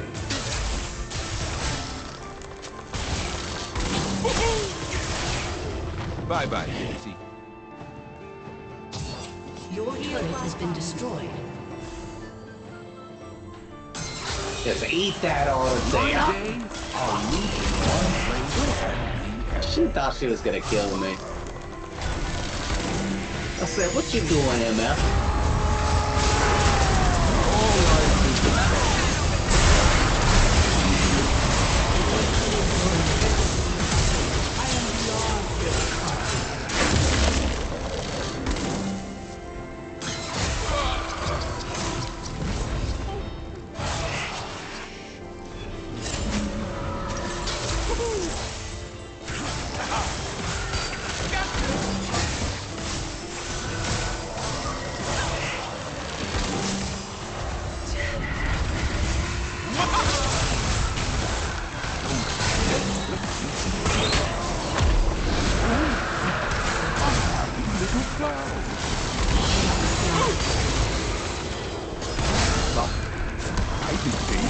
I didn't realize I didn't have my hole. That's a shame. Thanks for playing, Daisy. Hold on a second. Animals have more to offer than warm pelts and meat. I got 3,600 gold this time, at least.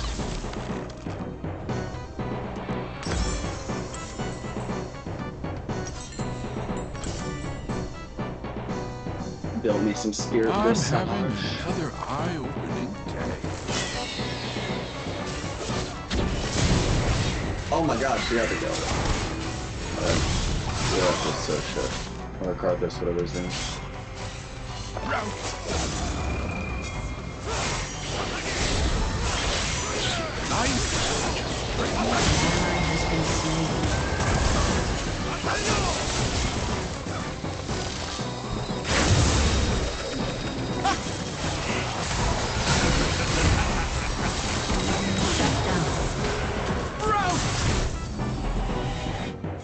You know me, Brambleback. Laugh like a hyena and friends. Has been destroyed.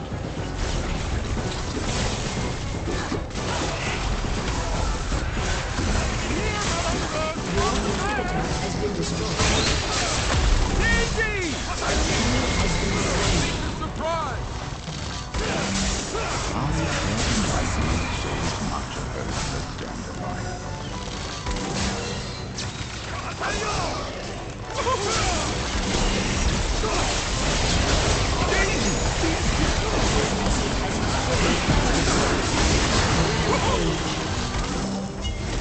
enemy has been slain.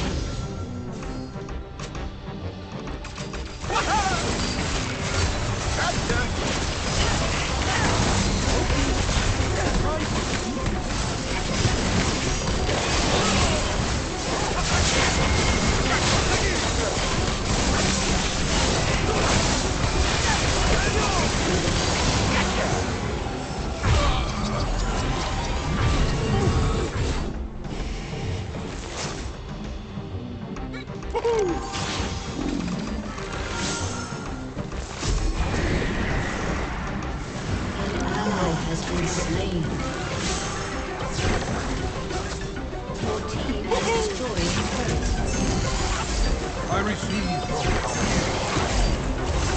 Breathe love, take a gift from the forest.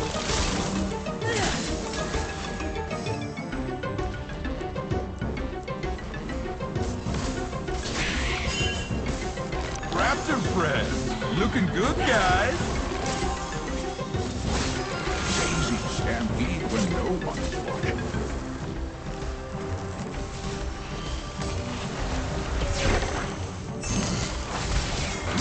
One must first learn to give.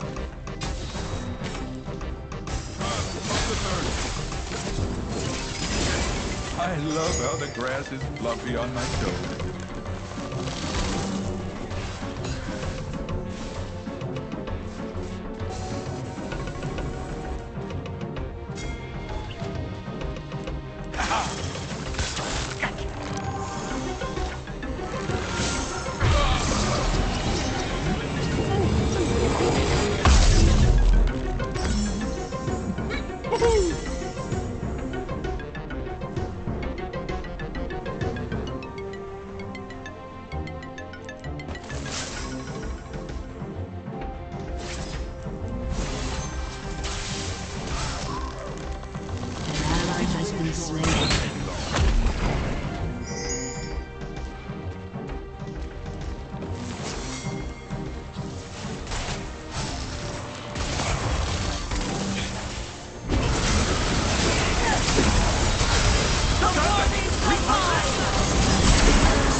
Protect us all. Use this gift well. I got 2 guns and a shield.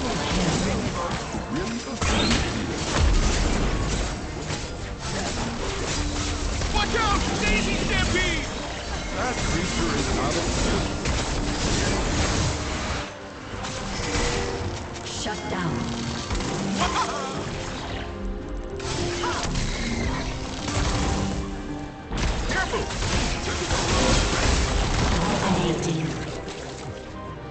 The cleverness of mushrooms always surprises me.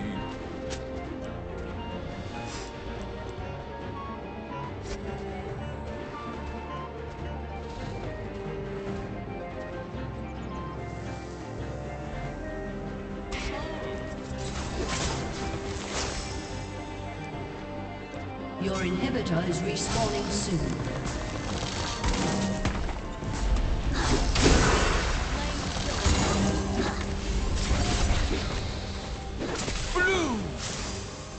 I follow only the sun. And sometimes a river. Just one time, a scorpion. Settle down, raptors.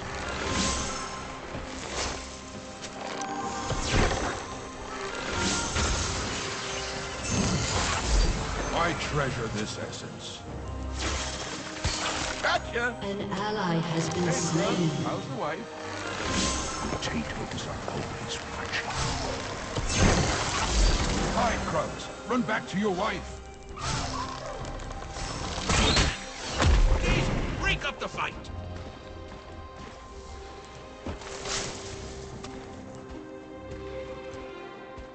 I find that the stranger life gets, the more it seems to me.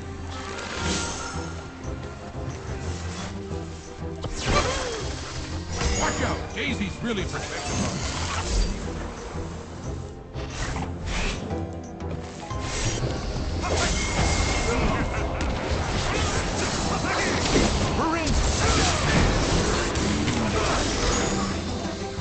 Don't play possum! Daisy hates possum!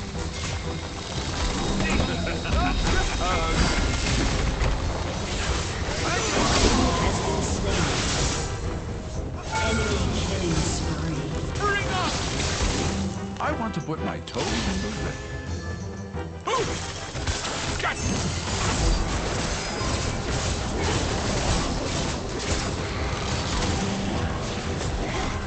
A gift from the forest. Sun and rain are the only magic items.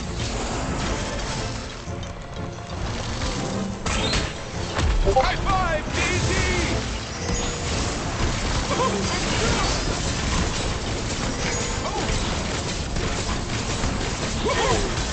The chameleon.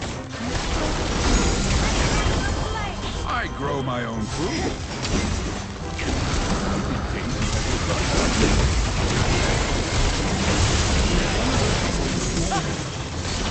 Gotcha!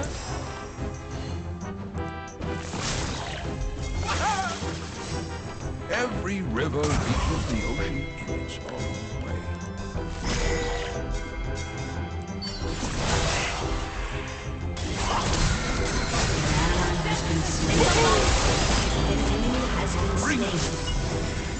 Sorry, dude, I'm on the phone right now.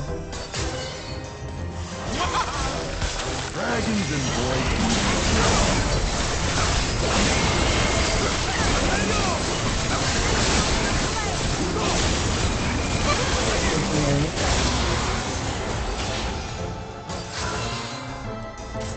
Make a surprise!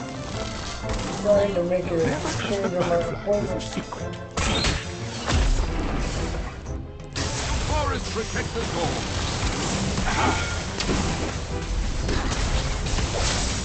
Watch out! Daisy Stampede! I am never lost. Oh yeah, they changed the rank to effective in the field. I think it's less incentivized for every student.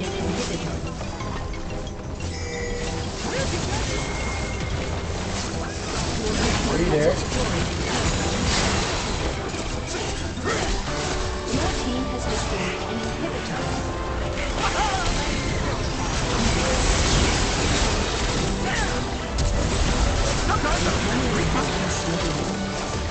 Your team has destroyed a turret.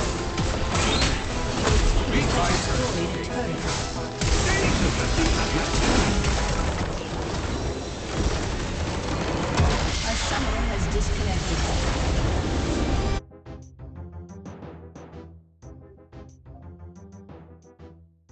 That would be why. Is it working now? Yeah, I hear you. Alright. And it sounded like you typing, but I didn't hear your voice. No, you're fine. I had it on the wrong side. It got changed to like default instead of what it should have been. Yeah, I'm on the phone trying to reschedule a chiro appointment. Word. Yeah, after when you get old, man, is your fucking body falls apart. Yeah, how old are you, dude? You look old as fuck. I thought I was Damn, old. dude. Wrecked. I turned 40 this year. God, you are old as fuck. Jesus Christ. You probably got like grandkids and shit. Nope. My kids are like 2 and 3. Alright, well. My Right ex- around the corner. My ex-wife is Grandpa. 26. Oh shit. Little hot tamale. Now she's 26, and in January I will have been in the military for over 22 years. That's crazy. What do you do in the military? I'm a comm guy, dude. I fix the internet.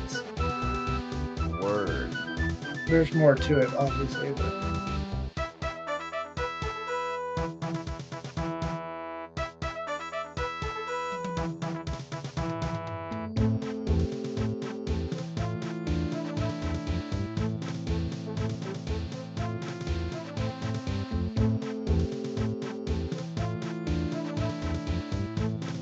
how do you like streaming on YouTube versus Twitch? Twitch has more audio freedom. Like I can play good music and not get banned for it. YouTube just likes to fucking like, so you have to listen to a bunch of shitty music when you're streaming. That's the only like downside. But I do like YouTube.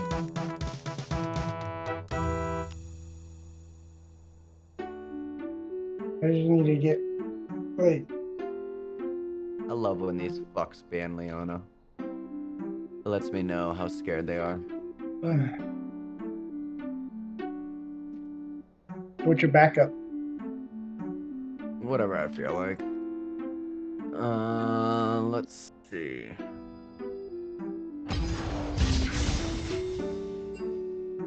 I Should we forgot make to it update my thing. interesting? That was 2 wins that we had, right?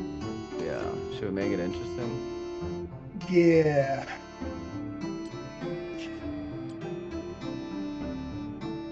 So, do you go mini static ship? Static ship? What are you talking about? I'm going. Huh? Static ship on LeBlanc. No.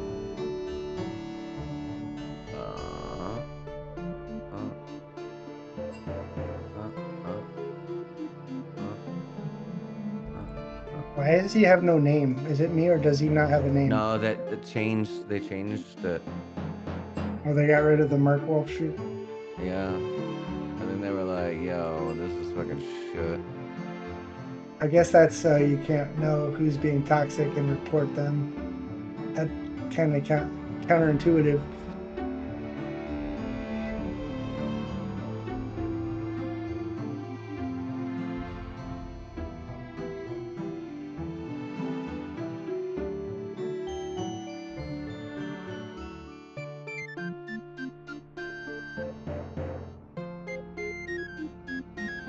I've been meaning to start like actually putting content on YouTube again.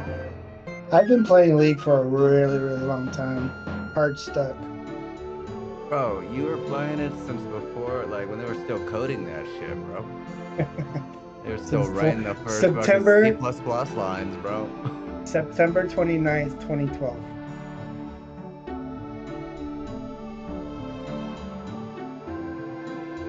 We go Tank LeBlanc or Assassin LeBlanc is the question. I'm gonna say Assassin. I'm gonna go ahead and I'm gonna bypass any kind of ganks or anything. I have tactics that I want to accomplish that I didn't do the other games. Roger that. This is my tactics. This is my tactics. Right. Yep. And that's a top lane saber. And then We could probably just invade. yeah, we're gonna invade. I just want to get vision out first. Oh, right here. Yeah, I'm gonna get vision out first.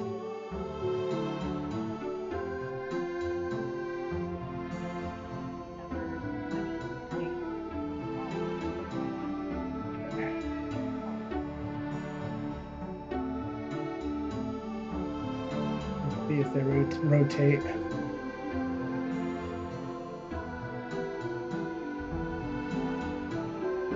Dino without blue. Hit that, please. Oh yeah. Good point. Dino without blue is like absolutely awful.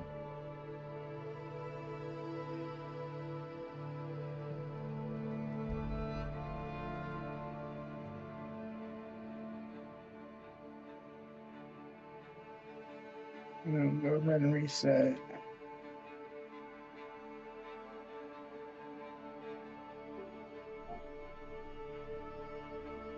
And we see where Deanna's at, right? Oh my god, I missed. And then we can see her come here and here. That's probably because everything's on the wrong one. Agents are currently assisting other callers. Please remain on the line for the Actually, next no, it's available not. agent.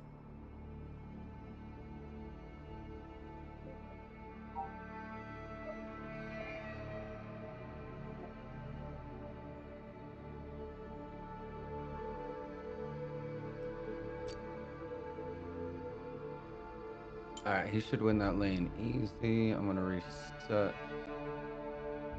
Do we see Diana across the top? Oh, there she is.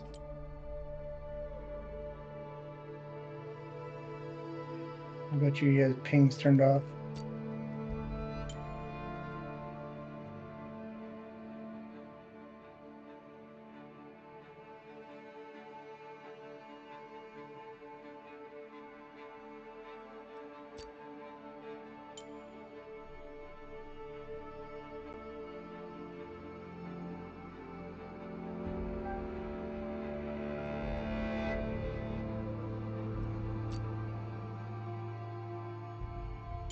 For caller number 20, your call is important to us.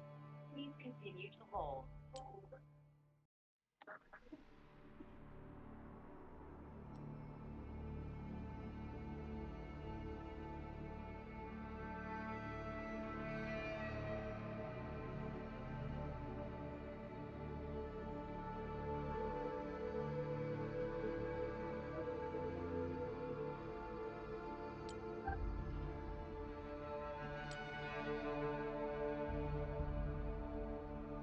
No, I fucking double pressed W unintentionally and kept him in range to be able to jump to me again. Fuck.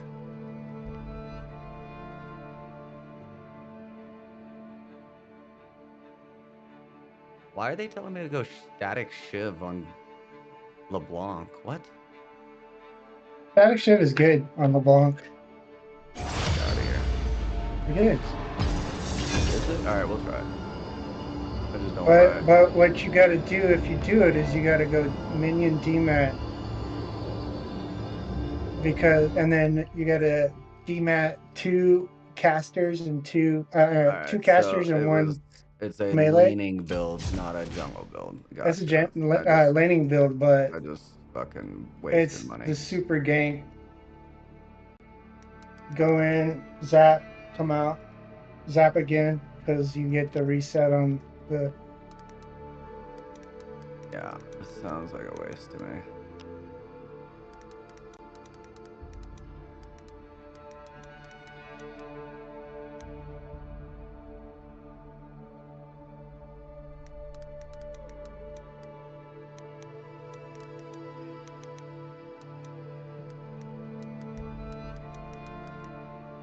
Watch it.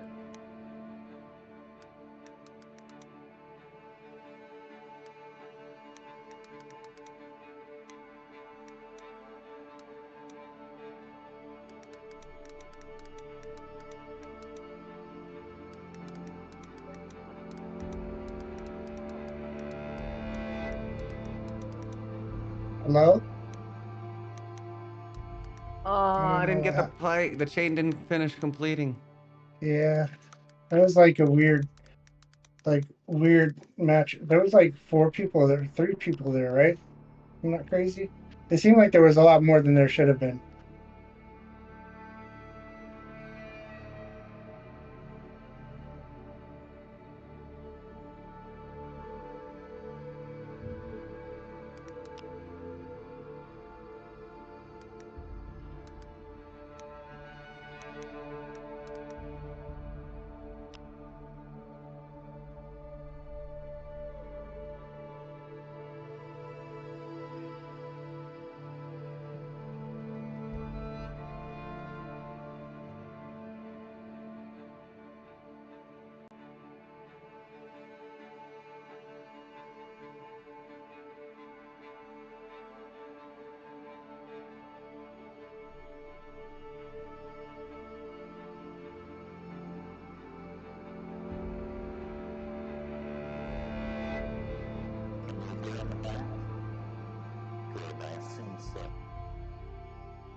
and the various dimensions, adumbrations, and opportunities of our dilemma. But I want tonight to couch it for you in the context of, I guess, an extended metaphor. We could talk about these things many ways, but I find this particular extended metaphor illuminating. And I start by recalling an observation from someone whose name rarely falls from my lips, and that would be Gurdjieff. And Gurdjieff said at one point, or was known to comment, that people are asleep, he said. And he, by implication, suggested people awaken. Now, I'm not sure if he fully grasped the implication for his own product line had that occurred. But in any case, you're on it, you're with me, yes. It's very hard to give these lectures in such a way so that every person hears something different, which is what is supposed to be going on, you know. Well, so thinking about this comment that people are asleep, I see several implications. I thought to myself, awake is, for me, awake is where the laws of physics are fully operable. You know, hurled objects shatter, electricity shocks, I cannot fly. The laws of physics are in operation. In that domain, I consider myself to be fully awake. Now, in terms of occult and spiritual traditions, the admonition to awaken always seems to imply that higher consciousness is approached through an expansion of clarity and awareness. And that seems obvious. I don't argue with it as a rationalist. But as somebody who has run the edges, I've noticed something somewhat counterintuitive to that teaching. And it's this. It's that to contact the cosmic giggle, to have the flow of casuistry begin to give off synchronistic ripples, white caps in the billows of the coincidental ether, if you will. To achieve that, it requires, a precondition is a kind of unconsciousness, a kind of drifting, a certain taking your eye off the ball, a certain assumption that things are simpler than they are, almost always precedes what Mircea Eliade called the rupture of plane, that indicates, you know, that there is an archetypal world, an archetypal power beyond, behind profane appearances. And in my own life, for those of you who are conversant with my output, when I went to the Amazon in 1971 and had the experiences that are described in True Hallucinations, I had been, for many months before that, in Asia, smuggling, hanging out, and I had taken my eye off the ball. I had become very gentle, very relativistic in my approach to other people's opinions and behaviors. I was easygoing, is what I'm trying to say. Too easygoing. And in that situation of semi-unconsciousness and openness, the cosmic giggle approaches. And I compare this is closing of a theme, I compare this to sleep, or to states that lie between waking and sleeping. And so, again, an odd take on this remark of Gurdjieff's. I remember someone many years ago said to me,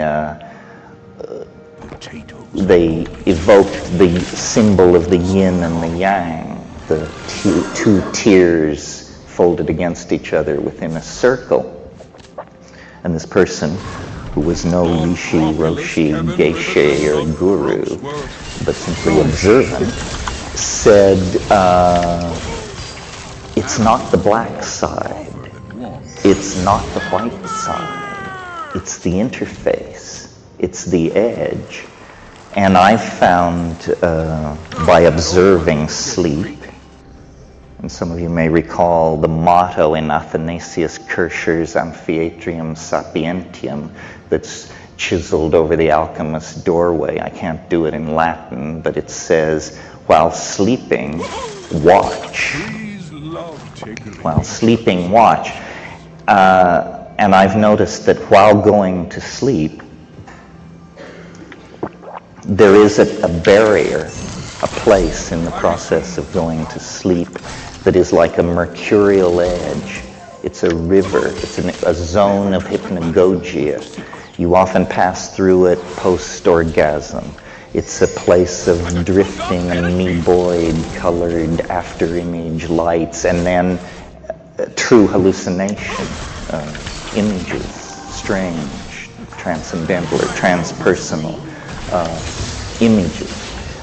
Well, so far in the context of pursuing this extended metaphor about sleep, I've talked basically, essentially about the individual's relationship to the concept, to the fact. But there's also a social or a political, a species-wide implication. It occurs to me that at any given moment, because of the way the planet is as a thing, some considerable percentage of human beings are asleep, always, and many are awake.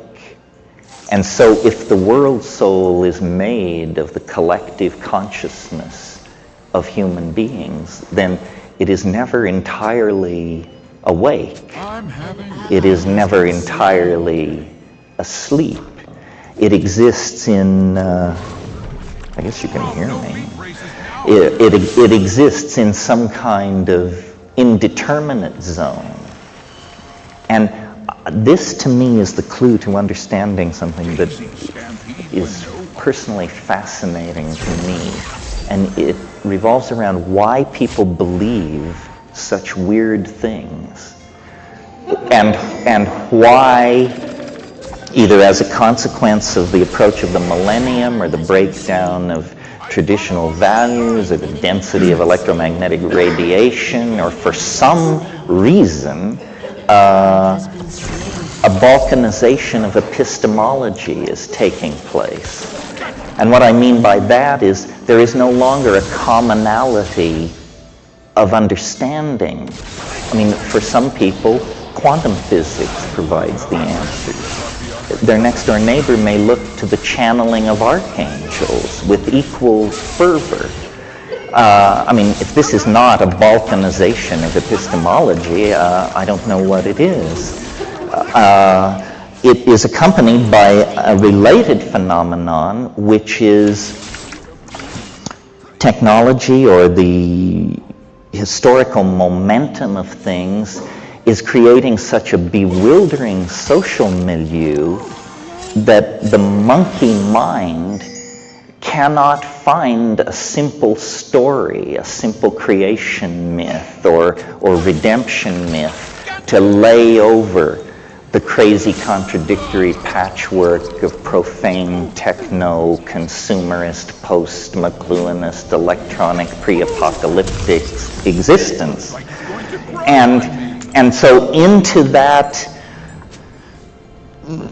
dimension of anxiety created by this inability to parse reality rushes a bewildering variety of squirrely notions. Epistemological cartoons, if you will, and conspiracy theory, in my humble opinion. I'm somewhat immune to paranoia, so those of you who aren't, gaze in wonder. conspiracy theory is a kind of epistemological cartoon about reality.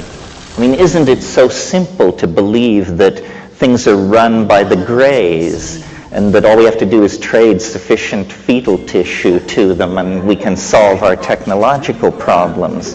Or isn't it comforting to believe that the Jews are behind everything, or the Communist Party, or the Catholic Church, or the Masons?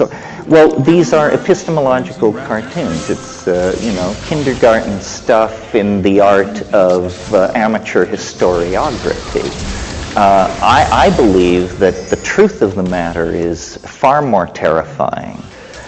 That the real truth that dare not speak itself is that no one is in control. Absolutely no one. You know, you don't understand Monica, you don't understand Netanyahu. It's because nobody is in control. This stuff is ruled by the equations of dynamics and chaos. Now, there may be entities seeking control, the World Bank, the Communist Party, the rich, somebody others, but to seek control is to take enormous aggravation upon yourself. Because this process that is underway will take the control freak by the short and curly and throw them against the wall. It's like trying to control a dream, you see. The global destiny of the species is somehow unfolding with the logic of a dream. Well, now a Jungian would say, no surprise here, history is the collective dream of humanity. It is run by archetypal energies. It is downloaded by the zeitgeist into the various milieus and epochs of which it is composed. This seems reasonable to me. I don't want to give you the impression it's too linear to understand that what I am saying is that awake is good, asleep is bad. What I would rather do is explain this whole gradient of possible positioning vis-a-vis your life and your destiny, these choices that you have, and then have people understand that they choose. You choose to be asleep, or partially asleep, or fully awake, or to be one part of the time and in some situations and one part of the time and in other situations. Now, if in fact we exist inside some kind of morphogenetic field that is created by the sum total of human minds on the planet, and if in fact in half or more of those minds at any given moment the rules of the dream hold sway, then it is no surprise that when we make our way into society or just when we live our lives, there's an eeriness to it. There's a fatedness to it. There's a plottedness to it. We are inside some kind of engine of narrative, I believe. Some science fiction writers, such as Greg Egan and others, have suggested that this could even be a form of recorded medium. You can see the thumbprints of editors on our reality if you are truly paying attention. I mean, if you're a devotee of the theory of stochastic and random unfolding of events, then you have to look very carefully at how unrandom and how mythical and archetypal most people's lives are.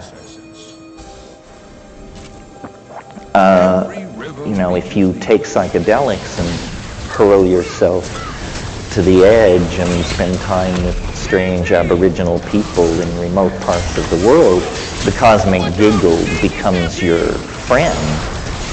But in fact, ordinary people's lives, everyone's lives, are touched by deep magic. And again, the primary datum is experience, and then the models are built backward from the primary data without prejudice and in an attempt to transcend historical momentum. And when I do that, what I see is that the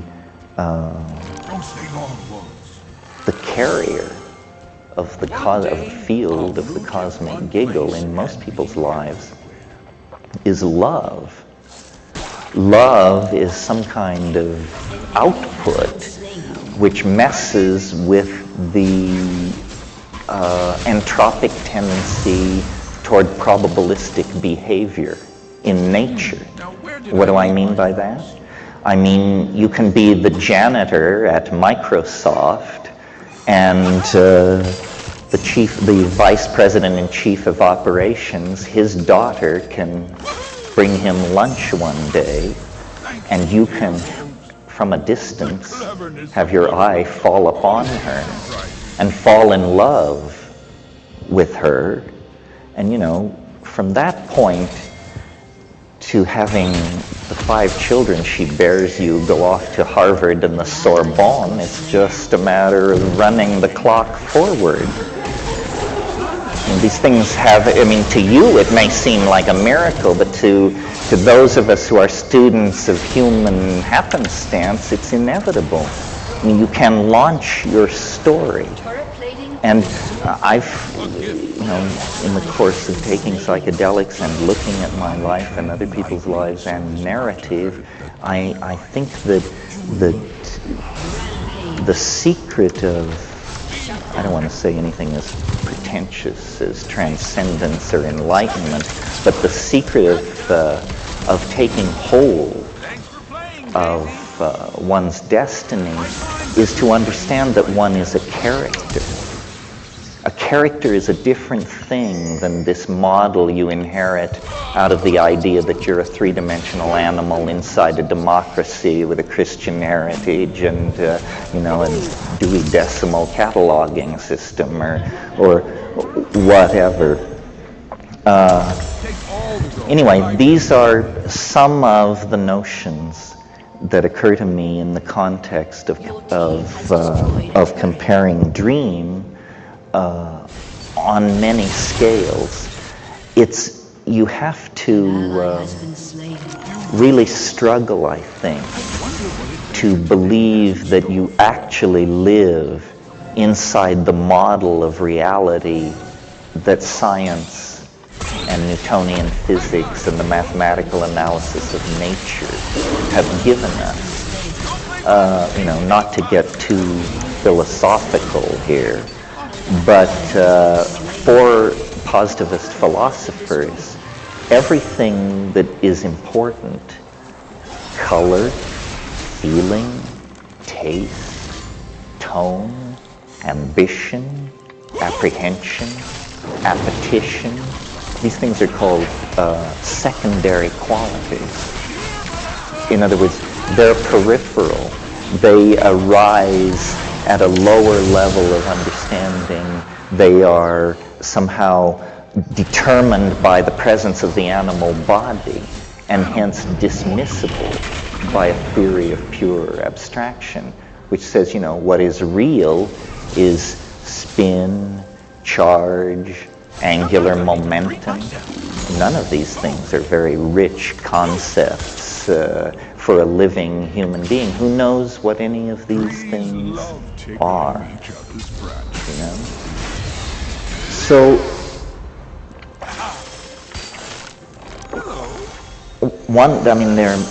we don't have time in a situation like this to explore all the implications of this dream analogy that I'm pursuing. But one that interests me is the plasticity of time in the dream. And I think I would argue, as the devil's advocate, that it is the plasticity of historical time and the acceleration, the sense of an out-of-control spin up or spin down into new domains of possibility that is the strongest evidence present at hand that we are in some kind of dream. I've struggled my whole life with, I've always believed, or I've always felt the power of the statement, the world is made of language. But of course, you think about this proposition for 30 seconds, and the question that arises then is, if the world is made of language, then why isn't it the way I want it to be? You know, why does it have this prepotent momentum for its own, it has its own raison d'etre, even if it is language? Well, I think it's appropriate to speak of this to an audience as digitally sophisticated as I assume you must be. I think the primary insight that has been secured here at the end of the 20th century, the primary contribution of 20th century thinking, if you will, is to have understood finally that information is primary, that this world, this cosmos, this universe, this body and soul are all made of information.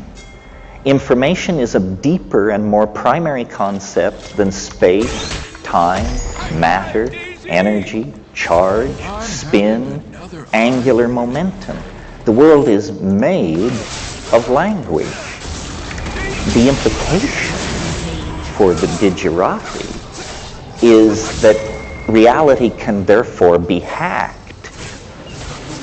If reality is made of language, then what we're saying is that it's code. And if it's code, then it is far more deeply open to manipulation than we ever dared dream. I mean, we've been messing around on the desktop, opening files with religions and political systems and xenophobic theories of racial superiority, all this crap that haunts the human historical adventure. It means we have not addressed the deeper levels. And in thinking about this and the relationship to dream and human culture, I have realized that cultures are like operating systems. We are like hardware. The human animal is a piece of biological wetware / hardware. And it has been, we know, pretty much as we confront it today for at least 140,000 years. At Klassus River cave mouth in South Africa, they have excavated Homo sapiens sapiens skeletons 100,000 years old, and that person could have sat in the front row here tonight and nobody would have batted an eyebrow. So the human hardware has been in place for a while. What has changed rapidly in comparison to the rates of biological evolution are the operating systems.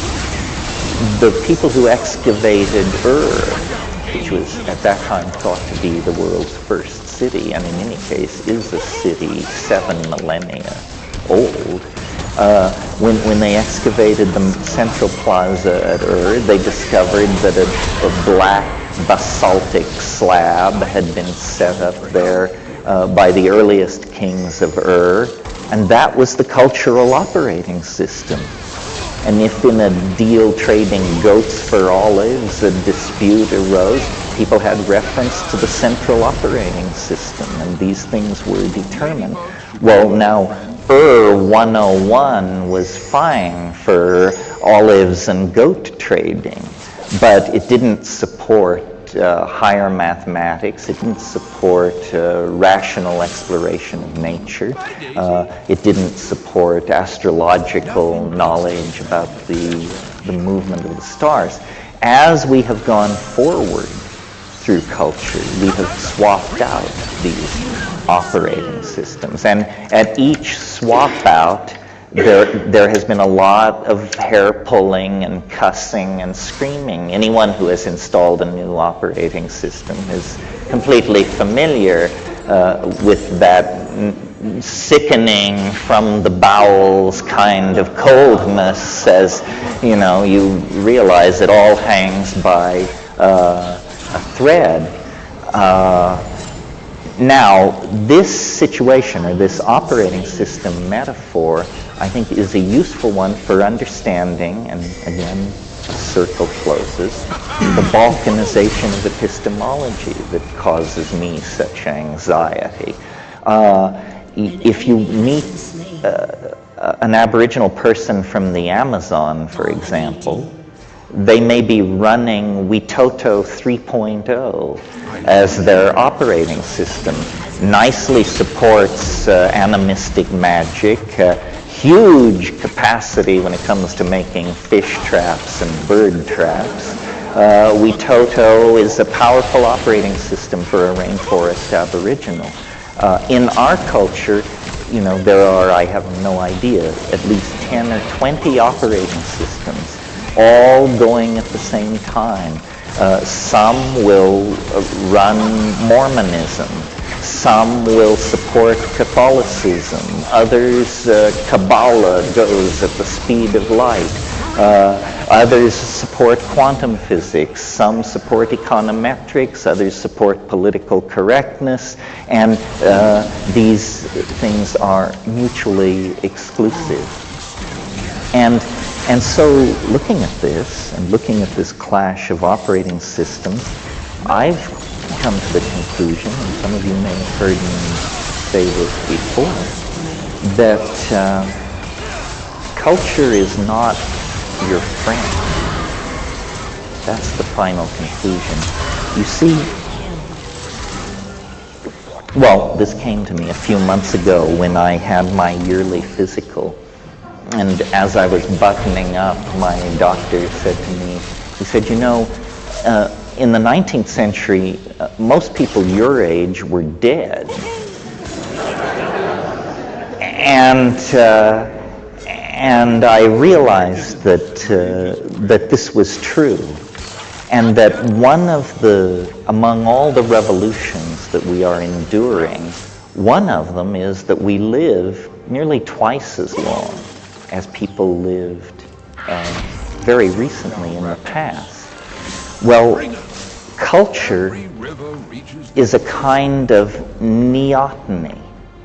And I don't want to belabor that at great length, but for those of you who are not biologists, neoteny is the retention of juvenile characteristics into adulthood. It's used to describe animal behavior. For instance, I'll give the most spectacular example of neoteny. There is a kind of animal which lives in ponds in Africa, and it reproduces like a fish. It lays eggs on the bottom of these ponds. More fish-like animals come from these eggs, and so forth. However, if the pond dries up, the creature undergoes metamorphosis and becomes an animal somewhat like a gecko, and lays eggs, and from these eggs come creatures that are like geckos. In other words, this is an animal which actually achieves sexual maturity in two forms, depending on environmental stress. Spectacular example of neoteny. Turning to human beings, a less spectacular example, but relevant to us, is our general body hairlessness compared to other primates. We look like fetal apes. Human beings look like fetal apes. Why? What is neoteny? Well, this is hotly debated among evolutionary biologists. But the point I want to make is a socio-political comment, which is culture itself is some kind of neotenizing force. Because what culture provides is a bunch of rules, so you don't have to think, and a bunch of myths, so you don't have to think again. Culture has all the answers, you know. You want to know where people came from? Well, when the sky god got out of his canoe at first waterfall and took a leap, then we, the true people, appeared like ants, and we've been living here ever since. Oh, huh. Gee, thanks. I'm glad I asked. You know, this is what culture does for you. So, now where did I leave my... But now technology throws a curve. And the curve is that we live so long that we figure out what a scam this is. We figure out that what you're supposed to work for isn't worth having. We figure out that our politicians are buffoons. We figure out that professional scientists are reputation-building, grab-tailing weasels. We discover that all organizations are corrupted by ambition. You know, you get the picture. We figure it out. Well, then, as intellectuals, and anybody who figures it out is an intellectual, believe me, because they're slinging the programming to push you the other way. So then intellectuals, defined as people who figure it out, discover that you are alienated. That's what figuring it out means. It means you understand that the BMW, the Harvard degree, whatever it is, that this is all baloney and manipulated and hyped, and that mostly you have a bunch of clueless people who are figuring out which fork they should use. But this position is presented as alienation and therefore somehow tinged with the potential for pathology. You know, it's a bad thing to be alienated. Now let's speak for a moment, in order to fulfill the promise read in the introduction, about psychedelics. And what are they doing in this fine situation? Well, what they're doing is forcing this maturation process by dissolving boundaries, which is what they do. They are exposing the cultural operating system for what it is, which is just a bunch of hacked together rules that evolved over time. They weren't sent from God, from Mount Sinai. It's just a bunch of hacked together rules. So psychedelics in that sense spread alienation. But what they alienate us from is preposterous, earth-merging, sexist, consumerist, shallow, trivial, inane, insane, and dangerous. And that's what they alienate us from. So again, this neotenizing thing is like the condition of unconsciousness that I described as the precondition for the cosmic giggle. Glamour, acts of magical conjuration, hypnotic delusion and illusion, hysterias, fads, pseudo-revelations, strange truths whispered in every quarter. This is the character of our time. And people have seemed to believe that they were fulfilling their responsibilities intellectually. People seem to feel they are doing that when they reject the past. Say, well, you know, that was all screwed up, but since I got with Master Shuggie, I've understood, you know, the way it really is supposed to be. No, this is just trading one set of neotenizing operating systems for another. The real hard choice that you're being pushed toward and that you might consider making before the yawning grave rings down the curtain on this cosmic drama is actually intellectual responsibility, freedom, and a devotion to what scientists call elegance of thought. You know, people say, well, how can you tell one theory from another, and is science better than religion, and this and that? After a lot of arm waving, it should be conceded that the final call is aesthetic. That because we are monkeys, because we are so far from God, we cannot set knowing the truth as the standard for choosing among the models we can produce. We must set our aesthetic compass towards the more true, what Wittgenstein called the true enough. And then the question is, well, how do you recognize that? Well, this is a rich field of human study called philosophy of science or theory, epistemology and ontology. How do we know what is real? But Plato, who all the rest of philosophy is a footnote up on, Plato said, that the key lay in the concepts the good, the true, and the beautiful. The good, what is it? Tricky, tricky, tricky. The true, what is it? Trickier, even trickier. The beautiful, what is it? Easy to discern. The beautiful is easy to discern. You are going to be condemned to live out the consequences of your taste. Really. And if you have no taste, God help you, because you are self-condemned to an appalling nightmare. You won't be getting it. All the subtle stuff will go by you while your head is filled with cant, nonsense, foolishness.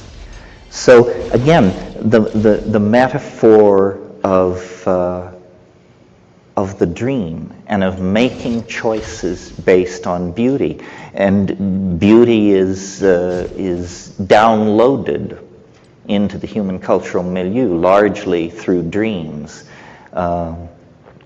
Other ideas may also come in dreams, but I think studies have shown that architects, designers, people who are actually at the top of the pyramid in any design process are very aware of their dreams, their reveries, their insights. So that's the way to set the compass, not toward truth, not toward the good, not because these aren't fine things, but because they're so slippery, but toward beauty. And with that in place, to my mind, hope follows as a natural consequence. We talk a lot, and I'm sure there are people in this room who are well versed and connected into the world of virtual reality, which is a very hot topic and may have all kinds of implications for our future and the evolution of consciousness. But it's worth pointing out that we have been making virtual realities for a very, very long time. That language, spoken language, is the original code for hacking virtual reality. And when you sit the children down around the fire and begin to tell the old stories and the pictures rise out of the flames, that is virtual reality.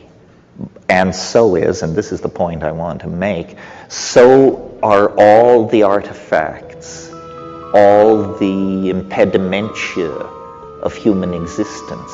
I mean, a virtual reality built in aluminum, stucco, steel, and glass is not immediately erased the way you clear a screen. And the cost of making it is great, but was a virtual reality. The Agora at Athens, ancient Rome, Canterbury Cathedral, these are virtual realities. Men and women have toiled at agriculture, at warfare, at child rearing, at many, many activities in the long march towards self-definition. But more and more we have, and this is true even of societies that are aboriginal and without economy, when we free ourselves, we are not freed into a void. When we free ourselves, we are freed into the dimension in which art is an obligation. And this is the great turning point. I mean, I think that the design process, whatever that means, must become conscious, global, integrated. The entire human domain, which means the entire planet and its surrounding near space, should be enclosed and included in a coherent plan driven by human values and a thirst for transformational beauty. And I mention this because I believe that many of the people capable of making major contributions to that are in this room or within 100 miles of this room tonight. And we are people of immense privilege. By any way of slicing the planetary demographic, even the poorest among us who wheedled their way in here this evening are in the top 1% of the planetary social pyramid. On a planet where hundreds of millions of people are starving, the obligation upon the conscious people near the control surfaces, near the levers of the human machine is immense. So with freedom, and I know this is a cliche, but hopefully not in this context, with freedom of that sort comes enormous responsibility. And it's paradoxical. Responsibility to dream and coexisting and simultaneous with that, an obligation to awaken. In other words, an obligation to make sense, be non-trivial, not to squander resources in foolishness, an obligation to awaken, and an obligation to, at the same time, dream. And then, the rational mind screams out, but this is impossible. This is paradox. But the subtle mind understands that we have now reached square one by openly confronting the necessity for paradox and by openly confronting the fact that we can only enclose our dilemma by speaking in at least two modes at once. We begin to actually honor the complexity of the situation.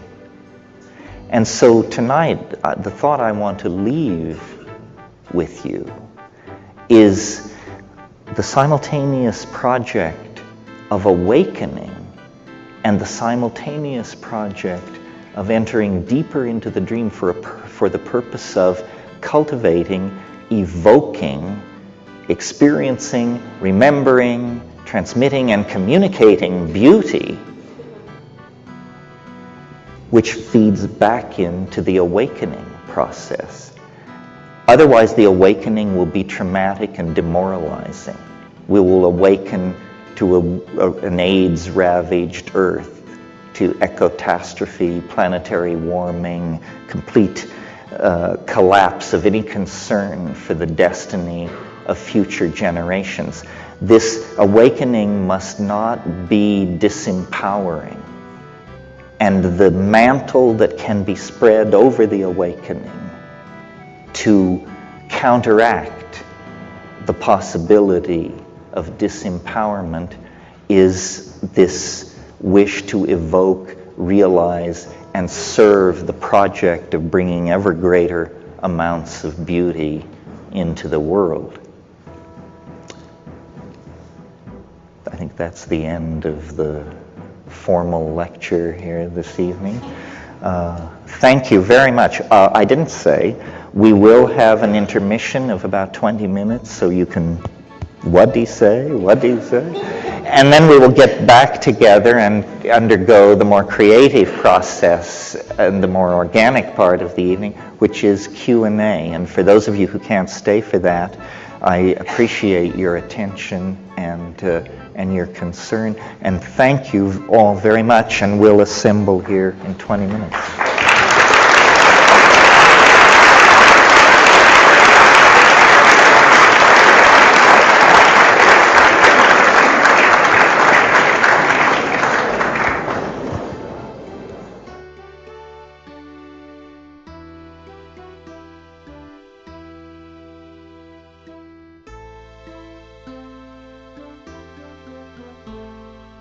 Of shamanic use in the Andes of South America.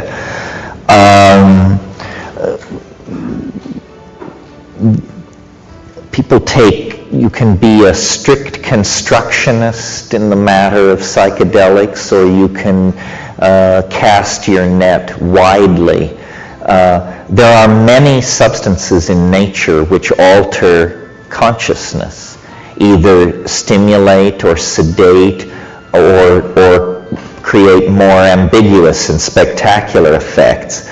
I would describe the effects of Datura as a deliriant. Now, the shamans who use these things have special techniques both of preparation and of training.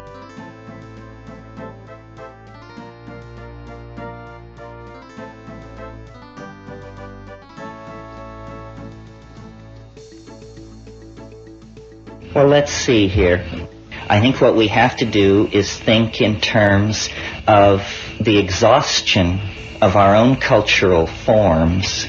I mean, that's what we're living through, is a global dying created by the exhaustion of our cultural forms and the vitality of the cultural forms that we see in these so-called primitive, I call them pre-literate people. As Nicole pointed out, they have nothing. But what they seem to have that we cannot seem to get a grip on is a kind of dynamic equilibrium with their environment and peace of mind in the felt experience of the moment. These are the two things we don't have. As a society, we cannot seem to make peace with nature. As human beings, as individuals, it's very hard for us to be at peace with ourselves. I mean, I consider my own life the search for peace of mind. Forget enlightenment, forget shunyata, all this stuff. You know, just a little peace of mind would be a tremendous boon as far as I can see. So I really think that there's a confluence here of themes and possibilities. It has this richly plotted texture that always lets you know that you're in the presence of a higher order of things. It's that the shamans whom we admire, who we idealize, are seen to be at the center of this environment, the warm jungle, the tropics, the warm tropics, that we find it necessary to destroy. So it's a perfect image of us being at war not only with ourselves, but with nature itself. And you've heard all about how the Amazon and the Congo Basin and eastern Indonesia are all being cleared and lumbered and turned into cattle ranches. This is a tragedy, obviously. We understand and can perceive the dynamics of that. But how to make sense of a situation where, as the World Bank and the IMF attempt to halt this kind of destruction, On the other side of the coin, the United States State Department and the DEA and these agencies propose and are planning to carry out the defoliation of the Waijaga Basin. So there's a schizophrenia here that is not academic. I mean, are we trying to get the patient well, or are we pulling the plugs one by one? We seem to be acting in both dimensions simultaneously. And I think it's because we have not in this culture awakened to the depth of the crisis that surrounds us. You know, there's a lot of kind of self-congratulatory backslapping going around these days over the fact that communists everywhere are in hot water and have to admit that they did it wrong. And this gives a lot of satisfaction to people who feel that that means we did it right. We didn't do it right. They did it wrong and now admit they did it wrong. We do it wrong and have yet to even raise the possibility of turning away from what we are doing. The internal contradictions of Marxism were based on a false definition of what people are. People do not respond to central planning, hortatory propaganda, and stereotyping. Neither do people respond to an ethos of self-denial or a view of human beings that denies the fact that we have certain itches which must be scratched. So, you know, I think that the collapse of Marxism is only the collapse of the outer edge of the societal and civilizing assumptions that we have made. After all, Marxism is nothing more than the millenarian retread of Christian millenarianism. And so is modern science, yet another secular retread of Christian millenarianism. So our culture is in trouble. Not trouble. We are at a terminal crisis, a bifurcation that it can only go one of two ways: horror beyond your wildest imagination, or breakthrough to dignity, decency, community, and caring beyond your wildest imagination. Now, where do you look for models? Where do you go? The answer is so obvious. You go to nature. Nature has been playing this game for 3 billion years on this planet. We have been playing the game, we, the apostles of Christian scientism, for about 2,000 years. Nature has an economy, an elegance, a style that if we could but emulate it, we could rise out of the rubble that we are making of the planet. You know, it was the geographer Carl Sauer who said, man found the planet a climaxed primeval forest. He, and notice the gender here, he will leave the planet a weedy lot. A weedy lot. Well, now this is a metaphor where you change climaxed rainforest for weeds, but it's also true.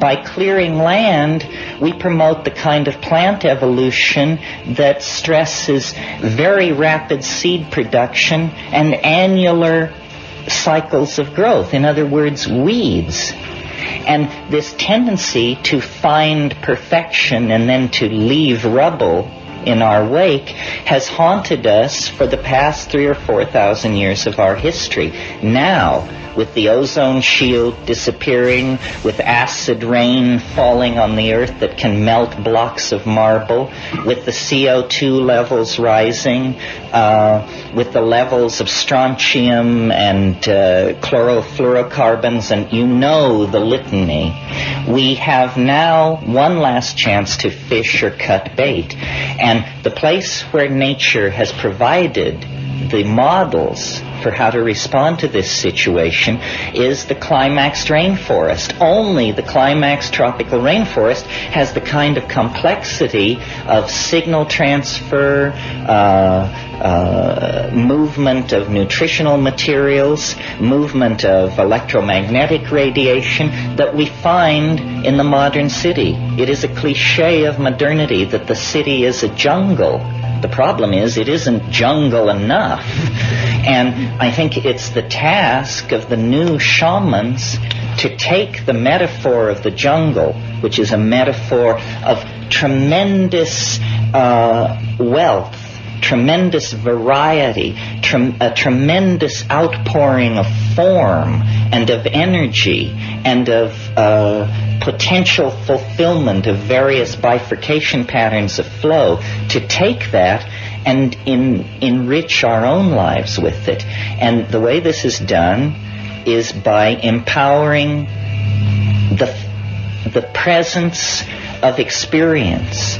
The main thing that you get with these so-called primitive, pre-literate people, and with people like Nicole, who have spent time in this situation, is they are in the moment. They know how to have fun. They know how to work. They know how to live. And the reason they understand this is because they are focused within the confines of the felt presence of experience. They do not live by abstraction. And abstraction is the knife poised at our hearts. We are so much the victims of abstraction that with the earth in flames, we can barely rouse ourselves to wander across the room and look at the thermostat. That's the level of disimpassioning that abstraction has laid upon us. Well, hopefully this weekend there will be passion. There will be an effort wherever there is abstraction to drag it down into the felt presence of the moment. I think basically what we are a kind of green anarchy, an effort to revivify social forms that have been atrophied in the West at least since the destruction of Eleusis, probably in most places thousands of years before that. This is our last chance. I have done the best I could in terms of trying to sift through all these options and, as a communicator, offer the best way out. And, I could only do my best. And so that's what you get. I can't preach scientism because I don't believe in it. I can't preach Buddhism because I can't understand it.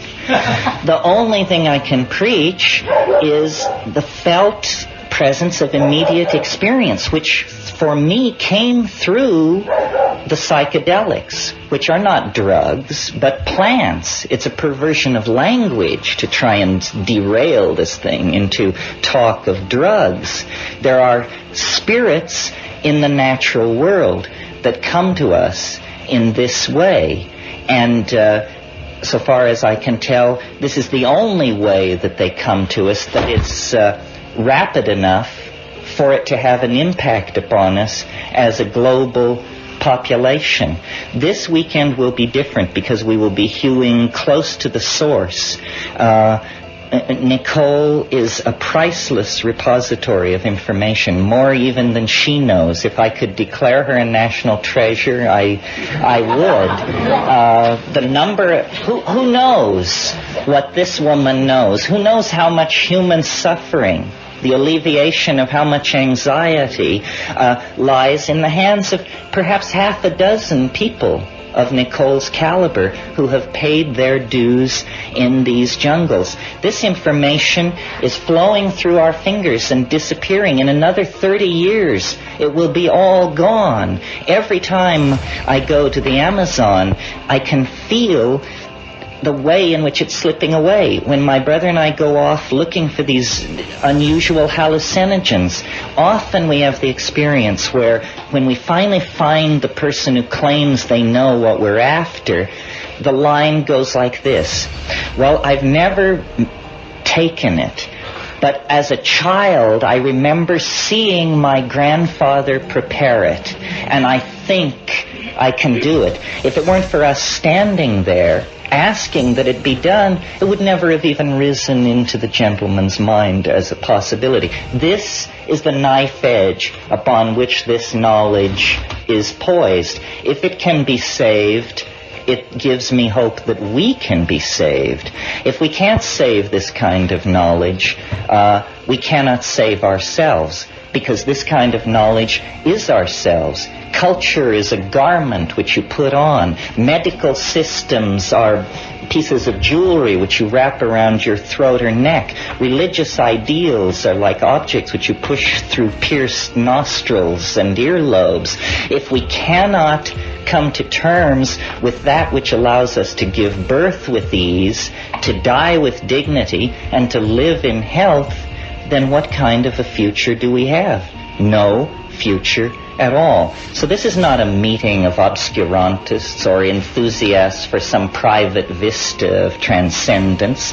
This is a meeting of political activists, people who are socially committed to themselves, to each other, to the larger idea of community, and who understand that when you talk about Gaia, it's only an abstraction unless you talk about plants. The division between the masculine and the feminine is only trivially a difference between men and women. It is fundamentally a division between plants and animals. Plants are the enveloping feminine matrix of control and refurbishment. Animals are something invented by plants to move seeds around. An extremely yang solution to a peculiar problem which they faced.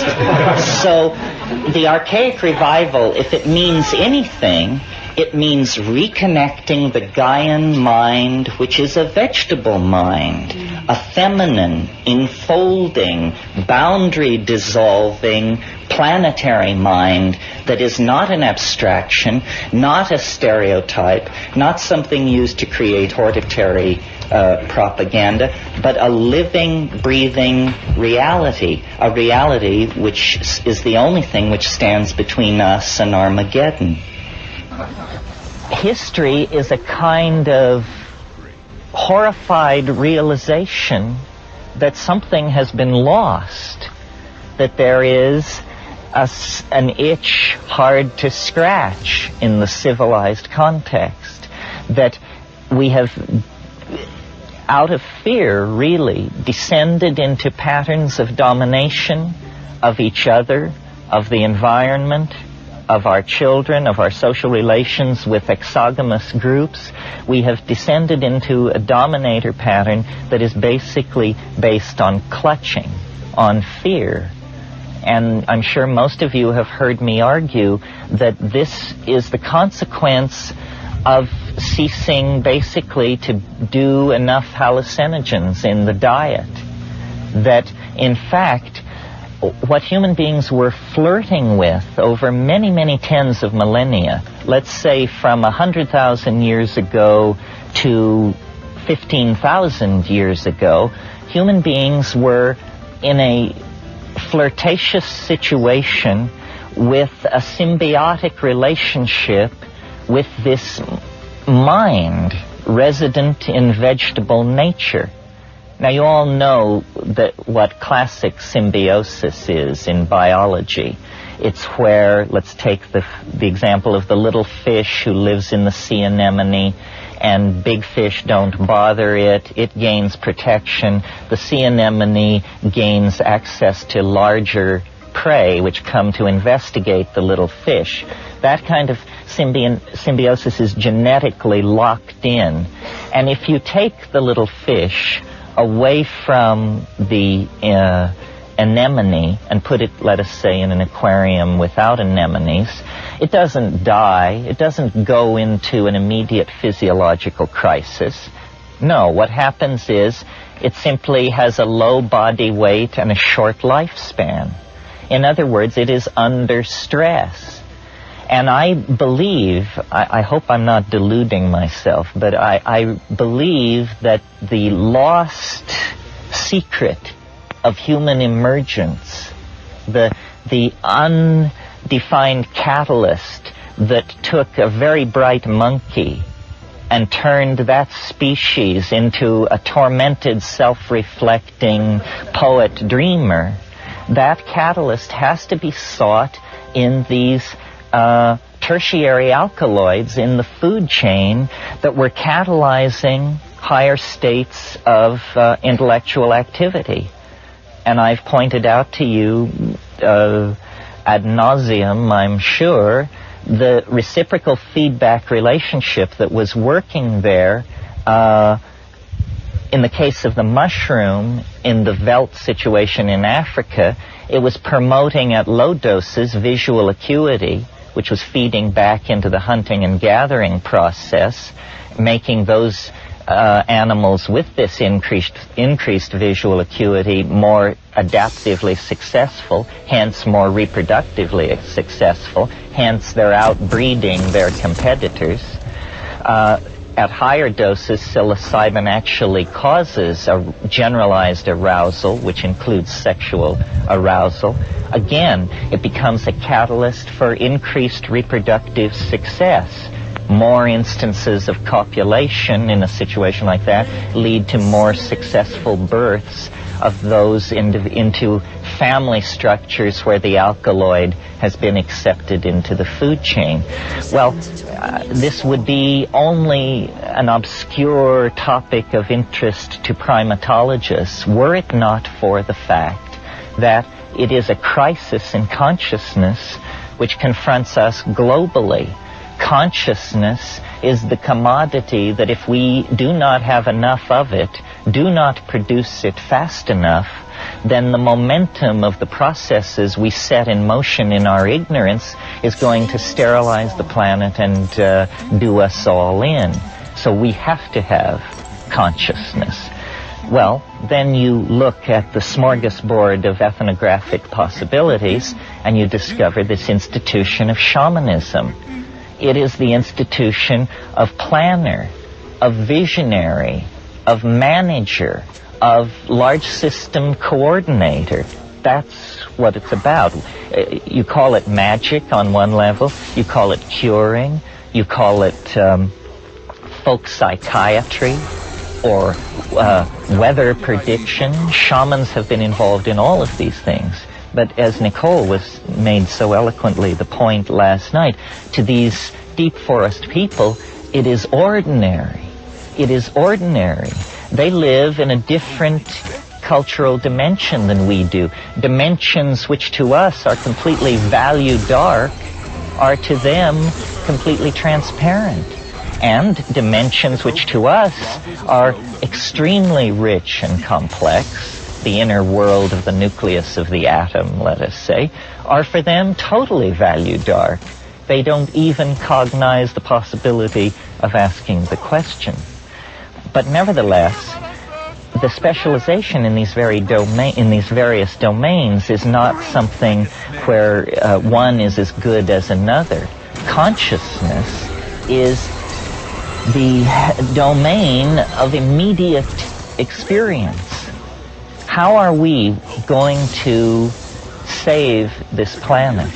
How are we going to take the lethal cascade of toxic, technological, and ignorance-producing habits that are loose on this planet and channel them toward some kind of a sane and livable world? Well, the answer is emerging in culture out of the collectivity of global consciousness. It is what I call the archaic revival. It is this very large turnover in the mass mind. Some people call it a paradigm shift. It's an effort to recover the sensory ratios, the feelings, and the attitudes of 15 to 20,000 years ago, before fear, before ego, before male dominance, before hierarchy, hoarding, warfare, propaganda, child abuse, all of these things. And the answer lies, as was indicated last night, in integration into the dynamics of nature. Well, so far as my analysis gives it to me, the only way you can abandon yourself to the dynamics of nature is to break through the language shell. You must cut through the aura of programming and cultural assumptions that surround us from the moment we are able to speak. The only way this can be done is by dissolving the boundaries of ego. Ego is a structure that is erected by a neurotic individual who is a member of a neurotic culture against the facts of the matter. And culture, which we put on like an overcoat, culture is the collectivized consensus about what sort of neurotic behaviors are acceptable. Now, I don't know, so you see, what I see going on in the Amazon is a very radical psycholytic therapy where they are dissolving, literally dissolving the boundaries of self, culture, and ego assumption. And then what you discover is not the white light, or what William James called a blooming, buzzing confusion, although in the first few minutes it can be like that. But what you really discover is sentient, organized, living, loving nature. That nature is a force. Nature is a mind, a personality, organized with intentionality, organized with feeling, humor, grace, and conviction. Conviction. And if you can get right with that conviction, then that's the secret of dancing in the waterfall. That's the secret of the shaman's apparent transcendence of the rules of mundane statistics. Because that is what it is. The shaman doesn't violate physics. He or she simply knows how to push the improbable to its greatest extent. And in Eastern philosophy, this is called the Tao. You know, abandonment to the flow, fitting of the small pattern into the larger pattern. Well, I think these things are very important because I think that psychology, psychiatry, psychoanalysis, it's a good idea, but it will never reach any kind of operational effectiveness until we look to these native healers all over the world and study their methods. And their methods are chemical and personal. It's a combination of care, attention, intention, and chemistry that allows consciousness to be made malleable and then recast in other forms. So I find myself this weekend explaining myself. That's what I feel like I'm doing.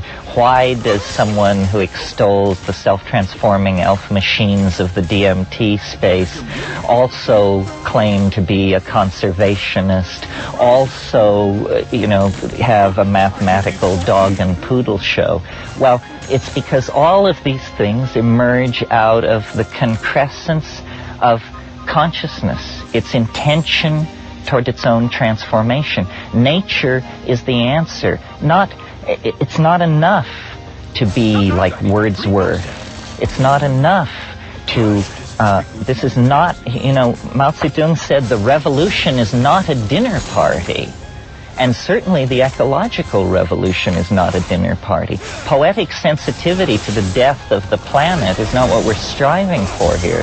What we're striving for is to halt, overturn, and back out of the impending death of the planet. It is very clear now that consciousness will decide that the planet, there are not rosy futures of suburban housing and ratatouille to be extended endlessly into the future. We are approaching a bifurcation where it is either going to become heaven or hell, one or the other. And I think that this archaic intuition, which I see reaching clear back to the birth of the 20th century and the 19th century, back to people like Alfred Jarry and Guillaume Apollinaire and the pataphysicians, the surrealists, the physicists around Einstein, Freud, modern art, modern dance, jazz, all of this stuff is an effort to reclaim the primitive, to reclaim the archaic, to reject all that powdered wig algebra that comes down through the French, English, German tradition of constipated male dominance. And instead, intuit, that's what it is in Freud and Jung and the New Age, and intuit our way out. But now, the intuition is rising to the surface. We no longer have to operate without the presence of the goal firmly in hand. The goal can now be stated. What this is all about is a return to archaism with the lessons learned in history. That's where we were happy. The fall was a fall into a veil of tears, into a world of limitation and pain and suffering and infectious disease and so forth and so on. It's a prodigal journey into a lower dimension that can now be ended by a collective cultural decision to commit to this Taoist, shamanistic, feminized, cybernetic, caring, aware, present kind of being. I mean, it's nothing more than what each of us is in our very best moments. But we have to extend those very best moments to fill whole lifetimes. Think of the number of people who suffered and died that we could sit under this tree this morning. I mean, in the last million years, 9 times the glaciers have ground south from the poles, freezing the world into ice and confining human populations to subtropical valleys and the warm tropics. 9 times the interglacial periods have come and human populations have spread out over the earth. They didn't have radio, they didn't have antibiotics, contraception, statistical analysis, or the partial differential equation, and yet somehow they managed to get us here. Are we then, as the heirs of that wave front, of the inheritors of a billion-year process, are we in one generation to turn it into a massive pottage? I think not. I certainly hope not. I would like to believe that we could make that leap to conscious awareness that would allow us to take hold. Now, the problem, it was easy the first 10 years that I sat before you, because what we were doing was getting to know each other, to verify that we in fact existed, that I wasn't crazy, you weren't crazy, so forth and so on. Now, what looms ahead is the mess of politics. And this, I'm sure you have no stomach for. I certainly don't. I'd rather be stoned and rocked in the arms of the goddess. But as a matter of fact, this dominator thing is not going to be unhooked and put to bed without a struggle. Everyone is going to have to be counted. I've talked to you in recent months about memes. Memes being the smallest potential units of ideas. They're like genes. We are the nucleus of a mutant meme. The meme of plant consciousness, hallucinogenic consciousness, shamanistic consciousness. We have to refine this meme, replicate it through repetition, and spread it through society in the same way that a plant sheds seeds into an ecosystem. The idea will compete. The idea is a good one. It's adaptive, it's clever, it's tough, it's invasive, it can make use of many contexts to promote its own existence. But it can't do any of that if we don't replicate it and get it out. So I see these kinds of meetings as an opportunity for building community, as an opportunity for people to look around themselves and connect with the other people who are here. We cannot be told from the rest of the population unless we self-select and gather together at a single point in space and time. When we do that, we recognize each other. When this meeting is concluded, we will merge back into the larger stream of the body politic. But carrying this meme of the Gaian resurgence, the Gailanic wave that must come. I mean, people say it's so wonderful that you articulate these feminist ideas and so forth. I do it because I don't want to be dead. I do it because I don't want my children to have no world to live in. There is no choice. It's the walls are high and the current is moving very fast. What we need to do is merely keep our spirits high and learn to sing the song. My friend Ralph Abraham is a proponent of this school of mathematics called chaotic attractors or dynamics. And this is the notion that many processes are not pushed from behind by the momentum of casuistry, as in the ordinary Newtonian model of process, but that there are what he calls attractors, or basins of attraction. And these are things which lead processes forward. For instance, a somewhat trivial example would be if we had a large bowl and a marble, and every time we released the marble up near the rim of the bowl, we would notice that it unfailingly rolled to the bottom of the bowl and located itself somewhere near the center of the bottom of the bowl. We could say that the bottom of the bowl acts as a basin of attraction for the marble. In other words, the marble finds its most, that its energy state is most at equilibrium when it locates itself in the trough of the bowl. So there is a way of analyzing processes to see them as though they were led rather than pushed. And I think it's fruitful to see human history this way.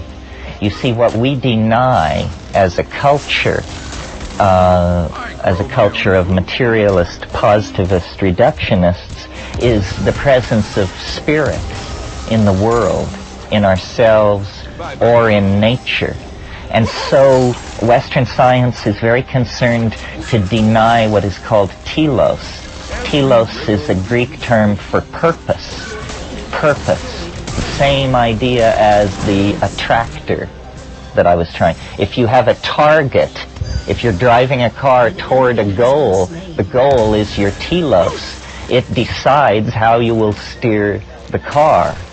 Well, it has been for the past 150 years extremely fashionable in sociology and biology because of Darwin to deny telos in nature, to say that, you know, any apparent order in nature is made up of the disorder of random mutation meeting the disorder of natural selective processes, and these two streams of converging disorder create a kind of apparent or virtual order, which is an illusion.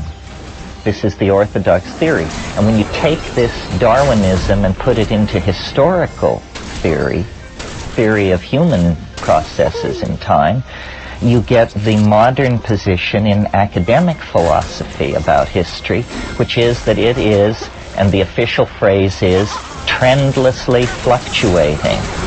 That's what we're asked to believe we are embedded in, a 10,000-year-old process of trendless fluctuation. In mathematics, this is called a random walk.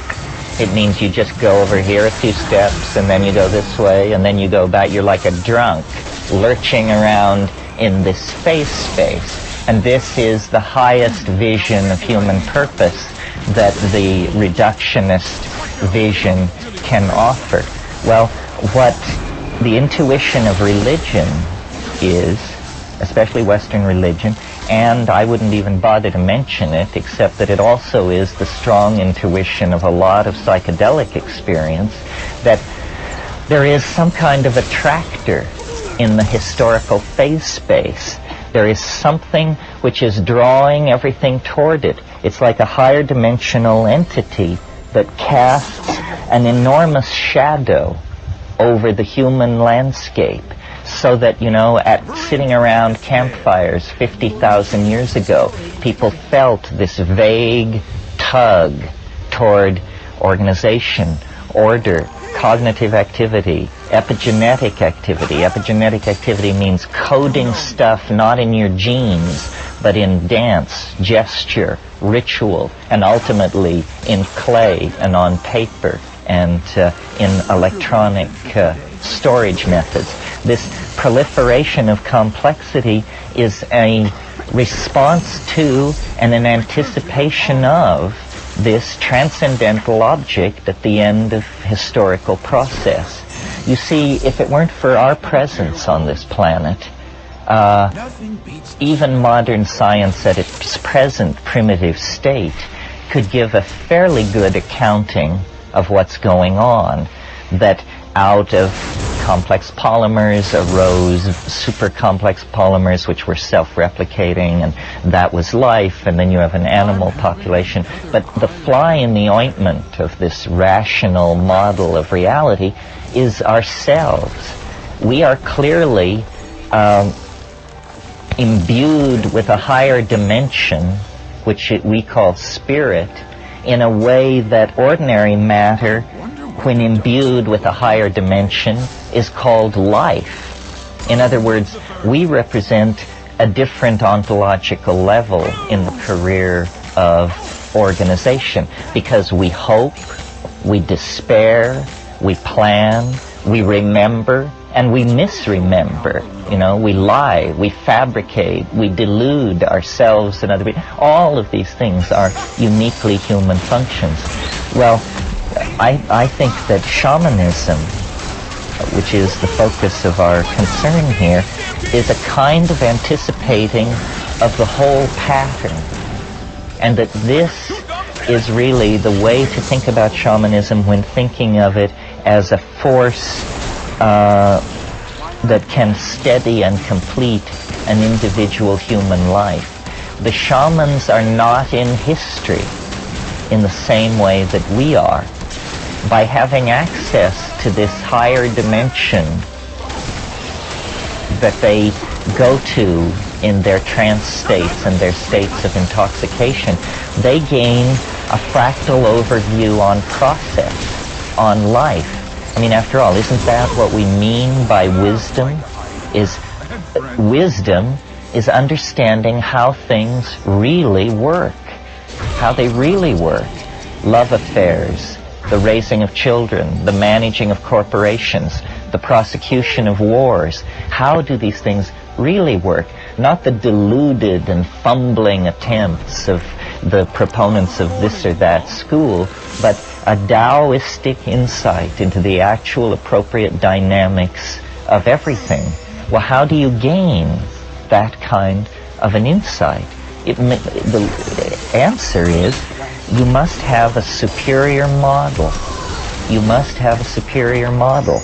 Now, if you believe, you know, that the world is composed of 3 levels and they are held up on the back of a woman who sits on a giant tortoise who floats in space, this is a model of the universe. It can take you a certain distance.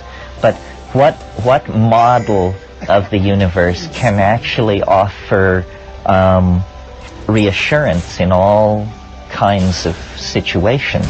Well, strangely enough, I think that these models come from the frontiers of mathematics, that it is not mere coincidence that the storms of visionary hallucination that the shaman encounters are very much like the storms of form and color that are spewed out of a Cray 3 supercomputer when it conducts 1,000 iterations per second inside the Julius set or the Mandelbrot set or one of these other compound complex mathematical objects that we are beginning to see.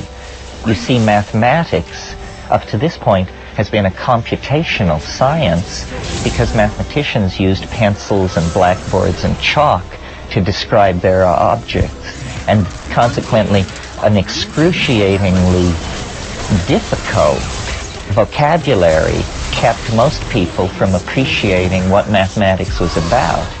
Now, the computer is to modern mathematics like the telescope was to 16th century astronomy. The computer becomes a window into domains of hyper-complex computability that previously could barely even be conceived, but that now, at a rate of millions approaching billions of iterations per second, Ralph works on the MMPP machine, the multiple parallel processing machine at Goddard Space Flight Center. It does 800 megaflops per second. 800 million floating point decimal calculations per second. Well, you can dream dreams with a machine like that, and strangely enough, at the edge of the super technology of the Dominator culture at Goddard Space Flight Center with guys, high priests standing around in white coats, when you get it up and running, what you see is what an ayahuasca shaman sees on a Saturday night in the Amazon. You see...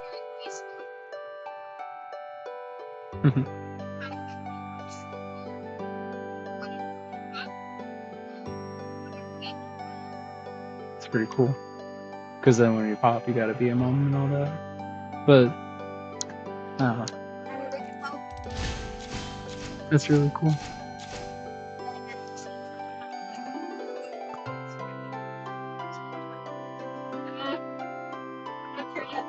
Don't pay that any mind for now.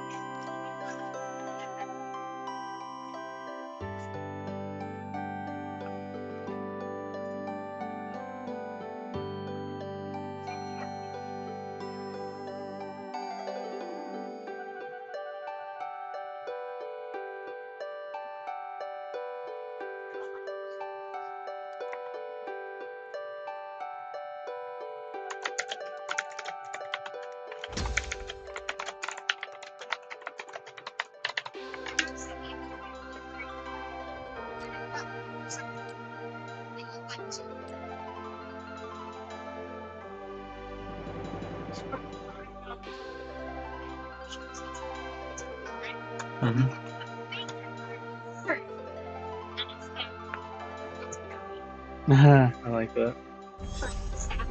Yeah, that's nice. Pretty cool.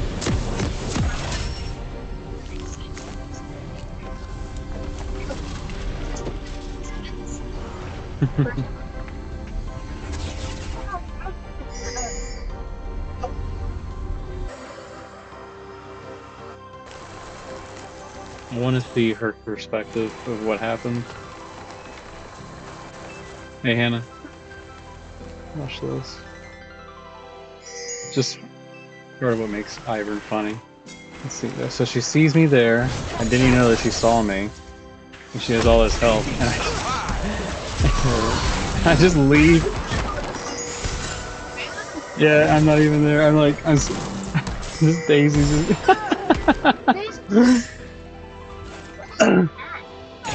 That's so funny, like... Let's see. She's at like half. She's at half and see... You see how little health I had? And here comes Daisy. I smack her. That's one magic spell. Ow. Ow. Boom. That's 4, 5.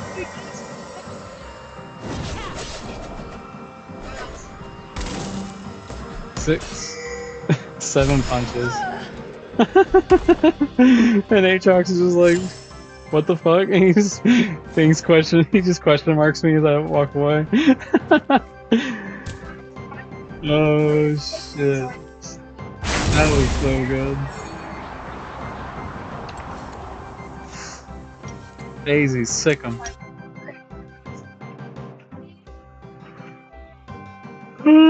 All these victories in a row. I might go get a bite to eat with Hannah here in a minute. Or play one more game. Oh. What, one more round? Look at these, like, what the? Oh, wait. Okay, so that's like a perfect round. 107, then I have like 6:11, 4:06, 8:02.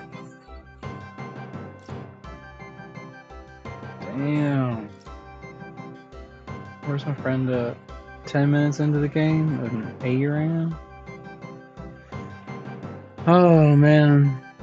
She managed to scratch Daisy. Yeah, she needed to just be straight running. She needed to not stop and not stick around, because she did, and she died. Damn, that's satisfying.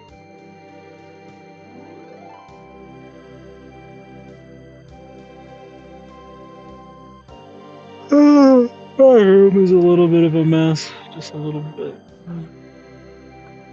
When's Boomer logging on? He should be logging on here. It's 4:20 p.m. almost. Boomer, where's your butt?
Oh, a little bit. Almost.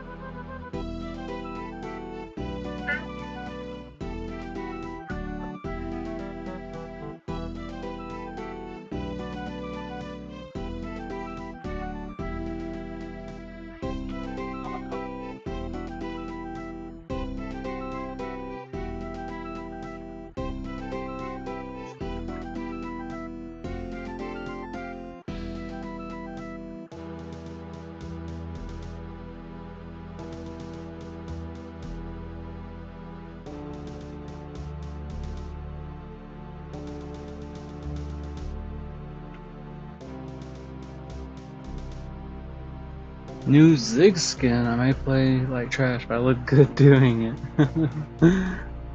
Oh man, which Zig skin did you get, homie? Ziggs is pretty fun. Those bouncing bombs do big damage, and the ult and its huge AoE is so satisfying when you get them all. That's a fun champ. Played him a bit. Oh man.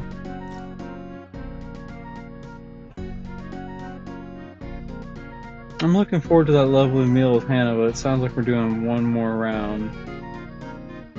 Let's get it. Oh shit, my buddy just finished.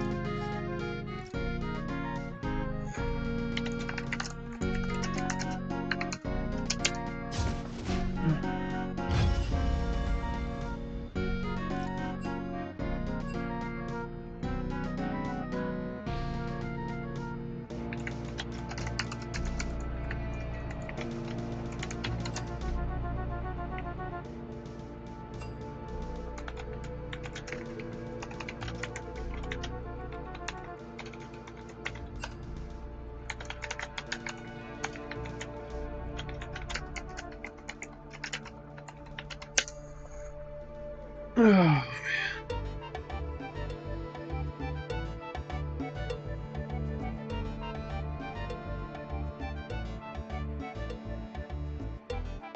man. Nice dong. Although sugar is evil, looks good as a skin.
I saw it.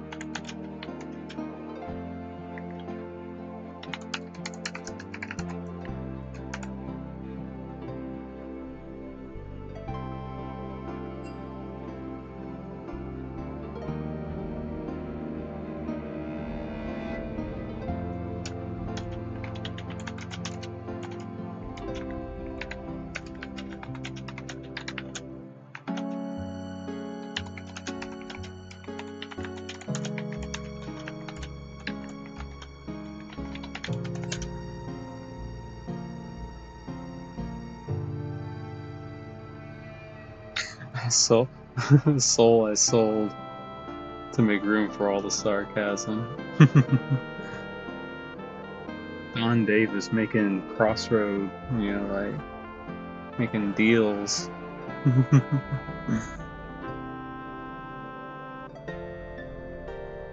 Well, I think it was worth it. Your pleasure to talk to, Don. Sarcasm and all.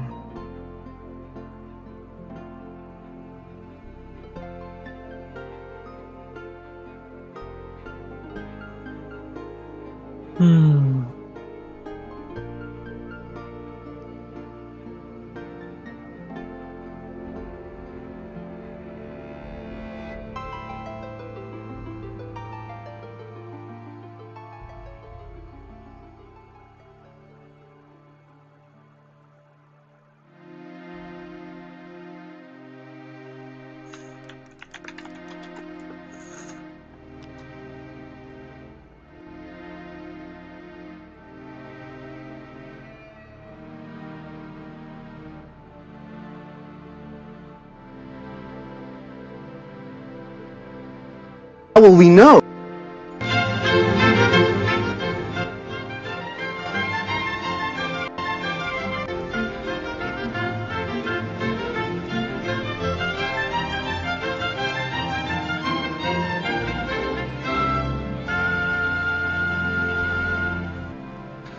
Van Orman Quine is, in addition to being one of the most eminent logicians of the 20th century, I would argue the most profound and important philosopher of our time.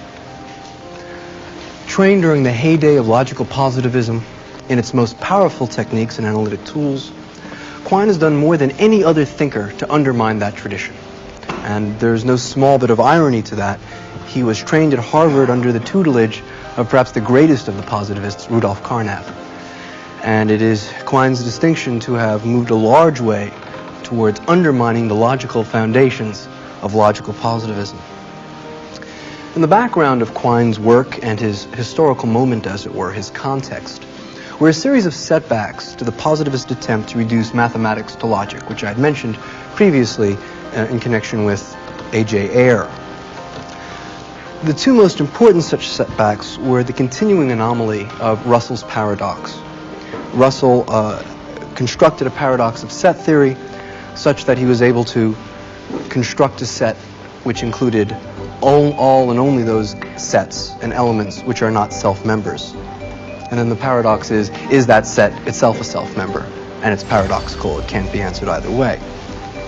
And while there are various strategies for dealing with that paradox, it remains a paradox.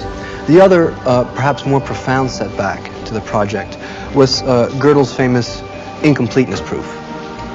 What Gödel was able to do was a artificial language called piano arithmetic was used to formulate elementary number theory. And while there are various, what Gödel did was, through a couple transformations, one called the arithmetization of metamathematics, was able to construct, and through something else called Gödel numbering, which is a way of coding an expression into another expression, it's used in all sorts of military codes, was able to construct a self-referential proposition, which said, I am not provable. Now remember what completeness and consistency means. If that sentence is true, then it is not provable, and therefore you have a true sentence in the language of piano arithmetic and elementary number theory, which is not provable. If, on the other hand, it is not true, right, then it is not the case that it's not provable and it is provable. Then there is a provable statement in piano arithmetic and elementary number theory which is not provable, and that violates the strictures of completeness and consistency, which insists that a complete or consistent theory must be able to prove everything true in it, and everything true in it ought be provable.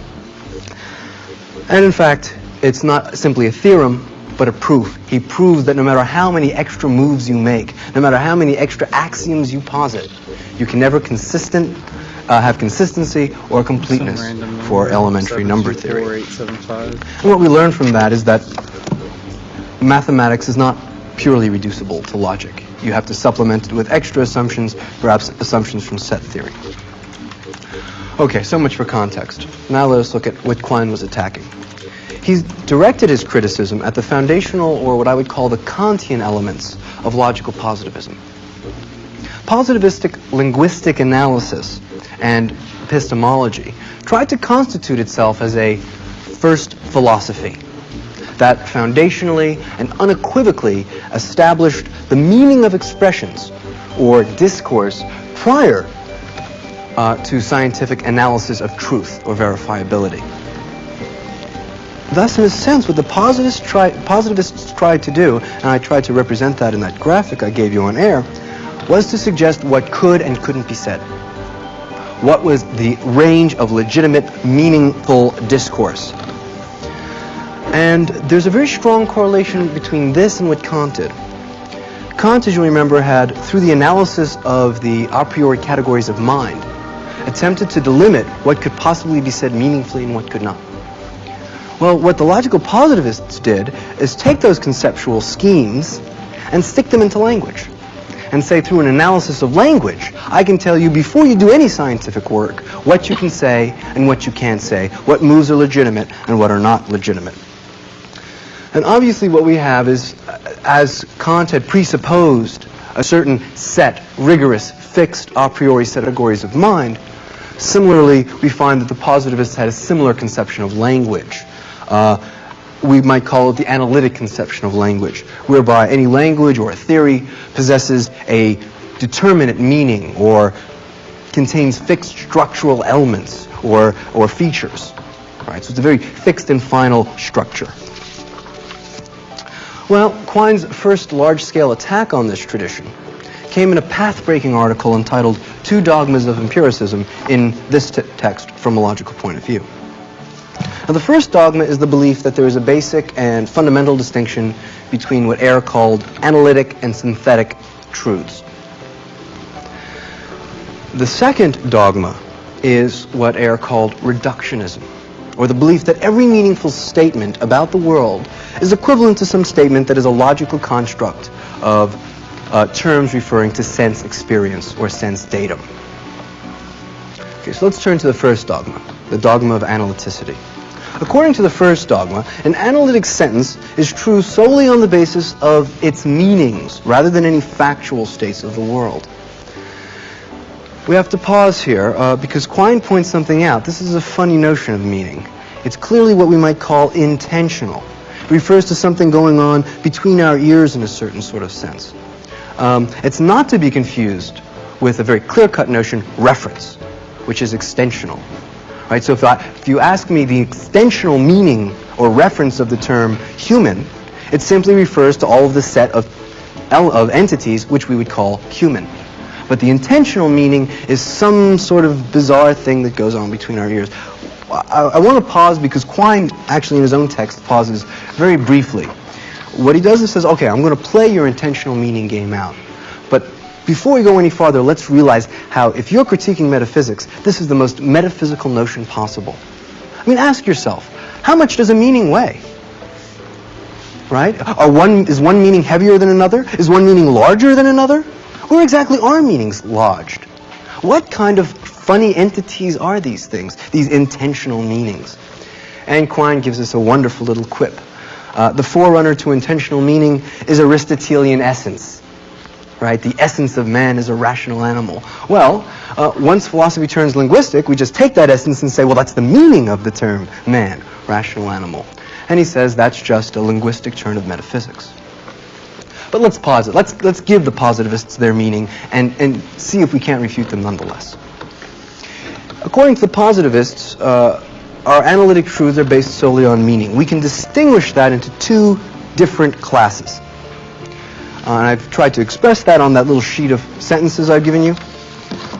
You'll see sentence 1 says, no unmarried man is married. That is literally a logical truth or tautology.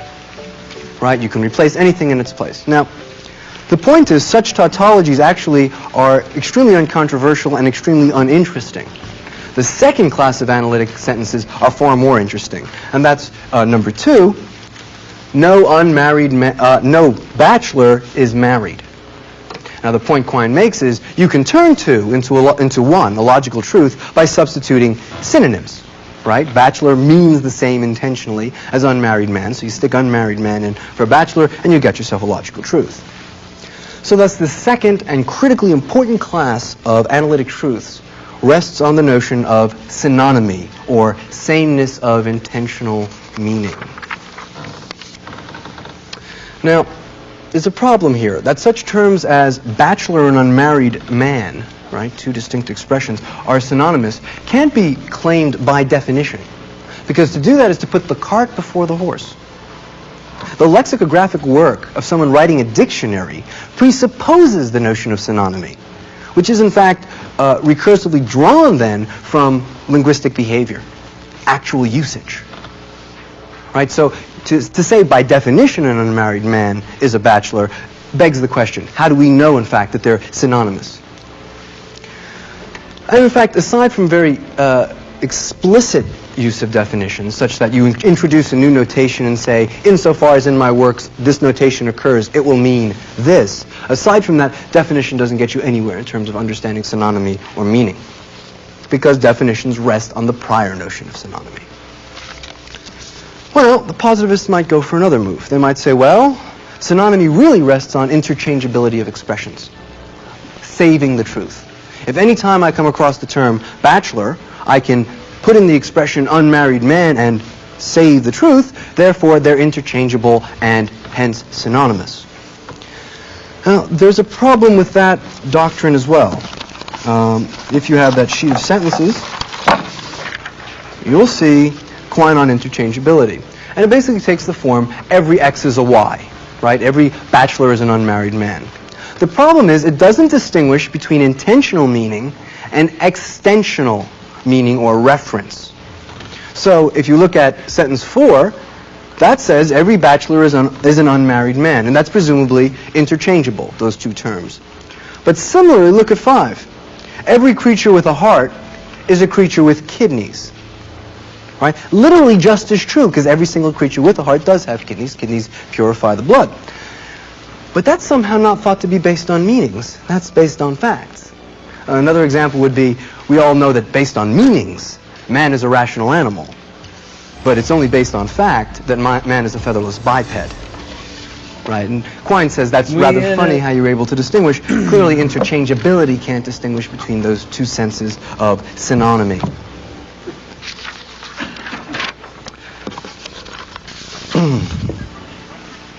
And what we basically find out from this is synonymy is a dead end. We're not going to get to the notion of analyticity through an analysis of synonymy, right? Because it doesn't distinguish between extensional and intentional meaning. Right, let's make another move. Analyticity is presumably a relation between sentences and a language or theory. Okay? So we say then that sentence S is analytic for L under certain conditions, perhaps. And Rudolf Carnap, one of Quine's mentors, posited just such conditions. He called them semantic rules. These semantic rules, especially in the paradigm case of artificial languages, specify by one means or another, either a recursive logical proof or some other system, all the sentences which are analytic in L, the language L or theory L. Now, the problem with this explanation of analyticity is that the word analytic appears in the definition, i.e. the semantic rule. Semantic defines analytic for L. Now you can eliminate the word analytic and simply say that semantic rules specify a certain set of truths in L, but then you simply replace the unexplained word analytic with the unexplained phrase semantic rule. And in fact, Quine says, how will we know what's a semantic rule in the language L and what's just another proposition in the language L? He says it's real simple. You'll have a sheet. It'll say semantic rules, 1, 2, 3. And that's the only way you'll know, because they're indistinguishable in form from any of the other sentences of that language. So such rules delimiting statements in L as analytic rest on the prior notion of analyticity and can't explain it. Okay. Quine says that analyticity is based on the presupposition that there are some statements of our language which are true and have no factual basis. And he says, while it seems intuitively reasonable, no hard distinction can be drawn demarcating such sentences from their synthetic counterparts. And in fact, he suggests we might try this move, we might try that move, this philosopher's tried another move, and he concludes and says, better still, we might just stop tugging at our bootstraps altogether. Right? There is no way of squaring this circle. In fact, that such a distinction exists is a dogma or metaphysical article of faith. Right? Analytic and synthetic distinction cannot be hardly, finally, and fixedly drawn. Now, the second dogma of empiricism, reductionism, is strongly related to the first, and in fact supports it. Thus, if you'll remember the verification theory of meaning, which presupposes reductionism, claim that statements or expressions are synonymous when they share the same method of empirical confirmation. Right? So we finally got a handle on synonymy here. It hangs on empirical confirmation. Thus, the relation between a statement and experiences which constitute empirical confirmation is, for Ayer, said to be one of radical reductionism. And such reductionism, as we'll remember, claims that every meaningful expression can be translated into sentences about sense experience. Damn, almost 13-minute queue. Quine points out, philosophers in the empirical tradition have been trying this game for a long, long time. Remember, Locke, Berkeley, and Hume all tried to do this with individual terms. Each word should refer to an idea which could then be turned into a statement about sense contents. And as we'll remember, they failed. Didn't work. The logical positivists realized that the problem was you can't do it on a term-by-term basis. Let's try it on a sentence-by-sentence basis. That's why they were so hung up about propositions. Carnap, for example, Quine thinks had the most fruitful approach. Try to characterize or define physical objects in terms of a string of conjoined sentences of the form quality Q is at point instant X, Y, Z, and T, right? You put it in a four-dimensional space-time grid and say greenness at whatever our temporal location is right now, and we'll put a time constant on it. And if we put enough of those together, we can actually describe, say, this podium or my tie or something of that nature. But Quine quite urbanely points out, you know, the locution is at in that sentence remains undefined, and so the whole project fails. In other words, you can specify the quality as referring to a sense datum, and you can even give me the X, Y, Z, and T, but what do you mean by is at? How do you define that in sense content terms? Well, you can't, right? It won't go all the way down into sense contents.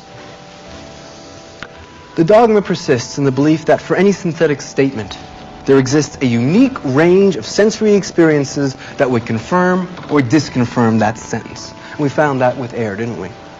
Well, this implies that each such sentence stands before the tribunal of truth and experience on its own. Quine insists on linguistic holism and conceptual holism. Our sentences face experience as a whole or one body. And in fact, we can think of them as constituting a web of belief. In fact, if we want to, we can hold any of our sentences as analytic, as a logical truth, simply by redistributing the values along the web, as it were. Right? So we could say, in fact, all humans are 5'6" is an analytic truth, simply by redefining at other places what we mean by 5'6" in human. Anything can be held analytic in that web by simply reweaving it. And Quine offers the following image to think of our language and our culture.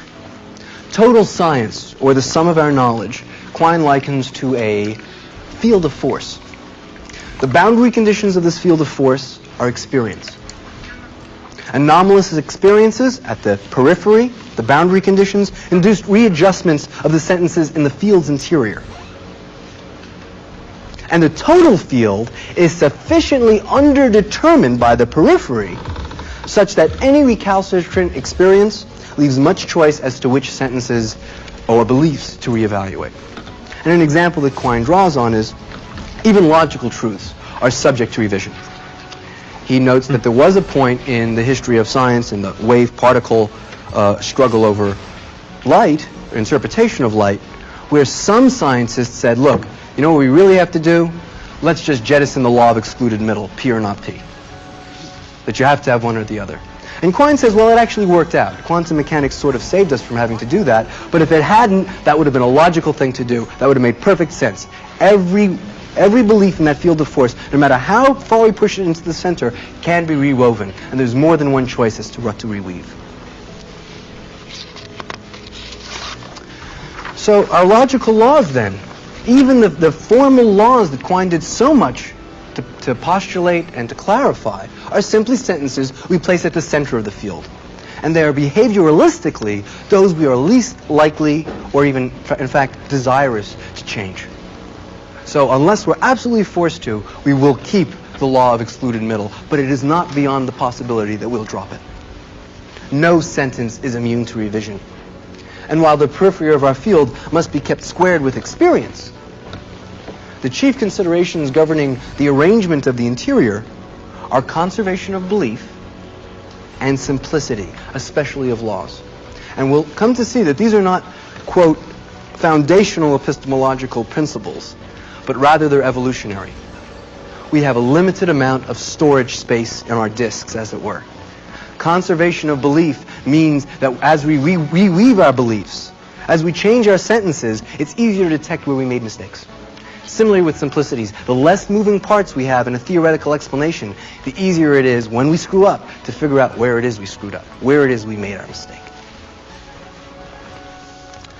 This is significant because whereas the positivists allowed pragmatic considerations to rule over only our choice of synthetic beliefs, Quine, by destroying the analytic-synthetic distinction, demands a more thoroughgoing pragmatism. And I'd like to very briefly quote his statement on this. Carnap, Lewis, and others take a pragmatic stand on the question of choosing between language forms, scientific frameworks. But their pragmatism leaves off at the imagined boundary between the analytic and the synthetic. In repudiating such a boundary, I espouse a more thorough pragmatism. Each man is given a scientific heritage, plus a continuing barrage of sensory stimulation. And the considerations which guide him in warping his scientific heritage to fit his continuing sensory promptings are, where rational, pragmatic. Foundationalism has gone out the window. There is no first philosophy. Okay. That was really, strangely enough, a warm-up for his most powerful assault on the logical positivists and what I consider his masterwork, Ontological Relativity and Other Essays. Quine's thesis is that when we specify the entities in some theory or language, we'll call that the object language. We do so by translating sentences with those entities into another background language or theory, which we'll call the meta-language, which is richer and more inclusive. I'll give you a straightforward example. If you're learning French and someone says a sentence in French, and you say, what in heaven's name do those terms refer to? Right? The answer they give you, if you don't speak French, will be in a background language which you know, preferably English. And I've even given you a very little artificial example here on ontological relativity. I've written number 6, a proposition in formal logic. Don't worry about reading it. Don't try to figure it out. Don't even bother reading 7, which is a recursive definition of each of the terms in it. The point is, if you were to understand that sentence, you would do it in this way. It would be translated into a language you do know. And as a result, I've given you the punchline in 8. The sentence turns out to translate meaning the ontological reference of some object language is relative to the meta-language it's translated into. And this is a perfect exemplification of it. Now, in artificial and recondite languages, such translation literally reduces entities to others and thus eliminates them from view. So a set theoretic interpretation of number theory does away with numbers in favor of sets or classes. Now, Quine does much of this establishment of this problem of translation in terms of set theory and mathematics. I'm not going to bore you with that. I'm going to give you some common sense examples. But first I want to tell you what is the thesis. That there's a twofold ontological relativity that comes out of this. The first is that the reference or ontological import of an object language, right, of a set of sentences we don't understand, of a theory in science that we don't know, is relative to the meta-language it's translated into. The entities in that meta-language will be used to map the language of the object language of the scientific theory. In our case, our meta-language of last resort is our home language, vernacular English. So the fundamental entities of an object language will depend on the meta-language we translate into and the perspective we take into it. If we choose to take an epistemological, phenomenological take on it, a physicalist take on it, or any other sort of take. So the meta-language serves as a sort of conceptual coordinate grid, right, for interpreting that object language. Now, I want to give you a sort of intuitive example, the case of what Quine calls radical translation. He wants to show that such translation is relative and therefore indeterminate. Consider, we have a character who is a field linguist, a masterful field linguist, and he has come across the find of a lifetime. There's this island that's unmapped, no one's ever seen it before, with a people on it that no one has ever met before, with a language which is unrelated to any other language. And this guy's licking his chops. He sees tenure all over the place. He can map this language. So he goes in. The problem is, how does he break into the language? Well, it will start with observation sentences, right? The sort of sentences that we'll all agree to in a certain prompting. I'm walking across this lectern now. Anyone in this room will agree to that sentence, right? It's an observation sentence. So our field linguist is sitting with his natives, trying to break into the language, and he sees a rabbit run by. And his native friends turn to him and say, "Gavaji, Gavaji, Gavaji." And he goes, "Wow, okay, I got it. I got my first term in the language. Gavaji means rabbit." Well, there's a problem there. Our linguist is an expert. He's a very cagey guy. And he says, well, you know what? How do I know that that doesn't mean, in fact, there it goes? In fact, Quine mentions an animal I think he calls the Indri, which is a lemur of Madagascar, which literally means, there it goes. Right? The field linguist who went to that island thought they were referring to the name of the animal when they were just saying, there it goes. So he waits for a deer to run by and says, Gavaji, and the native looks at him like, what, are you from planet Claire or something? This is okay. Gavaji is rabbit. But is it necessarily? Suppose they have a different ontology than ours. And I've tried to suggest this with those sentences Quine on radical translation. We think of objects as the basic entities, right? Physical stuff, bodies. But maybe they don't. Maybe they are more concerned with smaller bits of animals. So when they say Gavaji, they mean, there goes an undetached rabbit part. Right? There's a rabbit ear that hasn't been cut off. There it is. Suppose there's another possibility. Suppose, in distinction to our own object-oriented language, that their first great scientist was a Heraclitean and told them it's all flux, it's all process, it's all time slices. So when they say Gavaji, they don't mean rabbit. They don't have any rabbits. They say it's rabbiting over there. There's a spatiotemporal rabbit slice, right? Lo, it rabbiteth, or something of that nature. How do you decide which it is? Well, there is a trick. You have to figure out what he calls the referential apparatus of the language. What we would call logical particles. That's pretty straightforward. Terms like plural endings, singular endings, a, every, and, not, right? Those sorts of terms. Once you have that, you can pull out that rabbit and point to one ear and say, Gavaji? Point to the next ear. Gavaji? If he goes, no, then you know, or if you say, better yet, same Gavaji to the two ears.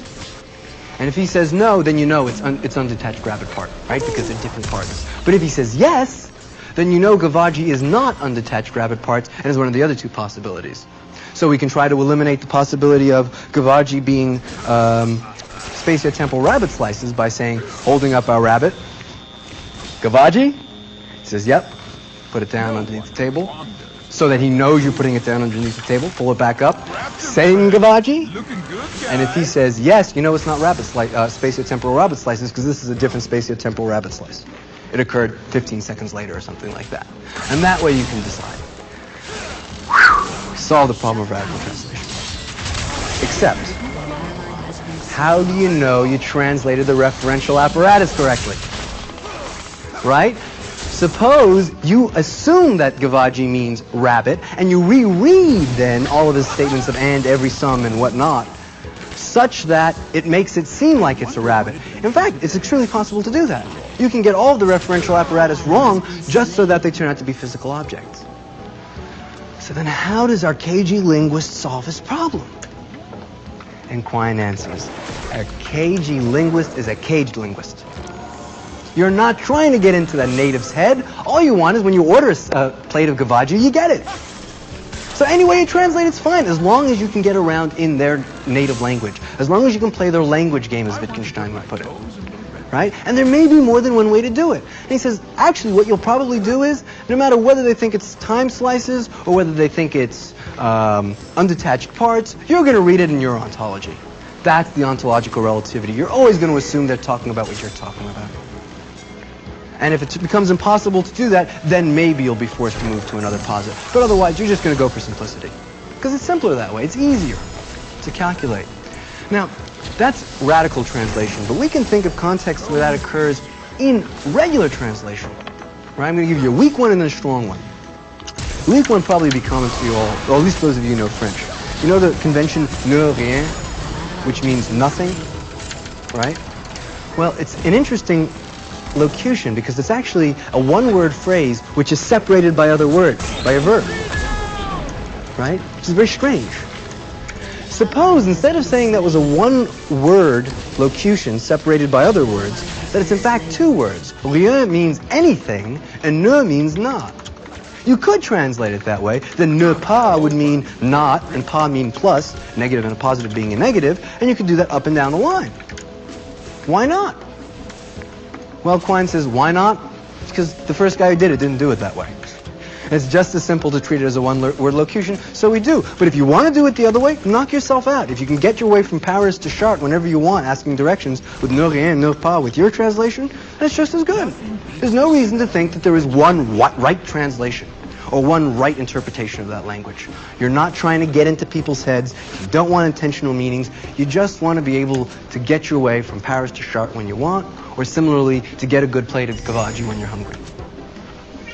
The stronger example is in Japanese.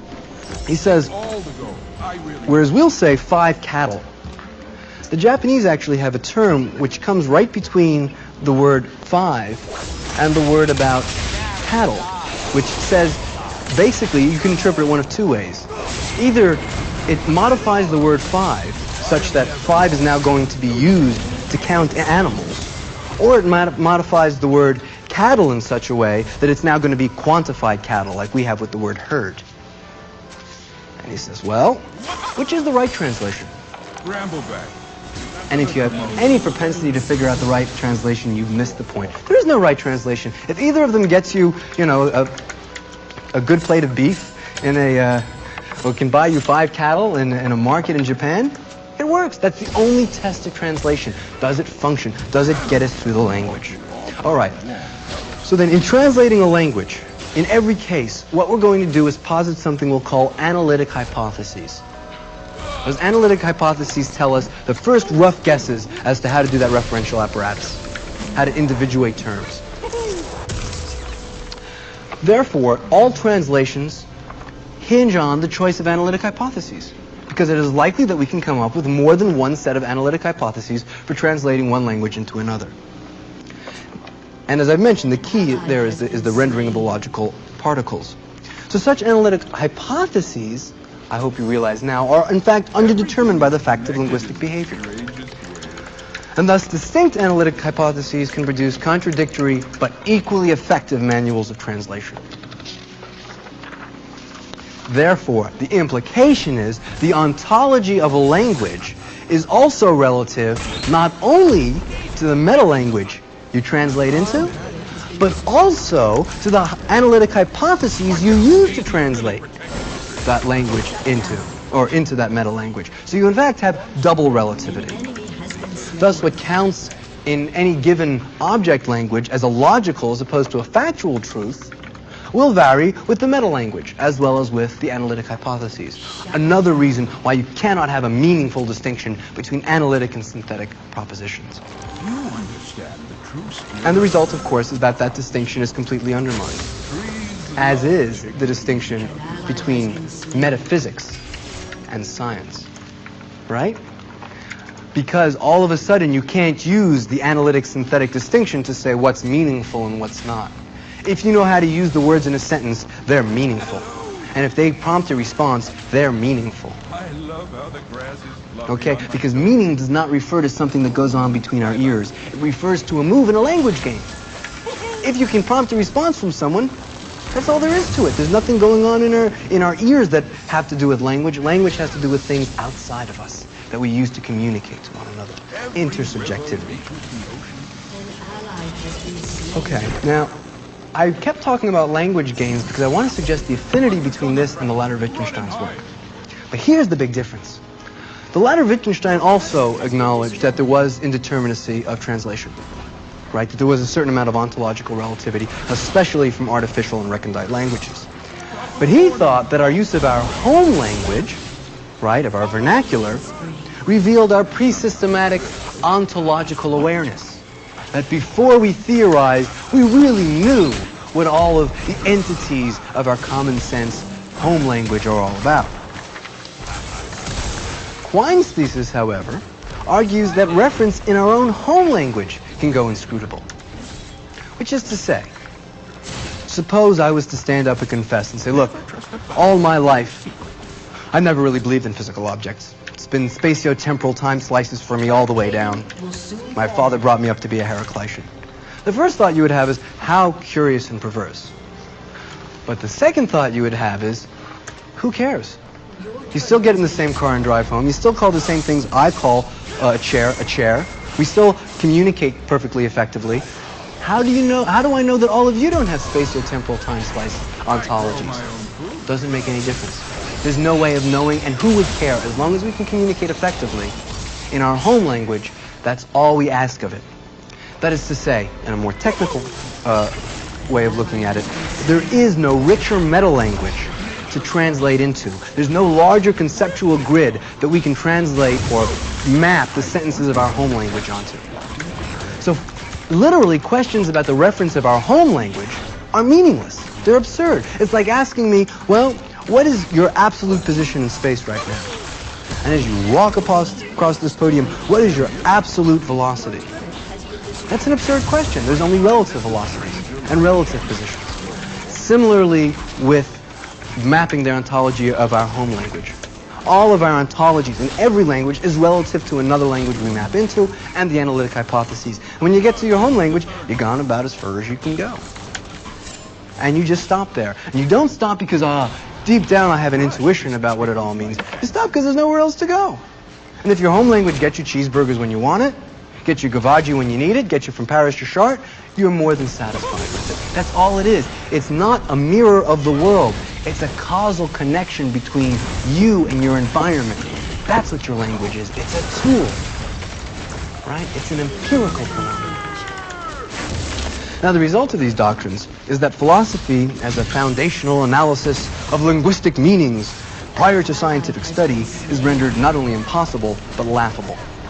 Right? And in that sense, he does agree with Wittgenstein. There's a lot of similarity there. In fact, as with Wittgenstein, it's not clear that there's anything left to call philosophy, which is distinguishable from science. Right? Presumably, they're both talking about the world, and science is just common sense made self-reflective. No, it isn't actually science. So Quine urges that we take into consideration his next project, what he calls epistemology naturalized. No longer thinking of the question of knowledge as theoretical, as demanding a foundational answer, but rather it's the empirical study of how a particular species, Homo sapiens, uses its symbolic systems, the sounds it makes, the scribblings it marks onto paper, to erect scientific theories and explanations. Right? And it presumably would be an evolutionary theory as well. Not only how it's done within each child, vis-a-vis behavioral and cognitive psychology, but how the species did it over time. That would obviously include experimental psychology, as well as the sociology of science and knowledge we find in Kuhn, among others. In addition, it would have to account for itself, how epistemology naturalized itself came to arise as a phenomena among this particular species. And presumably would search for causal connections between language, which is not something outside of the world, but is part of the world, is an empirical phenomena subject to scientific empirical analysis. And it would suggest that what we need to find is the causal connection between that part of the world and the other parts of the world, between the linguistic and the non-linguistic, not foundationally, but empirically, provisionally, scientifically. And it's with that thought, that project for Quine, that I wish to leave you.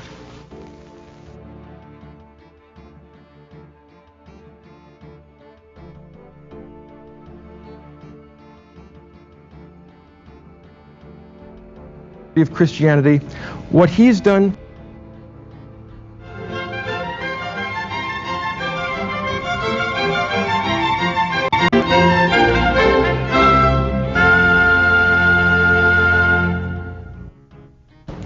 Friedrich Nietzsche is one of the most important philosophers in the tradition of Western thought.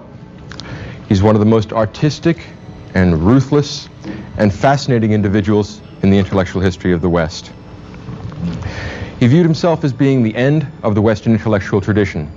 He saw himself as the destroyer of metaphysics.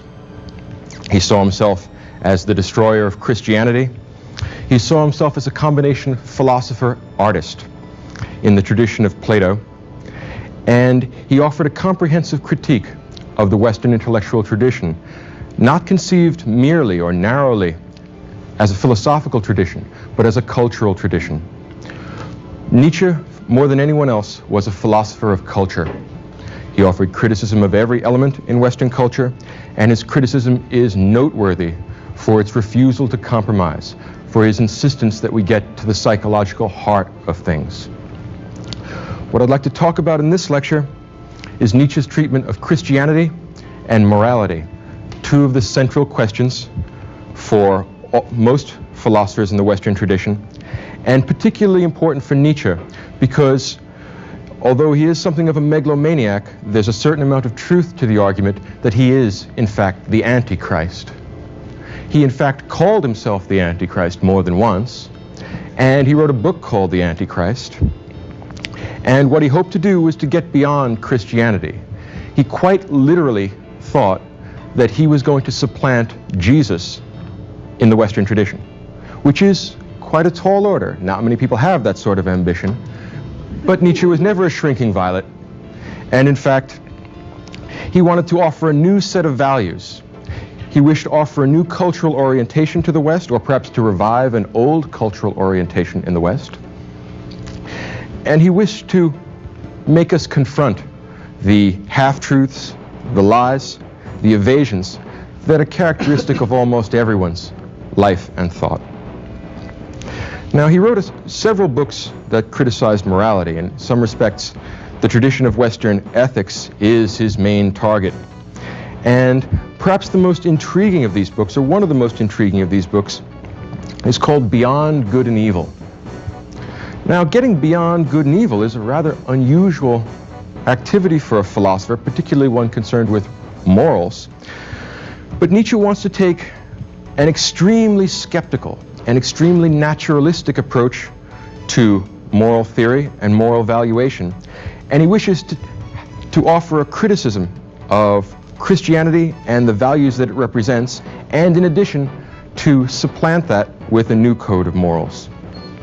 Nietzsche asks an important question that everyone living in this modern age, this one-world anti-metaphysical age, has to confront, which is, where does Christianity and its moral values come from? How is it that human beings conceived of as animals, as featherless bipeds, how is it that they come to have a thing called a conscience? How is it that they make judgments of good and evil, which is not characteristic of fish or birds or reptiles? What is it about human beings which causes them to construct moral systems which are in some respects the antithesis of nature? Why is it that we feel the desire to conflict with nature and make judgments that nature never does? Nietzsche thinks that he finds the answer in the psyche of the human individual, and he thinks that we are very peculiar animals, animals with strange attributes which are not which are natural and which are part of the human condition. But in fact, Nietzsche says that most of our elevation of ourselves beyond nature, beyond simple facticity, is a kind of spurious raising of ourselves outside of and above nature. The German term for this is Sonderstellung. What that means is other position, a position somehow outside of nature. Nietzsche wants us to confront the fact that we are animals, that we are part of nature, and that our moral judgments are in fact part of that natural process.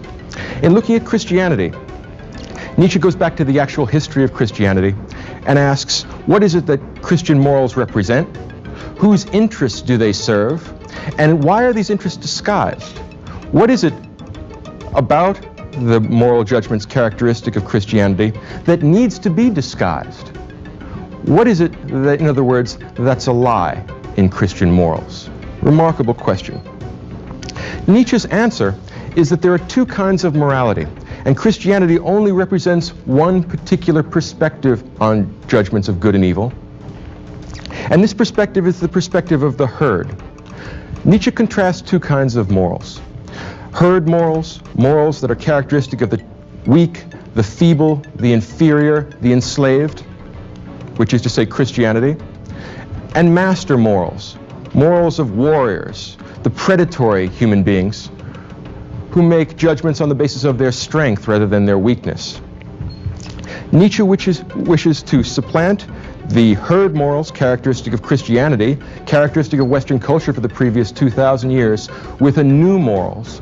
Morals that harkens back to the age of the Homeric hero, which harkens back to the aristocratic warrior elite, which is found all over the world, which creates values out of nothing, and which glories in the fact that their judgments can be enforced in this world, independent of any metaphysical construct. Now, Nietzsche asks, who was it that created Christianity? Well, it's an outgrowth of Judaism, and Judaism is a priestly religion. Christianity is an extension of that. And Christianity, in its earliest historical phases, appeals to the slave class in Rome. In fact, Christianity is the revolt of the oppressed masses in Rome. And Nietzsche argues that Christianity and its myths was organized so as to articulate the perspective of the slaves, of the inferior, of the feeble. And it was a way of having revenge upon masters, having revenge upon warriors, having revenge upon those who could oppress them, and turning the tables by offering a scale of values that was different from and independent of that of the master class. Nietzsche says that the slaves have their revenge, and the triumph of Christianity in the West amounts to the triumph of the slave, of the inferior, of the weak and impoverished. Think about the ideas or the myths that underlie Christianity. The idea that even in this world, if there's no justice, there's another world, heaven and hell, where God's eternal justice gives everyone what they deserve. Nietzsche says that what this in fact is the frustration, the impotence, the anger of slaves transformed into a myth which allows them to get their revenge on those that oppress them, if not in this world, at least in an unreal world, which offers them some solace in a world of pain and misery. Nietzsche contrasts the morality of Christianity with the morality of the Romans. The Romans were fierce, independent, warlike men who made their own scale of values based upon power, based upon the desire to dominate, and they showed no reluctance to inflict pain on those they viewed as inferior. And here inferior means not morally inferior in the Christian sense, but physically inferior in terms of practical strength. Nietzsche's new alternative to Christianity will be a resuscitation of the warlike values of the ancient world. And what he hopes will come out of this will be an evaluation of Christianity which allows us to get beyond Christianity. And the one who is going to succeed Christ as the central figure in Western moral theory will be Nietzsche himself. He frequently signed himself as the Antichrist or as Dionysus, another incarnation of the Nietzschean judgment of good and evil. And in doing this, he raises very disturbing questions about the kind of moral judgments that we make that are still characteristic of this culture, and the difficulty of maintaining the traditional judgments of good and evil, characteristic of the West, in an age in which religion and theology are taken less and less seriously. Now let's think about the idea of getting beyond good and evil. Nietzsche contrasts the slave and the master moralities, and he says what's characteristic of Christianity is the distinction between good and evil. Good, in the Christian sense, means kindness, lovingness, pity, essentially. Nietzsche thinks that Christian morality is a morality of pity, which raises to a spurious level of distinction feeling for the weak, the inferior, and the impoverished. We might contrast this with the master morality, which doesn't distinguish between good and evil. In fact, it distinguishes between good and bad, in the sense of capable or incapable, potent or impotent. That's a totally different judgment of value from that characteristic of Christianity. And in fact, this is the scale of values, this master morality, is the one which Nietzsche expects will produce the highest type of human being. Nietzsche holds the view, which at least in part is borrowed from Darwin, that human beings have no intrinsic value. If you remember that one of the great breakthroughs, or one of the great contributions of Christianity to the West, is the idea that all souls are equal in the sight of God, and that all people are equally valued on some level, regardless of what their particular skills or capacities are. Well, Nietzsche says that's a mistake. What that is the revenge of those that can't do anything. And Nietzsche says, if we are ever going to produce anything great in this culture, if we are ever going to produce anything significant in this culture, we must get away from the idea that other people really matter. The only elements in the human species which are important are the half-dozen great geniuses in any culture. And he says that Christianity inhibits the development of genius. It inhibits the development of creativity because it is envious. It is a way of mythologizing the envy of those that are incapable, of those that are not, that don't have much in the way of capacity. And Nietzsche says if we are to get beyond that, then we must get beyond this morality of pity. We must get beyond good and evil, back or forward, if you want, to the idea that good and bad are the main standards of our moral judgment. So there will be none of the conscientiousness characteristic of Christianity, none of the worry about heaven and hell, about God's judgment. This good and bad morality, this master morality, will be strictly oriented towards this world. It will not be caught up with the problem of conscience. It will not primarily be concerned with the state of one's soul so much as it will be concerned with the state of one's achievements. Nietzsche's judgment of good and bad, this master morality, is oriented towards doing things. The masters are those that achieve. And this is not necessarily to be taken in a political sense, although it can be taken in a political sense. Master moralities can also be the moralities of the artist. Master moralities can also be the morality of the thinker.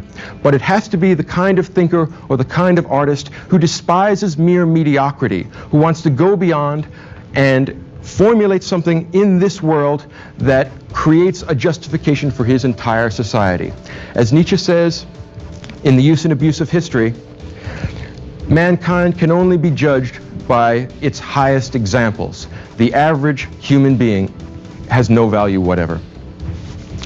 Now, Nietzsche also inquires into the differences between the warrior aristocrat who generates the master morality and the priest.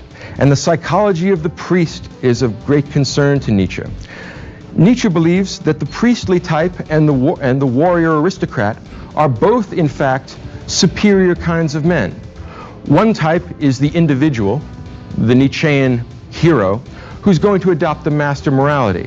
The most dangerous opponent to the Nietzschean hero, the man who adopts this master morality, is the priest. The priest is the opposite of the warrior type. And Nietzsche believes that the origin of this distinction lies in the human psyche, that psychological differences are what distinguish these two. Now, both the warrior and the priest have different kinds of the will to power. They just express this will to power differently. Nietzsche thinks, in fact, that all human beings can be characterized by their desire to dominate themselves, to dominate their environment, and to dominate other people. This puts Nietzsche squarely in the tradition of the sophists. If you think of Callicles and Gorgias in the Platonic dialogues, he's also in the line of Machiavelli, Sade, all of those people who adopt an atheistic perspective and who believe that human life is caught up with the desire to dominate others and to satisfy one's desires to the maximum extent. Nietzsche supports that idea. Now, the warrior does it in a very straightforward way. The warrior takes what he wants without any qualms of conscience. Conscience is an afterthought, invented at a much later date. The warrior just comes in and does what he does because that is his nature. The strong and the weak is the natural distinction. Good and evil is an anti-natural distinction.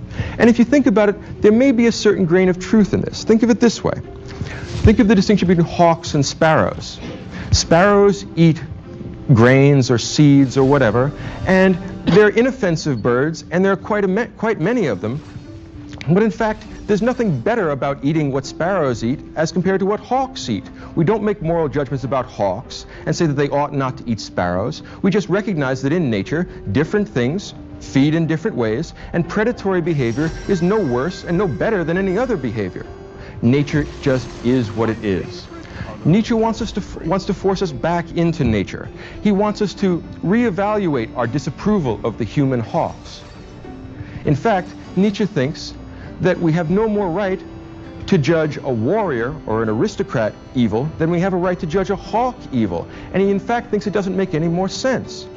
The world of nature, red in fang and claw, just is what it is. And as Nietzsche puts it in a beautiful passage, he says, there are no moral phenomena. There are only moral interpretations of phenomena. A very profound idea. Well, whose values are built into Christianity? The values of the herd, the values of the weak, and that's why it caught on among the underclass in Rome. And the entire history of Western ethics has been extrapolations from this herd morality, which has inhibited the development of our culture. If we were to go beyond that, we would have to allow for the fact that cruelty may not be an evil, that pity may be a vice, that the desire to dominate other people may be the highest expression of human being, rather than its worst example. And in that respect, Nietzsche is not only connected to Machiavelli and to Sade and to the Sophists, but if any of you are familiar with the work of Dostoevsky, particularly something like Crime and Punishment, the idea of the singular man, the man that's going to stand outside of good and evil, and where Raskolnikov commits that murder, much the same issues are being discussed in that novel. The question of whether, in fact, moral judgment is universal, or whether it's an arbitrary series of conventions designed by the weak to oppress the strong, strangely enough. Now, in a book called The Genealogy of Morals, he tries to figure out how it is we got into this predicament, how it is we came to the point where the inferior and the weak could start to make our moral judgments. And he says, first of all, that the initial moral judgments that human beings made came from the warrior aristocrats who imposed their will on the world. This is not only his model of the warrior aristocrat, it's also in some respects his model of the artist. Think about, and his arguments are very interesting. Nietzsche was a philologist and a professor of classical languages, and he derives most of his arguments from an inquiry into Latin and German words and what their origins might have been. Now, since I can't presuppose that you know Latin and German, let's try English just to see if, in fact, there's some evidence for this, and I think there is.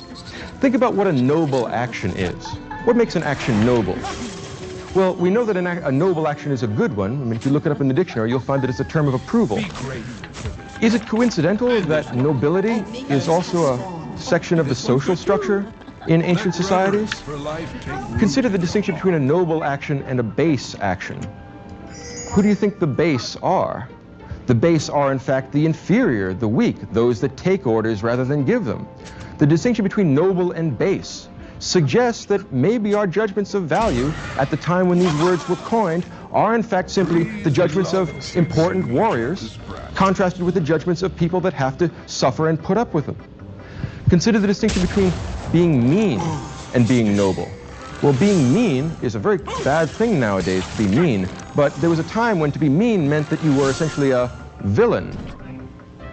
Villain means peasant in its origins. Give that some thought. Nietzsche has a very profound argument here. Think about something like coming from a good family and coming from a bad family. Yes, indeed. Again, the judgments of power, characteristic of predatory warrior aristocrats, were the actual source, according to Nietzsche, of our judgments of good and evil. To be mean, to be base, to be a villain meant that you were bad. To be noble, to be high-minded as opposed to low-minded, to have high moral standards as opposed to low moral standards, ask yourself where they came from. Nietzsche was the first man to force himself to consider the possibility that what we take to be universal moral distinctions applicable to everyone are in fact a disguised form of the will to power, a way for the weak and the impotent to get back at the superior by changing these aristocratic valuations, by moving from good and bad to good and evil. In other words, the invention of evil was a way for the oppressed to strike back at the superior. Nietzsche wants to erase that. He says that's a mistake in Western culture. And it's a hole or a gap or an inferior part of the Western tradition. And if we want to produce superior human beings, then we have to free them from the shackles of slave morality. We have to prevent them from being undermined in their achievements or undermined in their aspirations by creating in them the conscience, a conscience which prevents them from achieving what they could. Now here's another very interesting question, and it's very hard to answer. Nietzsche offers us a very provocative conception. Where does conscience come from, and what is it? Think about that for a moment. If, in fact, human beings are animals, and I think that Darwin has conclusively shown that to be the case, why are we the only animal with a conscience, and where does it come from, and what is it? Very difficult question. Nietzsche's argument is something like this. Human beings have a natural desire to achieve power. They have the will to power. That is characteristic of what makes people go. And the usual route that the will to power takes is the desire to dominate other people. There is a natural ruthlessness in people, a desire to take advantage of others, and it pleases people to cause pain.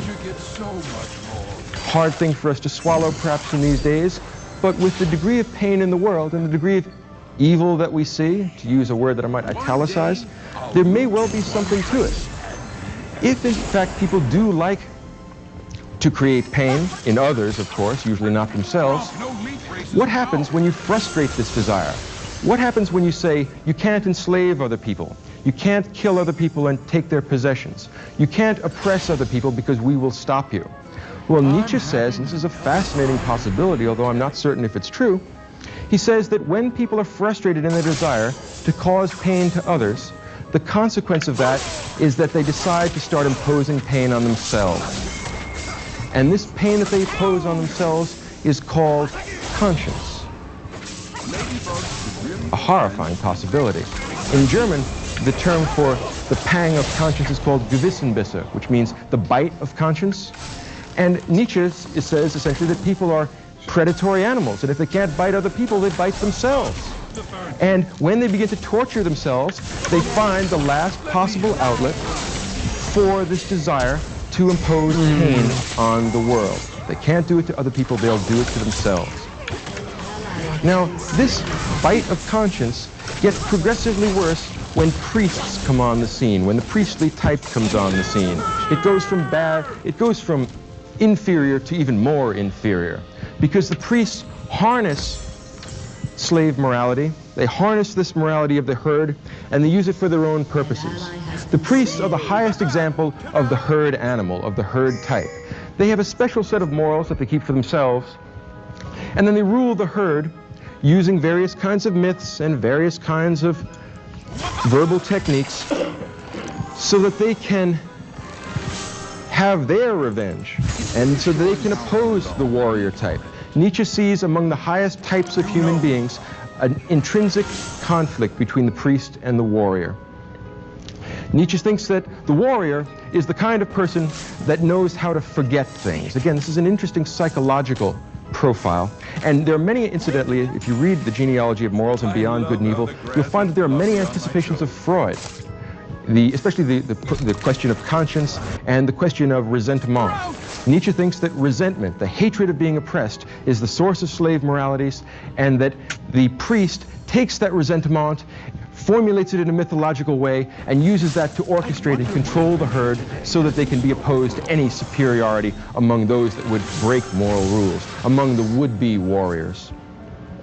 Now, what makes the priestly type so dangerous is the fact that they can dominate culture and that they have chosen the wrong path. They have chosen the slave moralities and they have absolutized that. The consequence of absolutizing that is that it seems that there is no possibility of reintroducing master morality without a complete and thoroughgoing critique of the culture, and that is what Nietzsche thinks he is. That's what it means for Nietzsche to be the Antichrist. He's not just the Antichrist in some mythological sense. He literally takes that as a mark of distinction. It shows just what a free thinker he is. Nietzsche is willing to say not only is he the Antichrist, but that he thinks that that's the best development in culture since the time of Jesus. It's about time that we got back to a morality which would allow for the development of superior people. Now, Nietzsche's argument here is very disturbing. It's disturbing in its consequences. It's disturbing because it kind of rocks the moral boat for us. But Nietzsche's critique goes even further than this. He wants to investigate not just the question of pain and people's desire to impose pain on others, and if not on others, then on themselves. He wants to look at the arguments about suffering made by the priests. Christianity, if you remember, holds the view that God is providential, that he supervises the entire world, and that, I believe the phrase is, not a sparrow falls, but God knows about it. Well, Nietzsche thinks that this was invented so that suffering could be justified and could be explained. And in some respects, there's a certain amount of truth in that part of what Christianity does is explain, or at least explain away, the fact of human suffering by saying that God doubtless has some plan. Although we don't know what that plan is, it surely is there, because the kind of God we've decided to construct, the kind of God we believe in, is the kind of God, he's a good God, a loving God, the kind of God that would never do anything evil. Since he would never do anything evil, the suffering that you get must have a meaning. And Nietzsche thinks the worst thing that the priestly element ever did to human culture was to sell people on the idea that suffering has meaning. Nietzsche says that the entire world is completely meaningless, that the world is moral chaos, that suffering has no meaning, and the idea that suffering has meaning just makes suffering infinitely worse. It's not hard to see why. It was bad when weak, feeble people had to put up with the strong, had to put up with being stolen, with having things stolen from them, with being murdered and raped and tortured. That was bad because of simple physical pain, for the reason that any natural calamity is bad. But the priestly idea of attaching a meaning to this suffering makes it all that much worse. Because if there is a God in heaven who is in fact supervising this entire procedure, the reason why suffering must follow us, why evil must befall us, lies in ourselves. We are somehow responsible for it. We brought it upon ourselves. What does this mean? This infinitely increases our suffering, because not only are the weak and feeble still being tortured and killed and raped and maimed, but in addition to that, it's their fault. What a horrible turnaround. What a dreadful addition to the suffering they already have. After you recover from a terrible encounter with warrior aristocrats, with those who are beyond good and evil, then you must live with the fact that you brought it on yourself, and guilt enters the world. After the superior, after the strong, after the ruthless have finished with you, after they've caused their modicum of pain, you have to add to it. The bite of conscience means you're going to impose pain on yourself. This development is one of the worst turning points in the history of Western culture, according to Nietzsche. And in that respect, Nietzsche believes that he is liberating us from the shackles of a self-imposed misery. And for all his madness, there is a certain degree of coherence in this argument. And it is hard to know where he's correct, how much of this we should accept, and how much of it is just speculation that we could never really have much of an idea about. Let's stop and think about it for a second. My suspicion is that Nietzsche is probably wrong in his argument that good and bad come, or that our judgments of good and bad and good and evil come from the distinction exclusively of masters and slaves. Probably the distinction between good and bad is much older than aristocratic social structures, which are relatively late in human development, maybe 2,000 or 3,000 BC for the most part. What it most likely is attached to is feelings of pleasure and pain. My guess is, again, just speculating a la Nietzsche, which would be very much in the Nietzschean tradition, that probably a full stomach was a good feeling and going hungry was a bad feeling. Probably breaking your leg was a bad feeling, and being healthy was a good feeling. And these may well go before judgments of good and bad based upon aristocratic social structures. But the fact remains that after these initial judgments of pleasure and pain got turned into our judgments of moral value, There is a superimposed layer of aristocratic moral judgments in our culture and in our language. I think that the distinction between noble and base, between noble and mean, between high moral values and low moral values establishes that with a good degree of plausibility. Now, what are we to make of this judgment? What happens when we go beyond good and evil? And this is a delicate and difficult question. Nietzsche, in a book called The Antichrist, which he modestly named after himself, one would think, what the fuck? He describes his procedure as philosophizing with a hammer. And that's a very intriguing idea because it shows the destructiveness of his philosophy, the skepticism of it, and the gleeful malice that's in it. And I think it's worth considering the fact that philosophizing with a hammer very easily shades over into intellectual vandalism. And it may be that not everything that can be broken ought to be broken. And it is not entirely clear that the Antichrist offers us more as a moral alternative than the Christian ethics.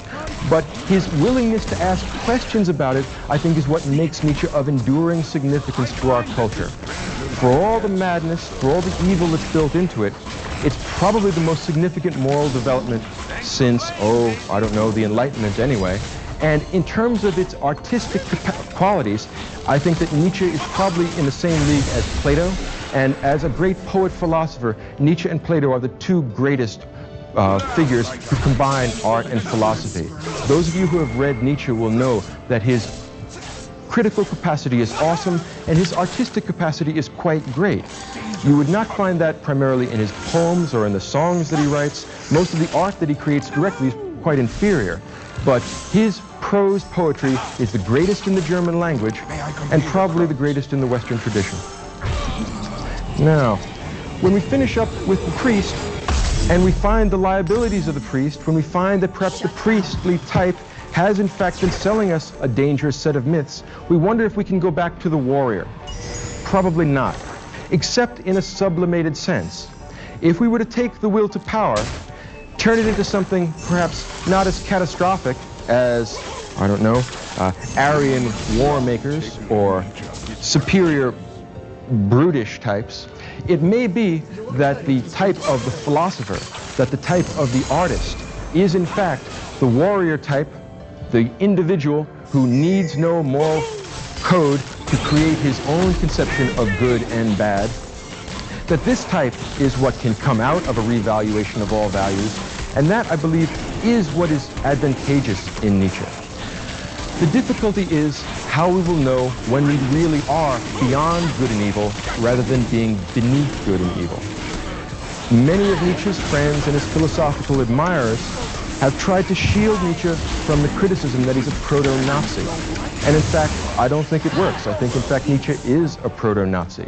There's a strong tinge of racism in his work. There is a strong tinge of refined cruelty in his work. And insofar as this was misused in the 20th century by the Nazis and by other racially oriented hate groups, I think Nietzsche is at least in part to blame. Those who like Nietzsche's work, who want to shield him from this criticism, will point out with considerable justification that he would have nothing but contempt for the misuse of his work in this century, but it won't entirely absolve him of the results of his statements, because after all, Nietzsche would have had contempt for everybody, whether they adopt his position or not. So I would say that the warrior type very easily shades over into the barbarian. And Nietzsche, as he puts it beautifully, says, I write in order to be misinterpreted. And if we only have a series of misinterpretations of Nietzsche, because he thinks that there is no one canonical interpretation, well then, it seems to me that he should bear the brunt of responsibility for everything, both good and bad, that comes out of his work. And if we live in a Nietzschean age, it seems to me that we have to find some way of tempering it with whatever it is that is good from the Western intellectual tradition.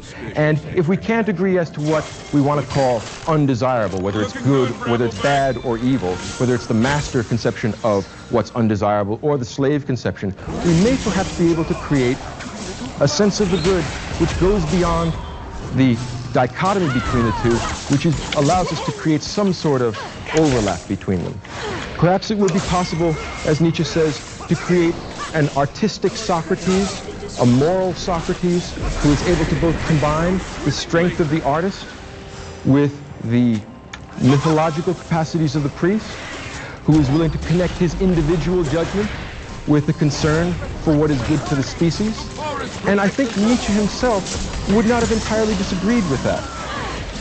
If one is going to create a beautiful, artistic philosophy the way Nietzsche does, we have to allow him a certain poetic license. If we are willing to allow Plato's poetry and Plato's myths a certain degree of consideration and a certain degree of leeway for interpretation, perhaps if we did that with Nietzsche, we would come up with a more fertile reading. When you get a chance to read Nietzsche, and of all the philosophers I have taught this in this series of lectures, I strongly and most strongly recommend that you do get a look at Nietzsche. When you do, keep this in mind. Nietzsche has one particular trophy which is characteristic of him, which runs through all his work. And it's analogous to the one trophy which is central to Socrates. If Socrates is the man of inimitable irony, the man who constantly says ironic statements that can be interpreted as the opposite of what he says, Nietzsche's typical trophy is the oxymoron. An oxymoron is something like cold fire or hot ice. It's to use words in the opposite way that they're often, or that they are to be interpreted literally. Nietzschean oxymoron is what makes his poetry so moving. And perhaps the idea that he writes in order to be misinterpreted is that kind of oxymoron. Perhaps the idea that the distinction between good and evil and good and bad is an unbridgeable distinction can also be seen as an oxymoronic construction. Nietzsche's treatment of the warrior, Nietzsche's treatment of the priest, if it's not persuasive historically, and I think as a historian, I think ultimately he's wrong, it is persuasive poetically. And I would ask you to consider the fact that poetic persuasiveness may itself be an oxymoron. Nietzsche believes that having undermined the Western intellectual tradition, by having abolished metaphysics, by having abolished the plausibility of Christianity, what he's done is created a new blank slate for us. And if the slate isn't entirely blank, well, let's not hold Nietzsche entirely responsible for that. Let's allow for the fact that poetry, and Nietzsche's strong point is the fact that he is a great prose poet, that poetry offers us a multitude of possible interpretations, and that by offering us a liberation from dogma, a liberation from metaphysics, by offering us a kind of poetry which can create new values, which can create new human superiority, which can create a new and finer culture, that Nietzsche has in fact done our culture a great service.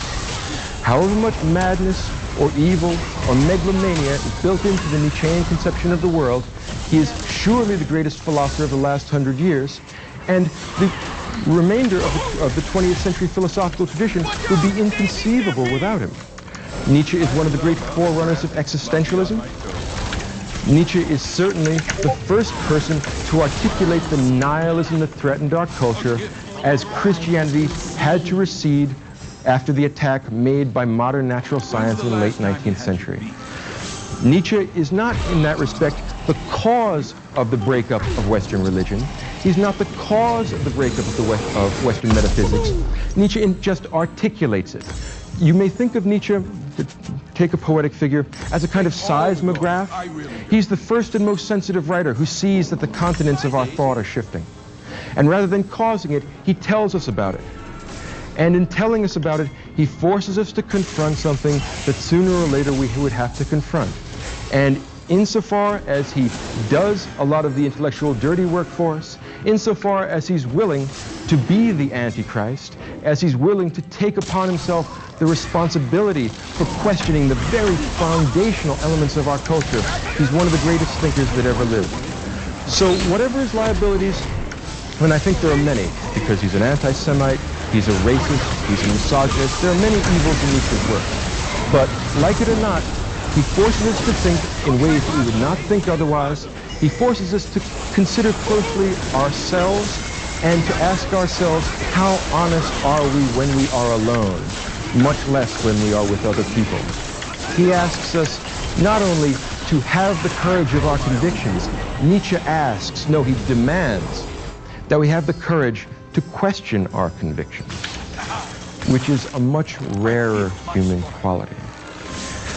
Insofar as our convictions will stand up to this kind of critical scrutiny, Nietzsche can be thought of as one of the high points in Western culture. The idea of ruthless self-criticism is quintessentially Greek. Nietzsche wants to bring us back to the earlier, higher, finer conception of human beings, characteristic of the non-Socratic Greeks. If you could think of one particular figure that Nietzsche wishes to supplant in philosophy as opposed to religion, that would be Socrates.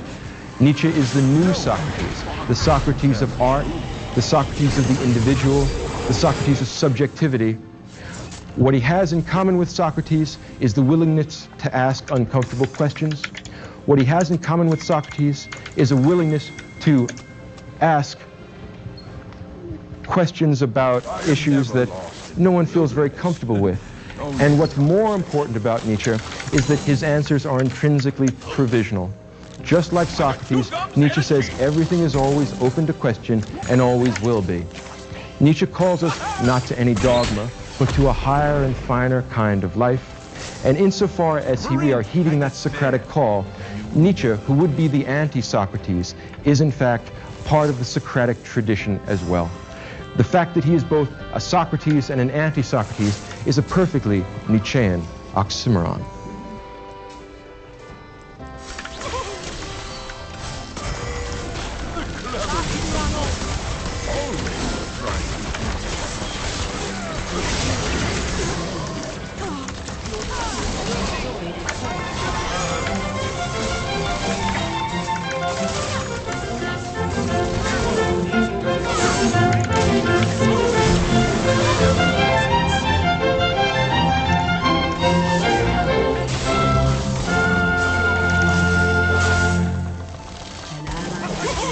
No philosopher has had a greater influence in the 20th century than Friedrich Nietzsche. He was a remarkably original thinker who extrapolates some of the main tendencies of late 19th century Western thought and derives certain extreme and disturbing conclusions from his analysis of the history of Western thought. And he takes a position with regard to religion and theology that is in many respects the inverse of Søren Kierkegaard. Nietzsche is an existentialist thinker, often regarded as one of the seminal thinkers among the existentialists, but he decided to make the other half of the Kierkegaardian choice. He decided not to abandon all to religion, but rather to abandon religion to the tradition of pagan Greco-Roman antiquity. He was the most important thinker in the undermining of theology, particularly in the last 100 years. There is no one who has had a greater influence on the path of Western religion. Now, there are people in the history of the West with whom we might compare him, but few are as radical as Nietzsche. In some respects, you might compare him with Machiavelli, because he is strictly amoral. He thinks that morality is an impediment to superior men and the superior activities they might undertake. He is also utterly incapable of pity, it would seem, like, say, Callicles in the Gorgias. He wants power. Power is the center of Nietzsche's conception of the world. When we lose theological orientation, when theological insight is denied us, and we are marooned in this world of space and time, there are only greater and lesser quanta of power. We have a greater or lesser capacity to do the things that are truly within the human domain. Nietzsche wants to provoke us to a sort of atheistic heroism which replaces religion with art. It is very clear that this set of philosophical problems is going to be very influential in helping Joyce develop his aesthetic philosophy when he breaks away from religion and intends to substitute art in its place. Now, Nietzsche is often kind of criticized and sometimes praised for being the source of a great deal of 20th century atheism and existentialism, and he's sometimes connected with the Nazi movement, and that I think is dicey. It's hard to say whether he was adequately represented as a proto-Nazi or not. But it is certainly the case that he was a hypersensitive individual, and he was a man of extraordinary intellectual gifts. He was a professor of philology who had a tremendous grasp of the classical languages and had them early. He was appointed to his first position as a professor at 24. And in the German-speaking world, where there's only one professor of a given discipline in a university, that is a remarkable and extraordinary achievement. People could not speak highly enough of Friedrich Nietzsche in his early days. Now, while it is true that he was a remarkable scholar, he was, in addition to that, a ferociously honest individual. He did his best, like Kierkegaard, to be an individual. He did his best to sense tremors in the foundation of Western culture that other people couldn't feel. He wasn't perhaps like a seismograph. He could see that there were continental shifts occurring which would eventually result in an overall arching conflagration, which would generate a sort of intellectual earthquake. He didn't cause this intellectual earthquake any more than a seismograph does. But because he was a particularly poetic and particularly sensitive individual, and because he had an uncannily large and voluminous grasp of the Western tradition, he was able to see the implications of the development of Western thought and the crisis that Western thought had entered into after Darwin. So Nietzsche is in some ways not the cause of what he's talking about, he is the messenger. He doesn't send us the message, he just delivers it to us. And the message that he intends to deliver to us is the following: God is dead, God remains dead, and we have killed him. We should not blame Nietzsche for killing God. What he is trying to say is that Western culture has already killed God by the time he writes that in his book, The Gay Science. In fact, God was killed by the rise of modern natural science and by the progress of people from a barbaric state of mythological interpretations of the world to the more sophisticated state in which they find themselves. This sophisticated state is an advance in culture, but it is a danger to people's moral orientation.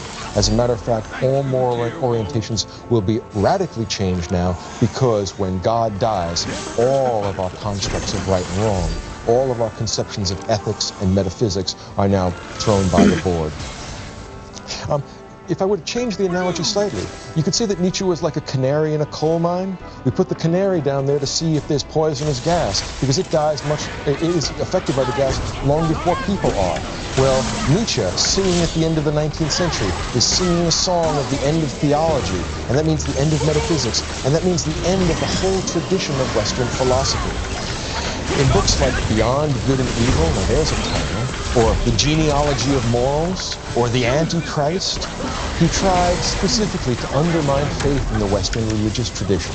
And in addition to that, he tried to shake up the orientation of Western philosophy and move it away from metaphysics towards this world.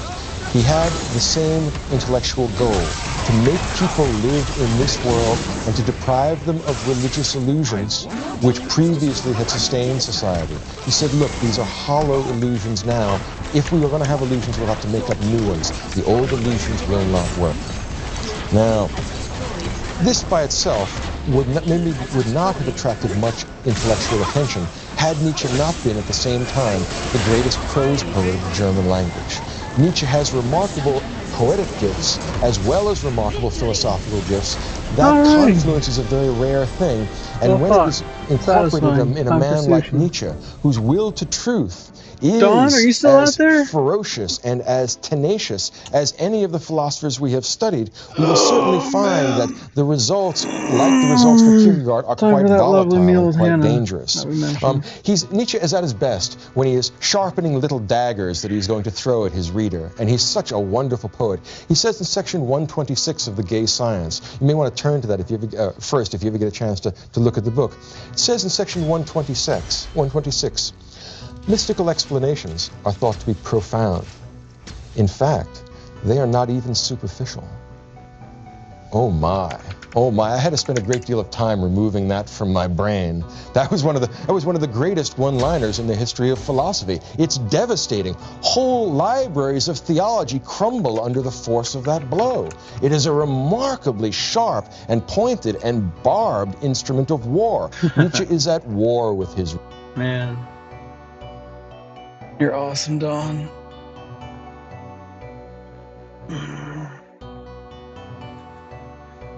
This kitty just wanting cuddles before I go.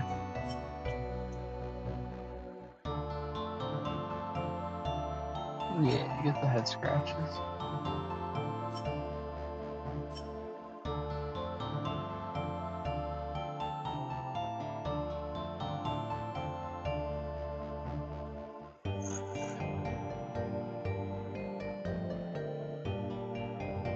Yeah, this channel, Princeton philosophy from I don't know how long ago they taped it. Feels like 40 years because like he does videos of himself nowadays, and he's an old man, so it's quite a ways back. And the quality's really grainy, but some really well-developed ideas, and one of the only places to get them. It's really well delivered, and yeah, great ear candy, as you said. No kidding.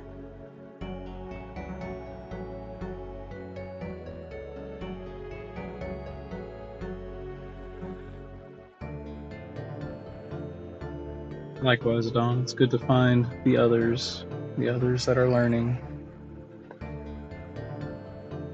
Okay, I'm gonna hit the end stream button. I will be back. I don't know when. Hell, maybe Wait,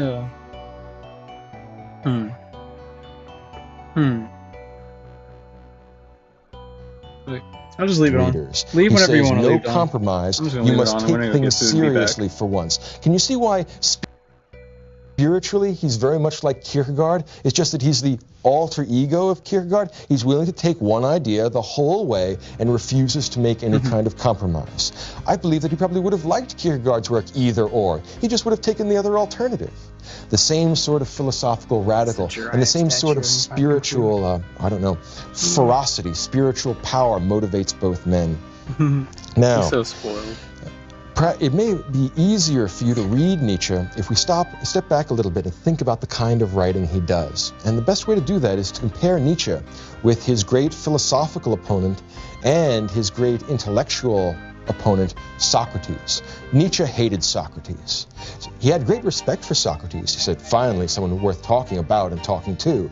The problem with Socrates is in many ways the same as the problem with Jesus. The problem with both men is that they generated a metaphysics which led the tradition of Western culture out of the world of space and time. Socrates in the Republic invents the world of the forms, right, where we keep perfect beauty and perfect truth. Jesus has heaven, where we keep God and the Holy Spirit and the saints and the martyrs and all that. Nietzsche says, in both cases, the problem here is not the particular dogma that's involved, but rather the whole idea of metaphysics. He says, I have an idea. The world we're in, this is the world, and there's no other world to be in. So let's not talk about metaphysics of the Greek kind or of the Christian kind anymore. Instead, we should adopt a new position. We will love the earth. We will find what is best in this world, and we will do what we can to improve and perfect human possibilities here and now. It's obvious how this is going to be very influential in helping Joyce develop his aesthetic philosophy. Now, the comparison to Socrates goes actually quite a bit deeper than merely professional jealousy, and God knows there's a tremendous amount of that in his railing about Socrates. Socrates' characteristic locution, his characteristic way of communicating to other people, is called irony. Socrates is not remarkable for his literal speech. In fact, he is constantly and opaquely ironic, and many times there are levels to his irony, which is what makes his work inexhaustible, which is why we still read it 25 centuries later. Well, Nietzsche has figured out a similarly neat trick, and it's called not irony, but oxymoron. My argument is that Nietzsche uses oxymoron in the way that Socrates uses irony. Now, for those of you who have forgotten what an oxymoron is, it's a turn of phrase like cold fire or hot ice. The idea is that we attribute an adjective to a thing that doesn't have that property, has the opposite property. Let me give you some examples from Nietzsche's works. He once said, "What are mankind's truths but his irrefutable errors?" Irrefutable errors? What would that be? Well, that's an oxymoron. The point is that the tradition of Western rationalism has never led us to certainty, has never really led us to anything that could approximate the canons of Platonic knowledge. In fact, the best we can come to knowledge at all, since God is not around to validate our knowledge and the realm of the forms that Plato invented is no longer around to validate our knowledge, the best we're ever going to get is a series of perspectives about the world. And for that reason, what we call truth is in fact the errors we haven't refuted yet. It means that the drive towards knowledge that we've gotten from both Greece and from Christianity is now being undermined and being devalued. Part of Nietzsche's program he calls the revaluation of all values, changing the entire tablet of good and evil that had been handed down from generation to generation throughout the Western tradition. He says, I'm going to destroy that tablet and construct a new one. He intends to replace the tradition of Western religion with his own thought. He also, at the same time, intends to abolish the tradition of Western philosophy because he thinks that it needs metaphysics, and once he gets rid of metaphysics, then there will be no more tradition of Western philosophy. In other words, he seriously and literally and honestly thinks that Western philosophy and religion end with him.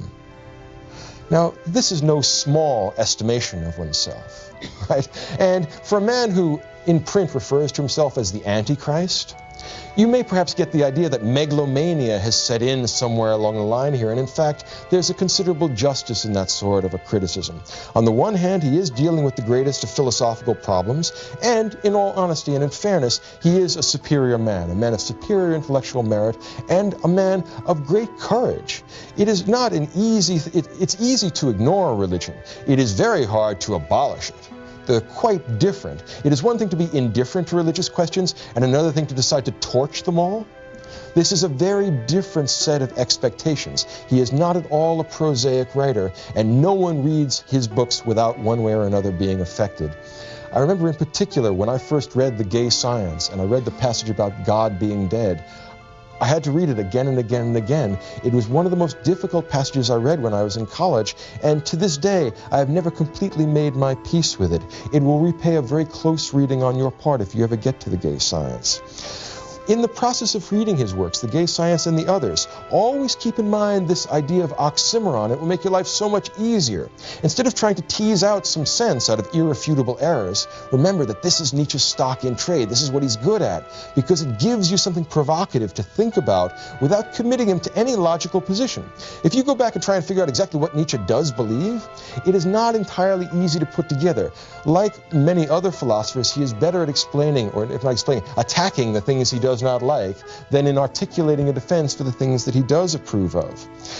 He does say that ethics, because it had been previously based upon Christian religion, or because it had been based upon metaphysical philosophy, that ethics is over, in the sense that the traditions of right and wrong that had been handed down for the previous 15 or 20 or 25 centuries in the West are now gone.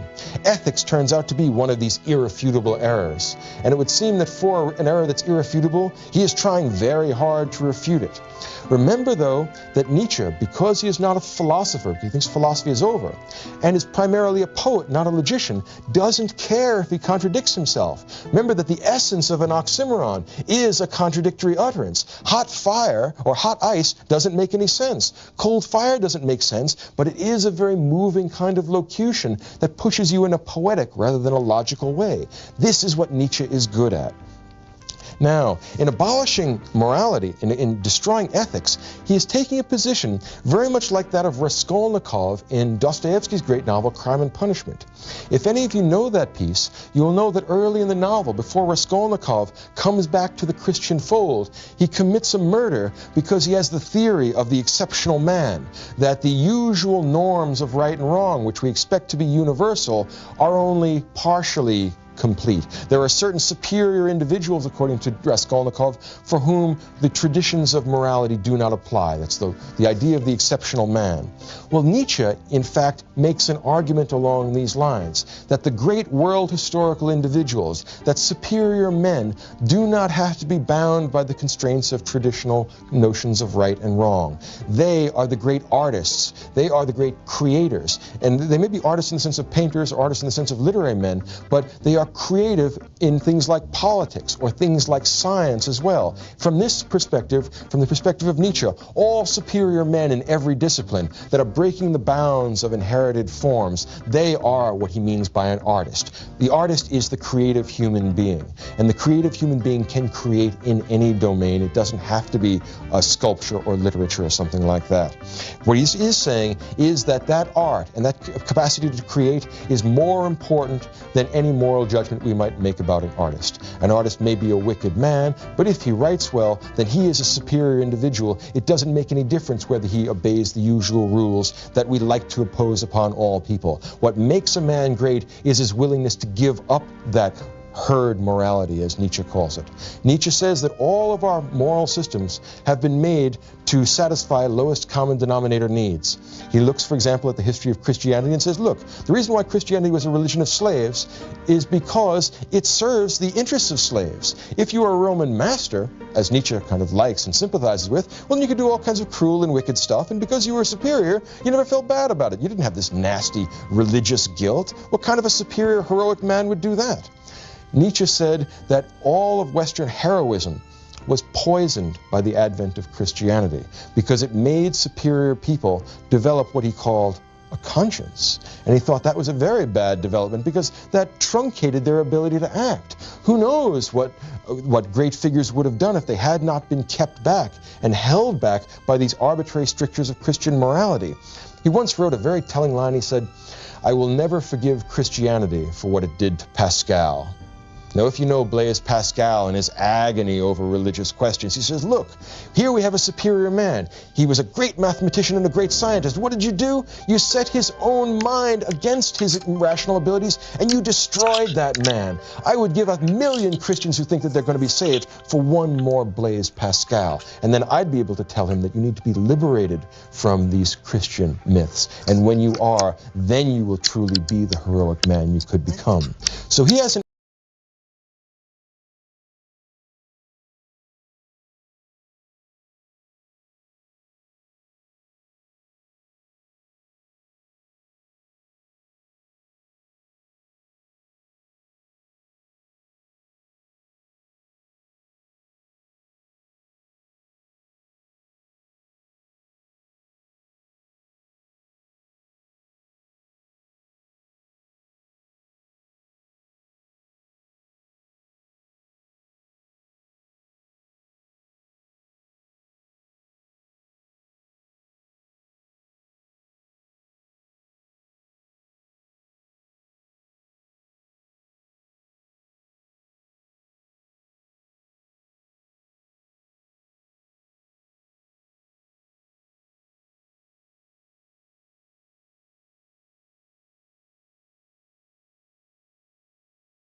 The Do it tomorrow morning. monumental achievements, then, and even great men are cut down to size.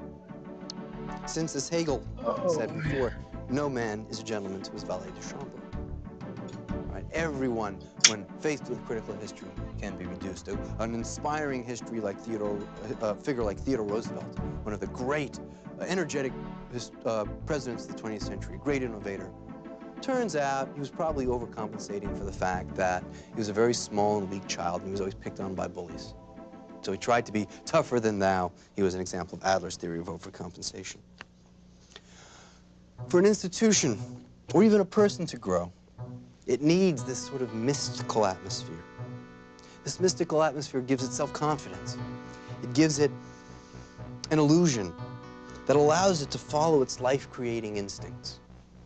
When you point out all of the strange contingencies that must exist if some creative individual is in fact to achieve some success, that he's got to find a good agent, the market's got to be correct, if the business cycle's in the wrong cycle, he's not going to have any success. He's going to lead that person to turn into an accountant rather than a painter. It needs to have that mythic atmosphere that there is a universal brotherhood of the great painters, that Rembrandt, in a way, was alive in the mind of Picasso, and Raphael in the mind of Rembrandt.